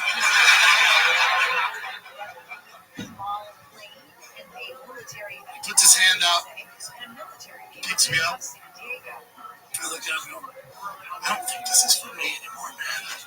Hey, you're gonna be fine. Either way. Thanks, guys. You're gonna make your choice. You're gonna fight more, probably. Who knows? But you're gonna be fine. 100%. Yeah, and you'll be fine. You gonna fight yet? 100%. Okay, good. 100%, Joe. It's my best friend, partner in crime, Brian the Kid Callen. He walks up, stares at me, and goes, "The old uppercut, huh?"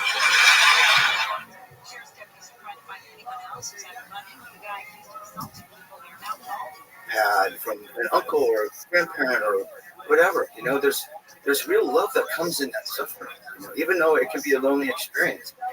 I mean, I look at it that way, and not as a negative, terrible thing, because it's just temporary. And it's not. What's that? It's counterintuitive. In the negative term of it, right? But we all have to suffer, right? I mean, it's part of the human experience, right? Yeah. It's the Joe Rogan experience. I'm not suffering. I'm having a great time with you. But, you know, I don't think people welcome that or allow that to happen in their lives and let it be okay. That the suffering that we suffer at the hard times are the building blocks to who we are. It builds resilience. Yeah. It builds character. Yeah, It yeah. builds all those things. Yeah. I remember one time, and this is Reality check to Brendan Shaw. minor This was stuff, a long like time ago. comparison, but Brendan Shaw still fought in the UFC, and they were having a conversation of where that should go. Joe Rogan asked him if you had a wrestling match with Cain Velasquez, how would you do? Straight up wrestling? Yeah. I think people would be surprised. Really? You think so? I think you'd be surprised. I really do. I think he'd fuck you up. And I say that as a friend and a guy who loves you. And then Joe Rogan dropped the reality. I think you'd be surprised. I say that as a friend. Yeah, I think people would be surprised. Really? You think so? No. Joe Rogan asked him if you had a wrestling match with Cain Velasquez, how would you do? Straight up wrestling? Yeah, I think people would be surprised. Really? You think so? I think you'd be surprised. I really do. I think he'd fuck you up. And I say that as a friend and a guy who loves you. And then Joe Rogan dropped the reality. I worry about your commitment to fighting. I worry about where you stand. I think you have one foot out the door. I think you're looking. You disagree? You're a smart dude. You came into fighting fairly late in life. This sucks for you. It's hard to hear. You know? Joe's fighting fairly late in life. This sucks for you. It's hard to hear. You know? Joe said he did this is because he deeply cares about Brendan Shaw as his friend. Brendan was pretty resentful at first, but then he actually retired and went full force into his comedy career. Do you think it was right the way Joe Rogan reality checked Brendan Shaw?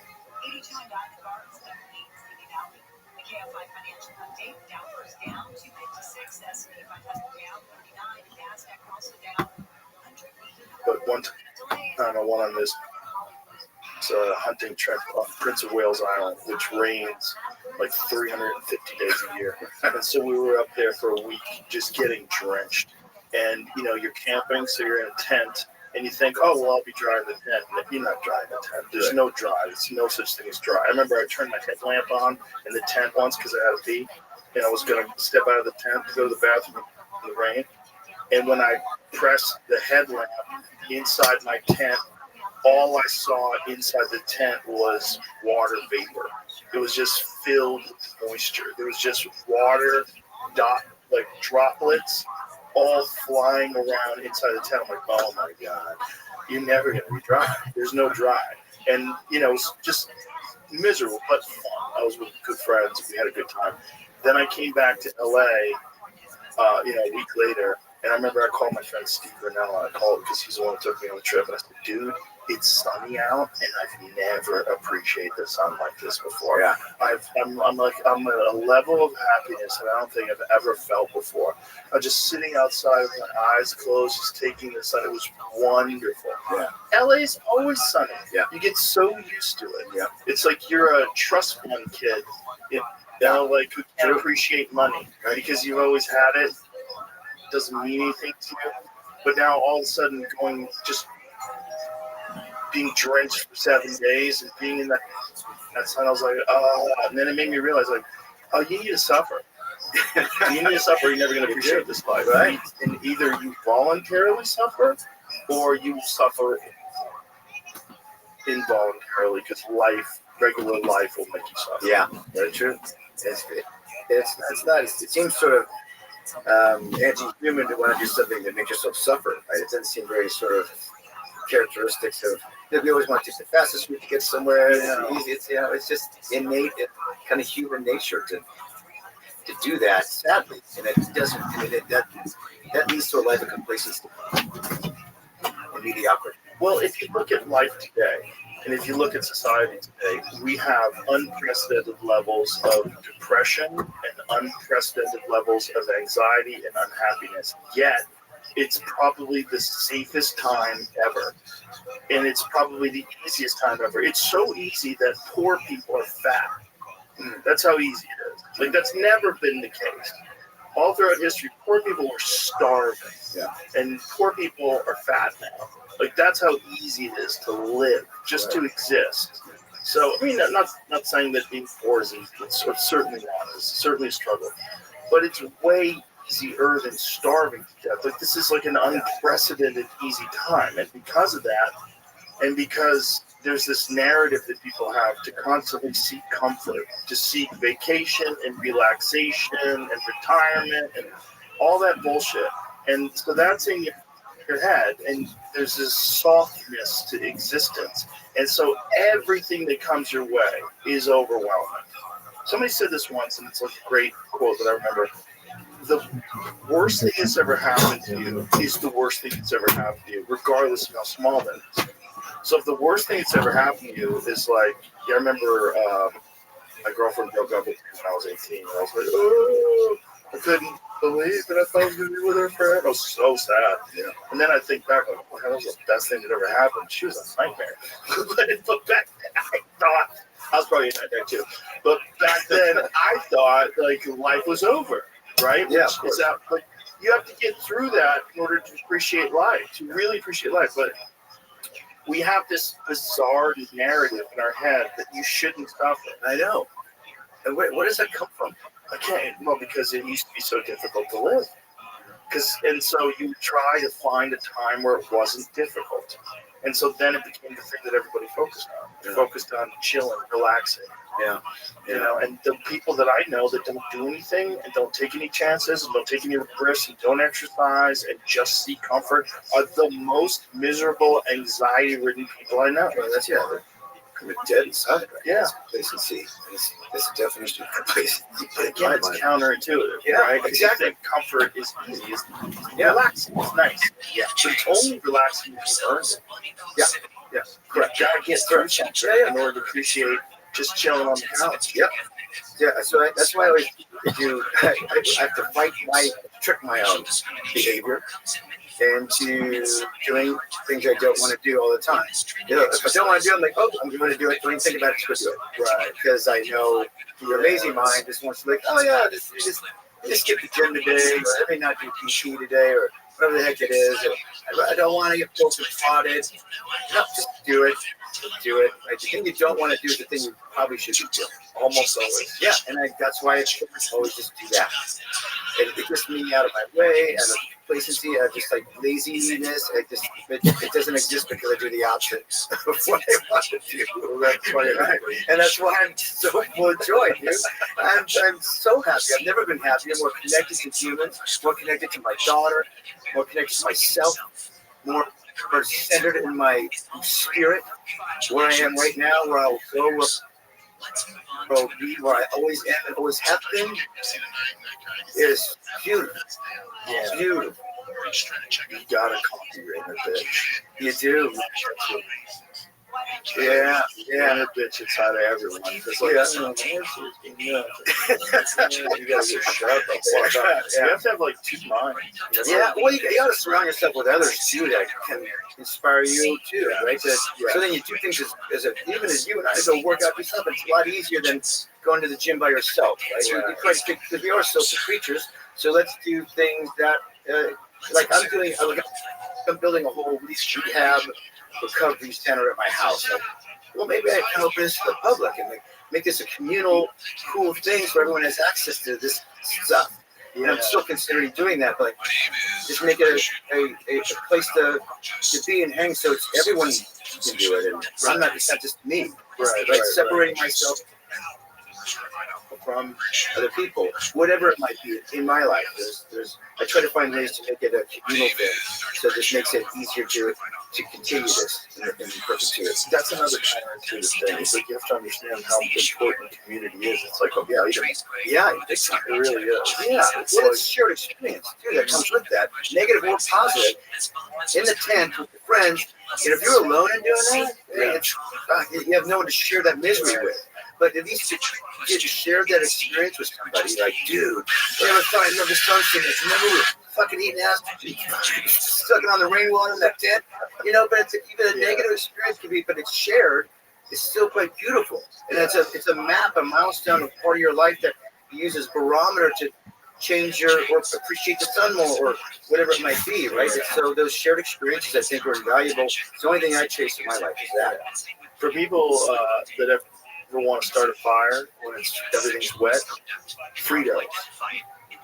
Fritos, bags of Fritos. The Those oil motherfuckers are so toxic that if you light those things, they're like little fire starters. No way. Yeah, man. Fritos are crazy flammable. They stay lit for a long ass time because they're just soaked with oil. Yeah. So whatever oil, whatever horrible fucking seed oil, whatever fucking industrial lubricant those fucking things are made out of. But when you light that, they're essentially some sort of a corn byproduct and oil. Right. And so if you light those fuckers on fire and then you get some semi-dry sticks and light those. We started one fire one day because one day it didn't rain. So that one day it didn't rain, me and my friend Brian Callen, we were determined to start a fire. And so we just found like the driest possible, but nothing was dry, but driest possible sticks and twigs. Started it, and it dried some logs out. They were hissing, steam was coming off them as we were lighting it, but Fritos. Yeah. Fritos are an amazing fire starter. Kind of crazy. That's crazy. Makes you think about eating those. I was just going to say, you guys about to eat this shit? Yeah. Which brings me to another question. How much did you alter your diet after all this? Because I would imagine like anything that causes inflammation, it then becomes an issue. Yeah, I didn't go down so much that route. I'm always eating pretty good.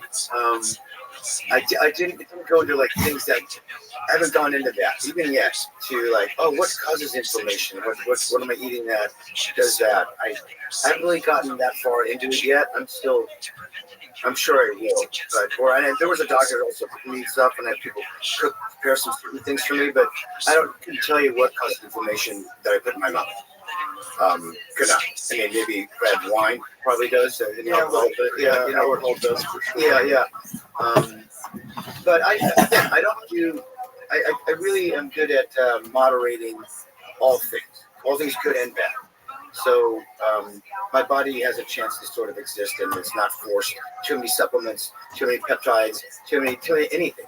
Right. All good stuff. I sort of just moderate. So once I got my blood right, I was like 205 pounds. I've never been more than about 65. And it's just all this surgery weight, all this stuff, and it's hard to get off when you have your hemoglobin's 2. Right. I just have the energy. So also, you probably have to eat a lot too, because your body needs calories in order to help that and you get the proteins too. Yeah, and also it's difficult to eat because again my molars got twisted. It's hard to chew. I look fine, but to chew it on this steak and asparagus thing, it's like this stuff for me to get through. Still to this day? Yeah, it'll be forever. I can't fix it. If I start to move those molars again, they'll probably fall off. Oh wow. Yeah, and I'd rather keep. And it just get uncomfortable. So they got pushed in. Yeah, this side, you usually sort of like this, you can arch to your thing, so my bite just kind of arch and it goes straight back.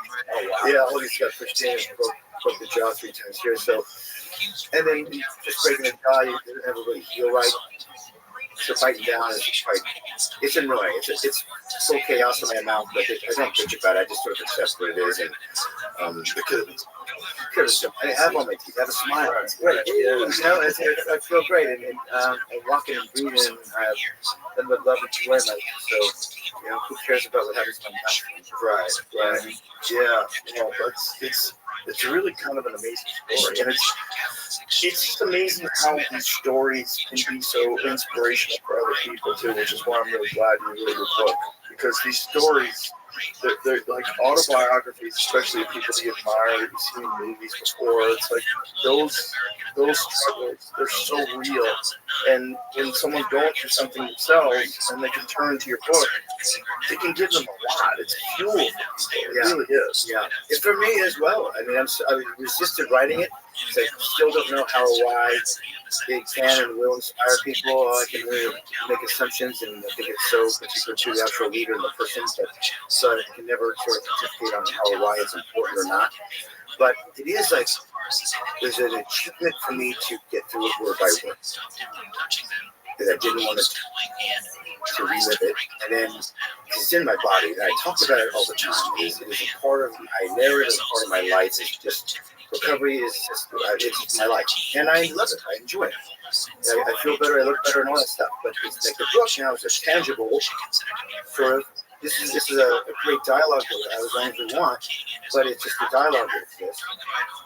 But now this is a tangible object with words. The words don't change. They stay there like a tablet. And something kind of interesting about that is a milestone or a tangible thing that now exists in the world. And psychologically, it says a lot to you. So that even when I do die, that's still there. So that maybe it can help somebody, even when I can't be there to talk to them or whatever it might be. Or it doesn't exist, right? Something Will exist long. Yeah, it's pretty interesting because I do movies and things like that or music. Those are like the same thing as a conversation. They just sort of exist in the moment. Like, it's great going to a concert, but then it's over. Right. And then that's it. Well, what happened? Well, I could tell you about the concert. But something about something existing beyond your life is pretty interesting. What was the process like of writing? Did you physically sit down and write things? Initially, I had a ghostwriter who helped me, because I've never written a book. I've written a lot, but I've never written a book. So I wanted to get the format. And so we would work through this format, it's almost like an outline. And then so we just do interview by each of the sections of this outline that we put out. And so then we would just talk like this. And so let's talk about this. So it take me moment by moment in the accent. All right, let's do that. We meet every day for like 2-3 hours, however long I could sustain going word by word on it. And we record it all.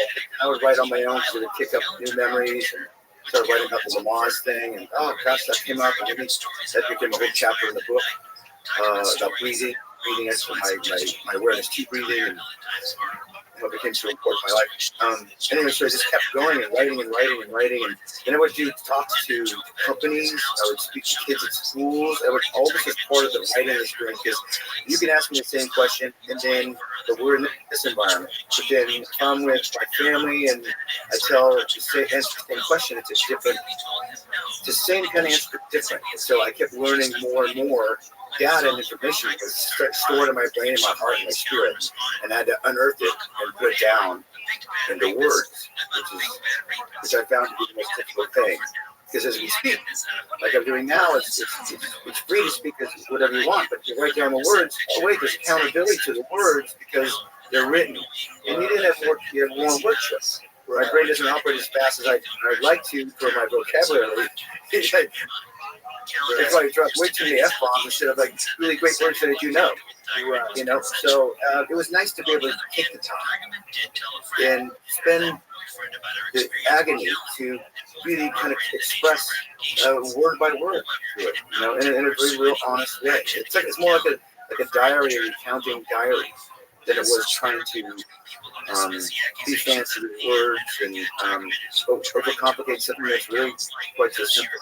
What was the process like of going over the words and deciding what to keep and what to edit out and how to format everything and what order to talk about things in? The order always was working for me from the beginning. It allowed for flexibility for what would come up in the conversation, in the writing. It allows fluidity, but there's a beginning, middle, and end to this. We already knew the end, or I knew the beginning, and so it was the branches off of. I didn't know I was going to talk about the loss in this book. Didn't know that was a huge milestone in my life. that got me to understand what conscious breathing is, to mitigate pain. Because there's a whole thing about Lamaze. I was taking at 12 years old. My mom was pregnant with my sister, and she said, "Put down the cleats, son. You're not going to soccer practice." She grabbed a pillow and come with me to class. What class? There was a Lamaze, the YMCA. And my stepdad was out driving a truck or something, and so my mom, she also needed not to be alone, but she needed, so she brought me, the oldest, and I lay there with the clothes between her legs, teaching her how to breathe, and short breaths, and they pulled down a screen. Then I showed this midwife birth at home in a bathtub, pouring out water and this whole thing, and what's going on? I'm 12 years old. Oh, I'm mortified. Like, what happened? Is that a whale breaching? What was going on? And so that came up in sort of me and my partner talking about it. He's like, "Dude, you don't realize." I was like, "Yeah, that's why the book's called My Next Breath." All about breathing. Breathing was such a central part of my recovery, such a part of my, not dying. And to get through each and every moment, the perspective of breath is not a conscious thought. It's just reflective in our body. And when we make it conscious, it's destined to our brain. What you can do with your mind, with your breath, it opens up. Like the more you breathe, the more you get oxygen in your body. It's feeding. Oh, it only feeds you. Like yawn, people yawn and say the example, like, "Oh, you're tired." No, you're not tired. It's your body that you know that you can breathe more oxygen in yourself, right? So you're not tired. You more O2. That's all. Your body's making that happen. Isn't it fascinating that everybody breathes? So everybody thinks, "Oh, breathing, what's the big deal?" But another. Have you ever read James Nestor's Breath? Or it's actually breathing, I guess. But it's an amazing book on breathing techniques and the history of breathing techniques and all the different things that people have achieved with breathing techniques, including holotropic breathing, which achieves psychedelic states of consciousness, and all these different feats of incredible physical endurance that people have achieved, breath work. It's pretty amazing. He was a guest on my podcast a few years back. I read his book and started really getting into it, and really trying to practice different breathing exercises.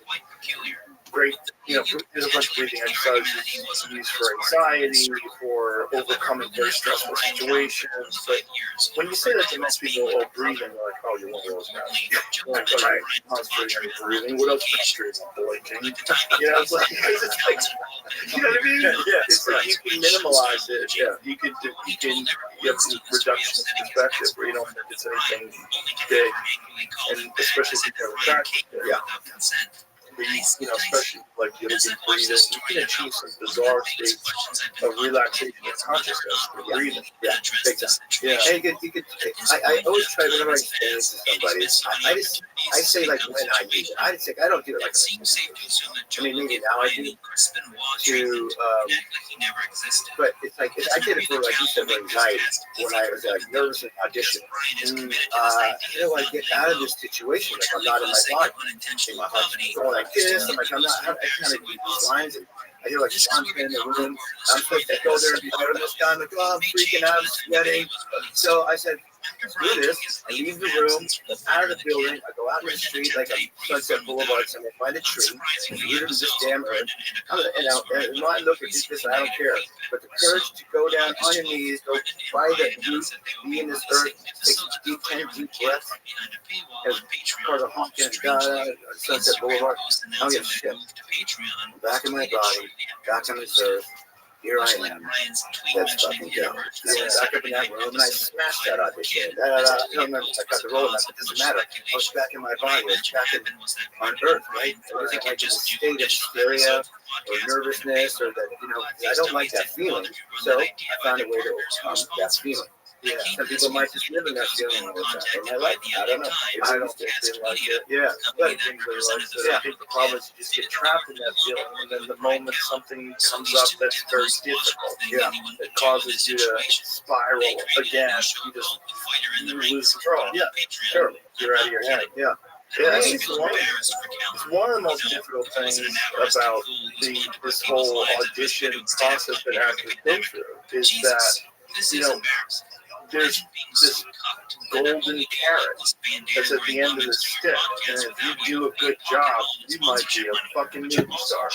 You know what I mean? Which seems impossible, right? And it must have seemed impossible before you pulled it off, right? Yeah.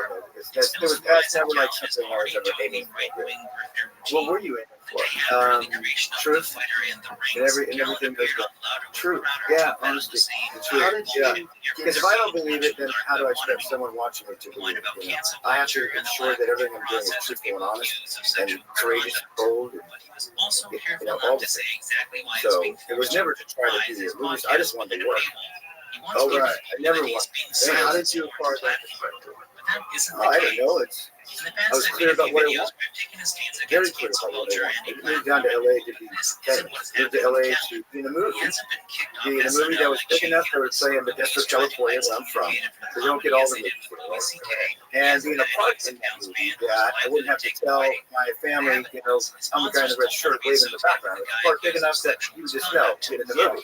Yeah, so I got that, all those goals, in the first job I ever did on camera. It was National Lampoon's Secret Trip movie. So I had to recalibrate new goals to also give myself that I was working enough. So I never, my goals were always like I wanted to be a lead in by the time I got like Dahmer and then all this kind of stuff, it just kind of made, I was ready for that stuff. But I was at 38 by that time. I was at the new guy in town at 38. So yeah, I was just ready. And my German never stopped. It's one of the most complex movies about a very bizarre psychological state that people acquire or that people fall into when it comes to war. Yeah. What was it like living in that mindset? It was interesting. I got to spend, I was at Fort Worth for about a year learning how to get bombs, learning to safe. Yeah. You got to spend time with guys and off campus, off base.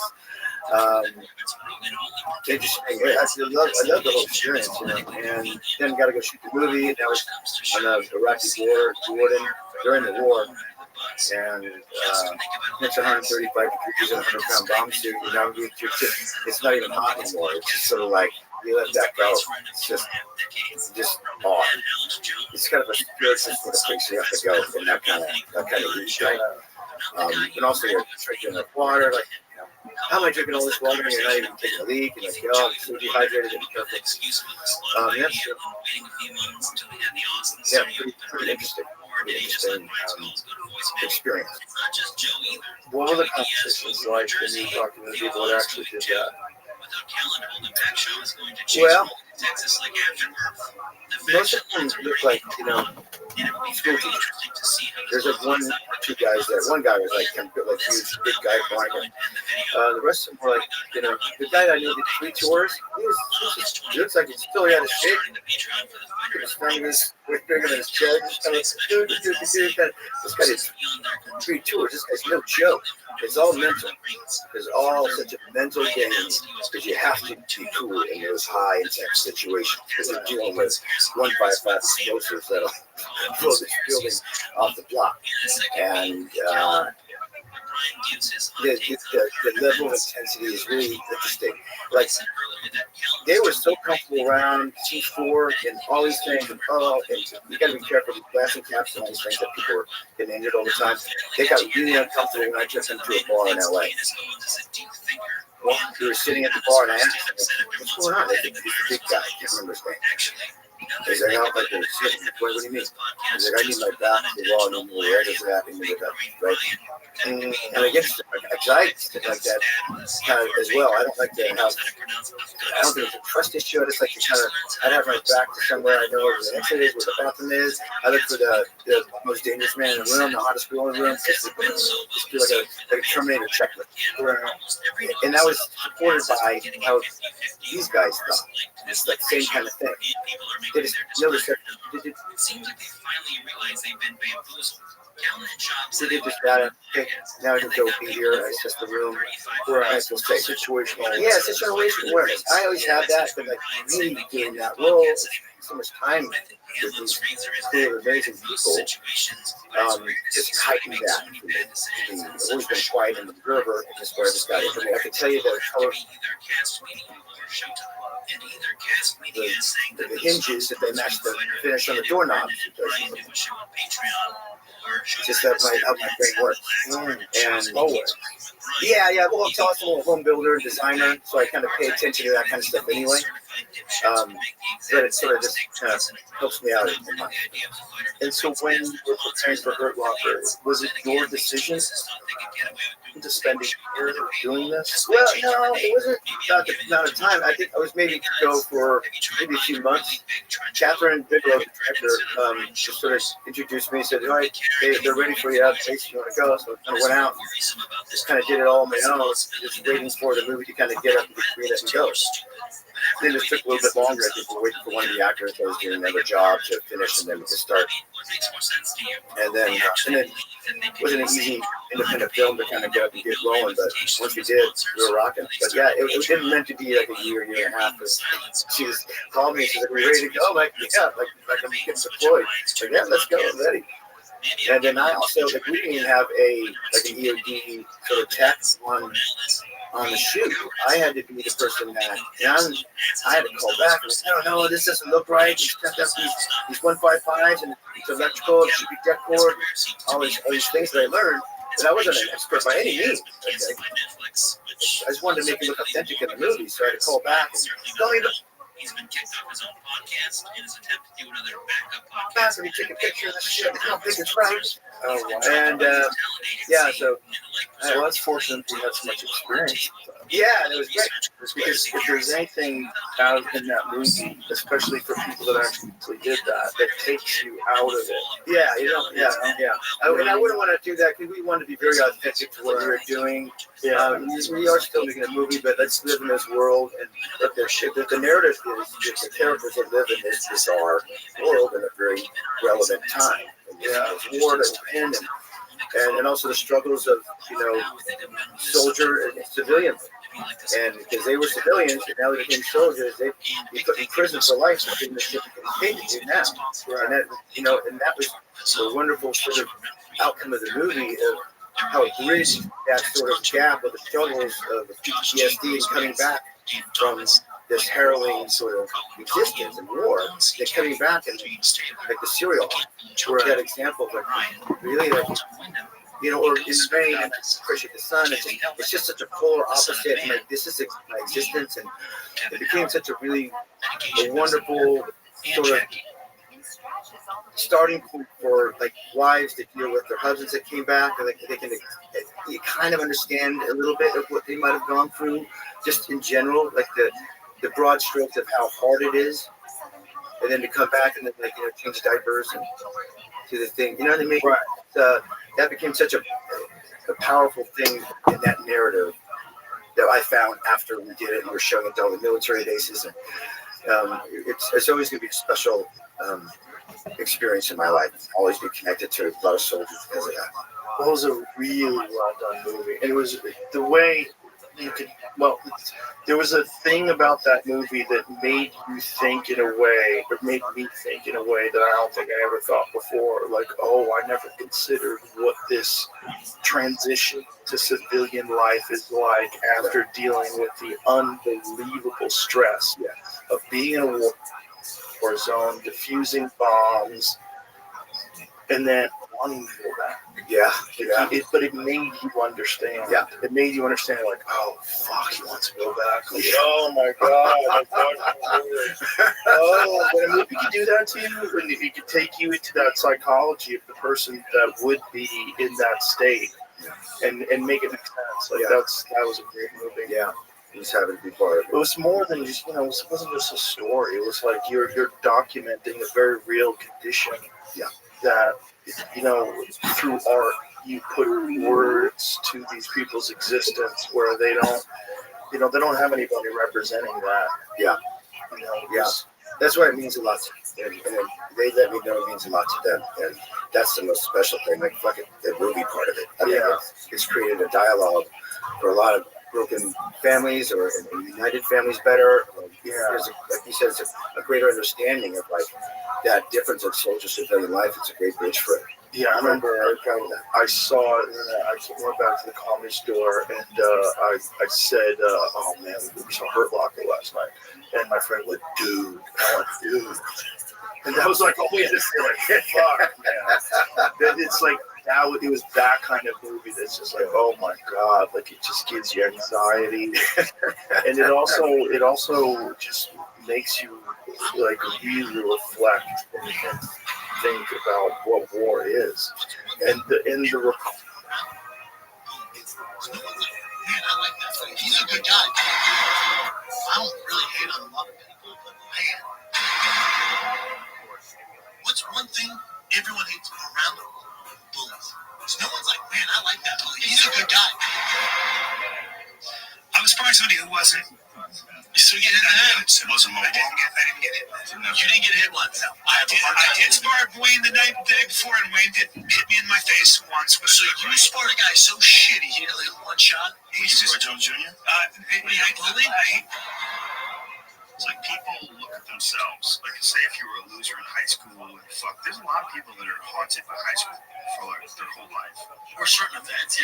Certain events. Like, that's why being bullied is so dangerous to some people, because if they get really fucked with by people and tormented by people in high school, that shit can carry over to the rest of their life. It devastates their confidence. So in their early developmental period, they have this really poor self-image, and having a poor self-image is fucking super hard to get over. Here's how great Gary Barnett is from University of Colorado. I don't know if I've ever told him. So I had a roommate who was the biggest bitch on the team. For whatever reason, I had to remove the kid. And me and him did not get along. We played the same position. So he was the guy where, dude, what's mine is yours. I eat like one Triscuit, and then I come home and he put sticky notes all over his entire food. Literally open the box of Nutrigrain, can't see all it, and I go, what the fuck? So what I do, I eat all it, and I throw out the rest, and I put it all back. So then I go practice. That's fun. And I come back. That's so fun, right? And I'm ready to throw down. I look at it. He didn't figure it out. My phone's ringing like nonstop. What the fuck? I answer it. Hello? It's his mom. He called his mom and told his mom. We're in college. We're juniors. That guy sucks. All these people suck. So I'm like, what the fuck? His mom, and I just go, his mom like talking to me, I yell at me, I just go, get the fuck out of here. Super disrespectful. Get the fuck out of here. And so, but at the time, there's only one parking spot. So his mother said, Brendan, you ate all his food? You gotta pay it back and apologize. Started tearing up me about my character. Like, fuck off on the phone. Which, we talk my mom like that, of course, which is all I'm trying to do. I'm trying to think this. Yeah, so, I've never disrespected that. So then there's one parking spot, and he knew the only way to get back at me was to take that parking spot. It's traffic parking in Seaboulder's terrible. So he goes, hey man, it's in our lease. I get that parking spot 3 days a week. You get 4, I get 3. I'm like, you don't have a car. This doesn't matter. I want that spot 3 days a week. It's in my lease. Otherwise, blah, blah, blah. All right, man. So he parks his bike there. He parks his bike in the parking spot. And I take my time my girlfriend's car. I can't park there. I park on the other side. Well, just so happened that morning that we had winter conditioning at 5 a.m. I go to get my car, which is in this spot, and it's broken into. All the wheels are bashed, the radio's taken out, all my gear, the bunker's taken out, my wallet's gone. And, that's the final straw. I walk in, and I'm like, all right, man, the car got broken into because you want to be a bitch. We're going to fight right now. Whoever wins stays. Whoever loses leaves. Deal? You're shaking hands like, man, it's not going to be from here. I'm going to fuck you up. He goes, I'm not fighting you. I'll call the cops. I'm like, no, I promise you, you're going to have to fight me. Because I'm not going to fight you. That's not an option. I'm so mad. The car's broke. We've been through this enough. Whoever loses, leaves. Did he break in? He didn't. Yeah, I did it. So I take my sweatshirt off, and I'm just in sweats and no shirt now. Because I don't want to work out my shirt. Yeah, I'm fight. But you hadn't fought. No training, nothing. You're going to fight. He goes, I'm not fighting you. So I'm going to fight. because I want to get in the fight first. That's what I'm getting on with you. So I, fucking Ace Ventura 2 style. Looking right in his face. Face to face. Wow. He does nothing. Wow. I'm not big dude, too. I'm fighting. Good luck in your fight. So finally, I just lost my cool. I grabbed him by his sweatshirt. And I grabbed him, threw him through a glass door, shattered a glass door. Like that. Then I went to practice and told the entire team what happened. I'm a good storyteller, so I just wrote this dude so bad we had to move out. Move out, but poor self-image is fucking super hard to get over. It's really hard. I've talked about it before in this lab. Basically, body dysmorphia, which is fucking crazy, man. It's not in great shape, but it happened in college. I had this girlfriend for a long time, and I had this huge event. I was getting ready to travel for all these NFL teams. The night before, I was going through all my mental stuff and how I was going to do. I put on exactly what I was going to wear. And it's you don't know how to act and eat like a pro, but I did it for 4 months, and I was like feeling good. I'm like, dude, I look like an NFL guy right now. This is how an NFL guy looks. And my girlfriend, what do you think? How do I look? She goes, soft and kind of chubby. One girl, God, she got me. Threw him through our glass door, shattered our glass door. Now, back off of allergies. Fuck your allergies. Fuck your I wanted to address. Fuck Calabasas, man. So we got an email. Oh, yeah? What's it about? Well, I guess your story about spitting in a guy's face and throwing them through a plate glass window. Whoa. You're talking about the context here.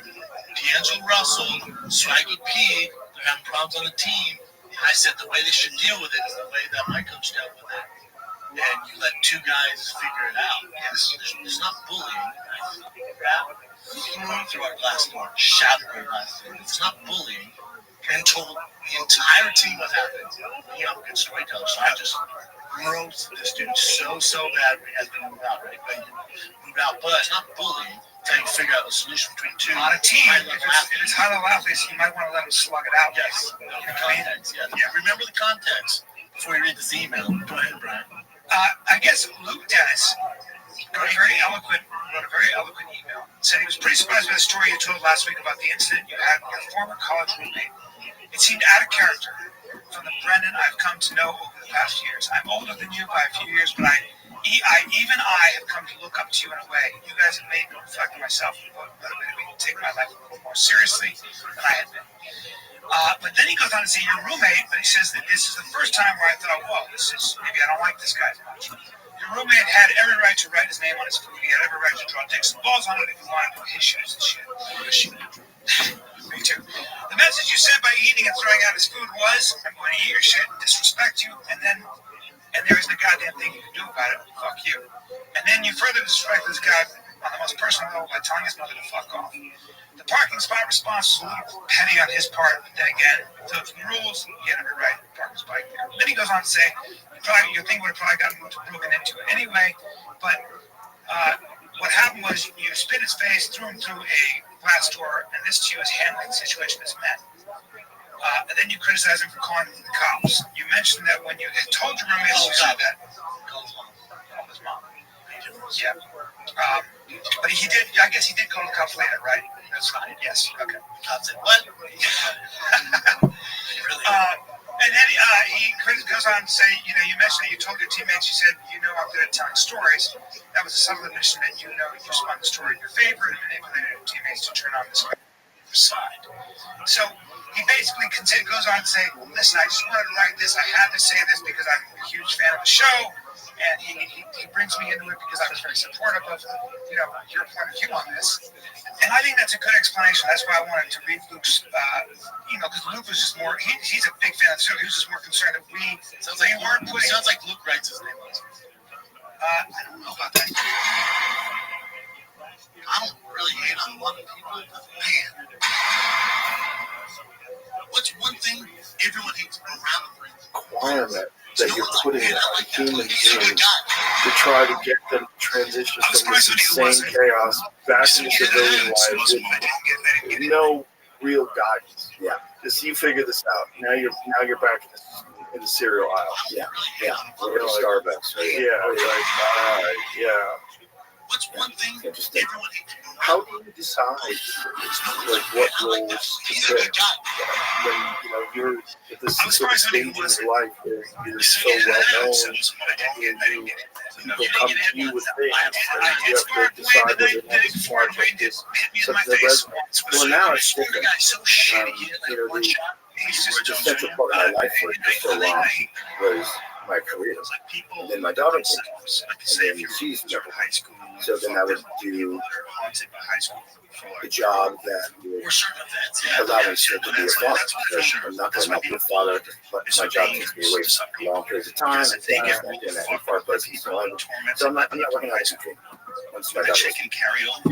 The rest of life, it That's devastates what the confidence, so my early development period is really poor self-image. And then now, after the incident, it's even tightened up more and loosened up more. Because my daughter is now 12, she doesn't need me as much. She wants friends a little bit more. That's a little bit more of a totem pole, just temporarily. And also, I can travel. Like I just worked last summer on the job. There's a movie called Knives Out. And then I got brought my whole family. Knives Out was great. Yeah, it's awesome, man. So this is going to be a really good one, too. But I was able to bring my entire family out. 15 people came out today. A lot of them not well traveled. I got to see a lot of Europe. Took my mom and my daughter to the Olympics in Paris. Go. Got to spend a couple of weeks in Italy and kind of so to see that kind of stuff now. So I did the job essentially just to have a summer vacation with my family. So that's kind of how I decide. And also, I just love the character. I love all that has to line in there too. I'm not just going to do a job for a job, but it just lined up. Like my family has to be involved. My daughter has to be involved. Friends have to be involved. Otherwise, I'm not going to remove myself from all those shared experiences with people in my life just so I can go through it. I don't want to do anything that bad. So that's my decision. For those of you who don't follow mixed martial arts that closely, Ariel Helwani is one of the most well-known and well-respected journalists covering sport. Helwani has worked for outlets like I work with people that inspire me. I think, I'm just going to do a job. and has hosted several different shows. Maybe you Chief put $1 trillion, go do this. over the years, he has cultivated a large It audience and check all the arguably become boxes the that face of the real bad. MMA media. Shared As someone experience, who's the been covering story, the sport my daughter, for 15 my family, years, my friends. he's obviously no Then stranger to it's just Brendan not worth Schaub. it to me. While the I don't relationship need might to have been go a little strained at times, it was never as openly hostile as it became in the last few months. This dynamic can be attributed to a And specific that's series to me of what events that retirement. escalated the underlying I'm doing what I tensions want to and then do. boiled That's what I away want in to do it October with. of this year. Still is The first work skirmishes all took my place life. on July 19th, Yeah, but when Schaub was but in my doing his yeah, usual but it is sit-down well, fire it is in my mind. I'm a busy guy, and I like to contribute. I'm very busy doing renovation foundation, Together which instead, is Schaub was giving his opinion on an interview part of Ariel Helwani with my had done family. with Runs Lebatard, this where he aired charitable inside the story foundation of parting in my ways with community and ESPN. get top of the After stating he had never personally worked with giving them Ariel, opportunities that Schaub don't went on to happen. call him the Stephen A. Smith of That's MMA it. I and love said that. that Ariel I love is like the this. standard for That journalism in the was sport.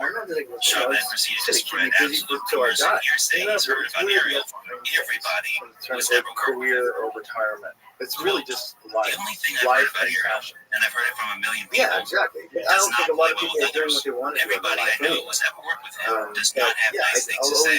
Everybody I've ever talked to in the MMA space says do not work with him. Now, I never judge a book by its cover. I'm sure people have had their issues Right, I with him. wouldn't be able to I've start never this worked with him, foundation. nor would I ever have I any wasn't reason living to. life on my own He's a terms. journalist, I'm not what I satiated, do, gone, but I've never had any issue I with don't him. need And any. everybody I know, people I I consider require friends, shit people to in that do. MMA journalist space, say he's an This is absolute more so nightmare. now since the accident. Well, Schaub it's then always went been on to there. dredge up But the there's old a lot of story things in about the Ariel way. Helwani Or things losing I his allowed UFC to do. credentials Things after I bringing couldn't the new do. Sub-Rock listeners Yeah, return I at allowed UFC to do. 200. And now I do Now, not. if you're not a I hardcore reviewed it, MMA I pushed it fan, away. this is I likely a bit of certainly Florida feel when you're I not come familiar off with. now, The when I long get story short we here all is do that that way shit back in too. UFC 199, But try Ariel to broke the news very, that very, Brock very clear Lesnar would that be I returning at UFC oversimplify 200 it before the UFC could officially because life announce is it. just that simple. Zuffa then had Ariel and two of his colleagues immediately escorted out of the building. And it's just not as Ariel's valuable. press credentials were rescinded by the UFC, and he was banned for life by The the wonderful company. The UFC's reasoning for has doing allowed so, me to, according to Joe Rogan, again, was that they claimed Ariel had I'm been just told living a not life to leak that the I story want to of live, Lesnar's that return, I deserve as to they live. believed a mole had leaked him the And not story. be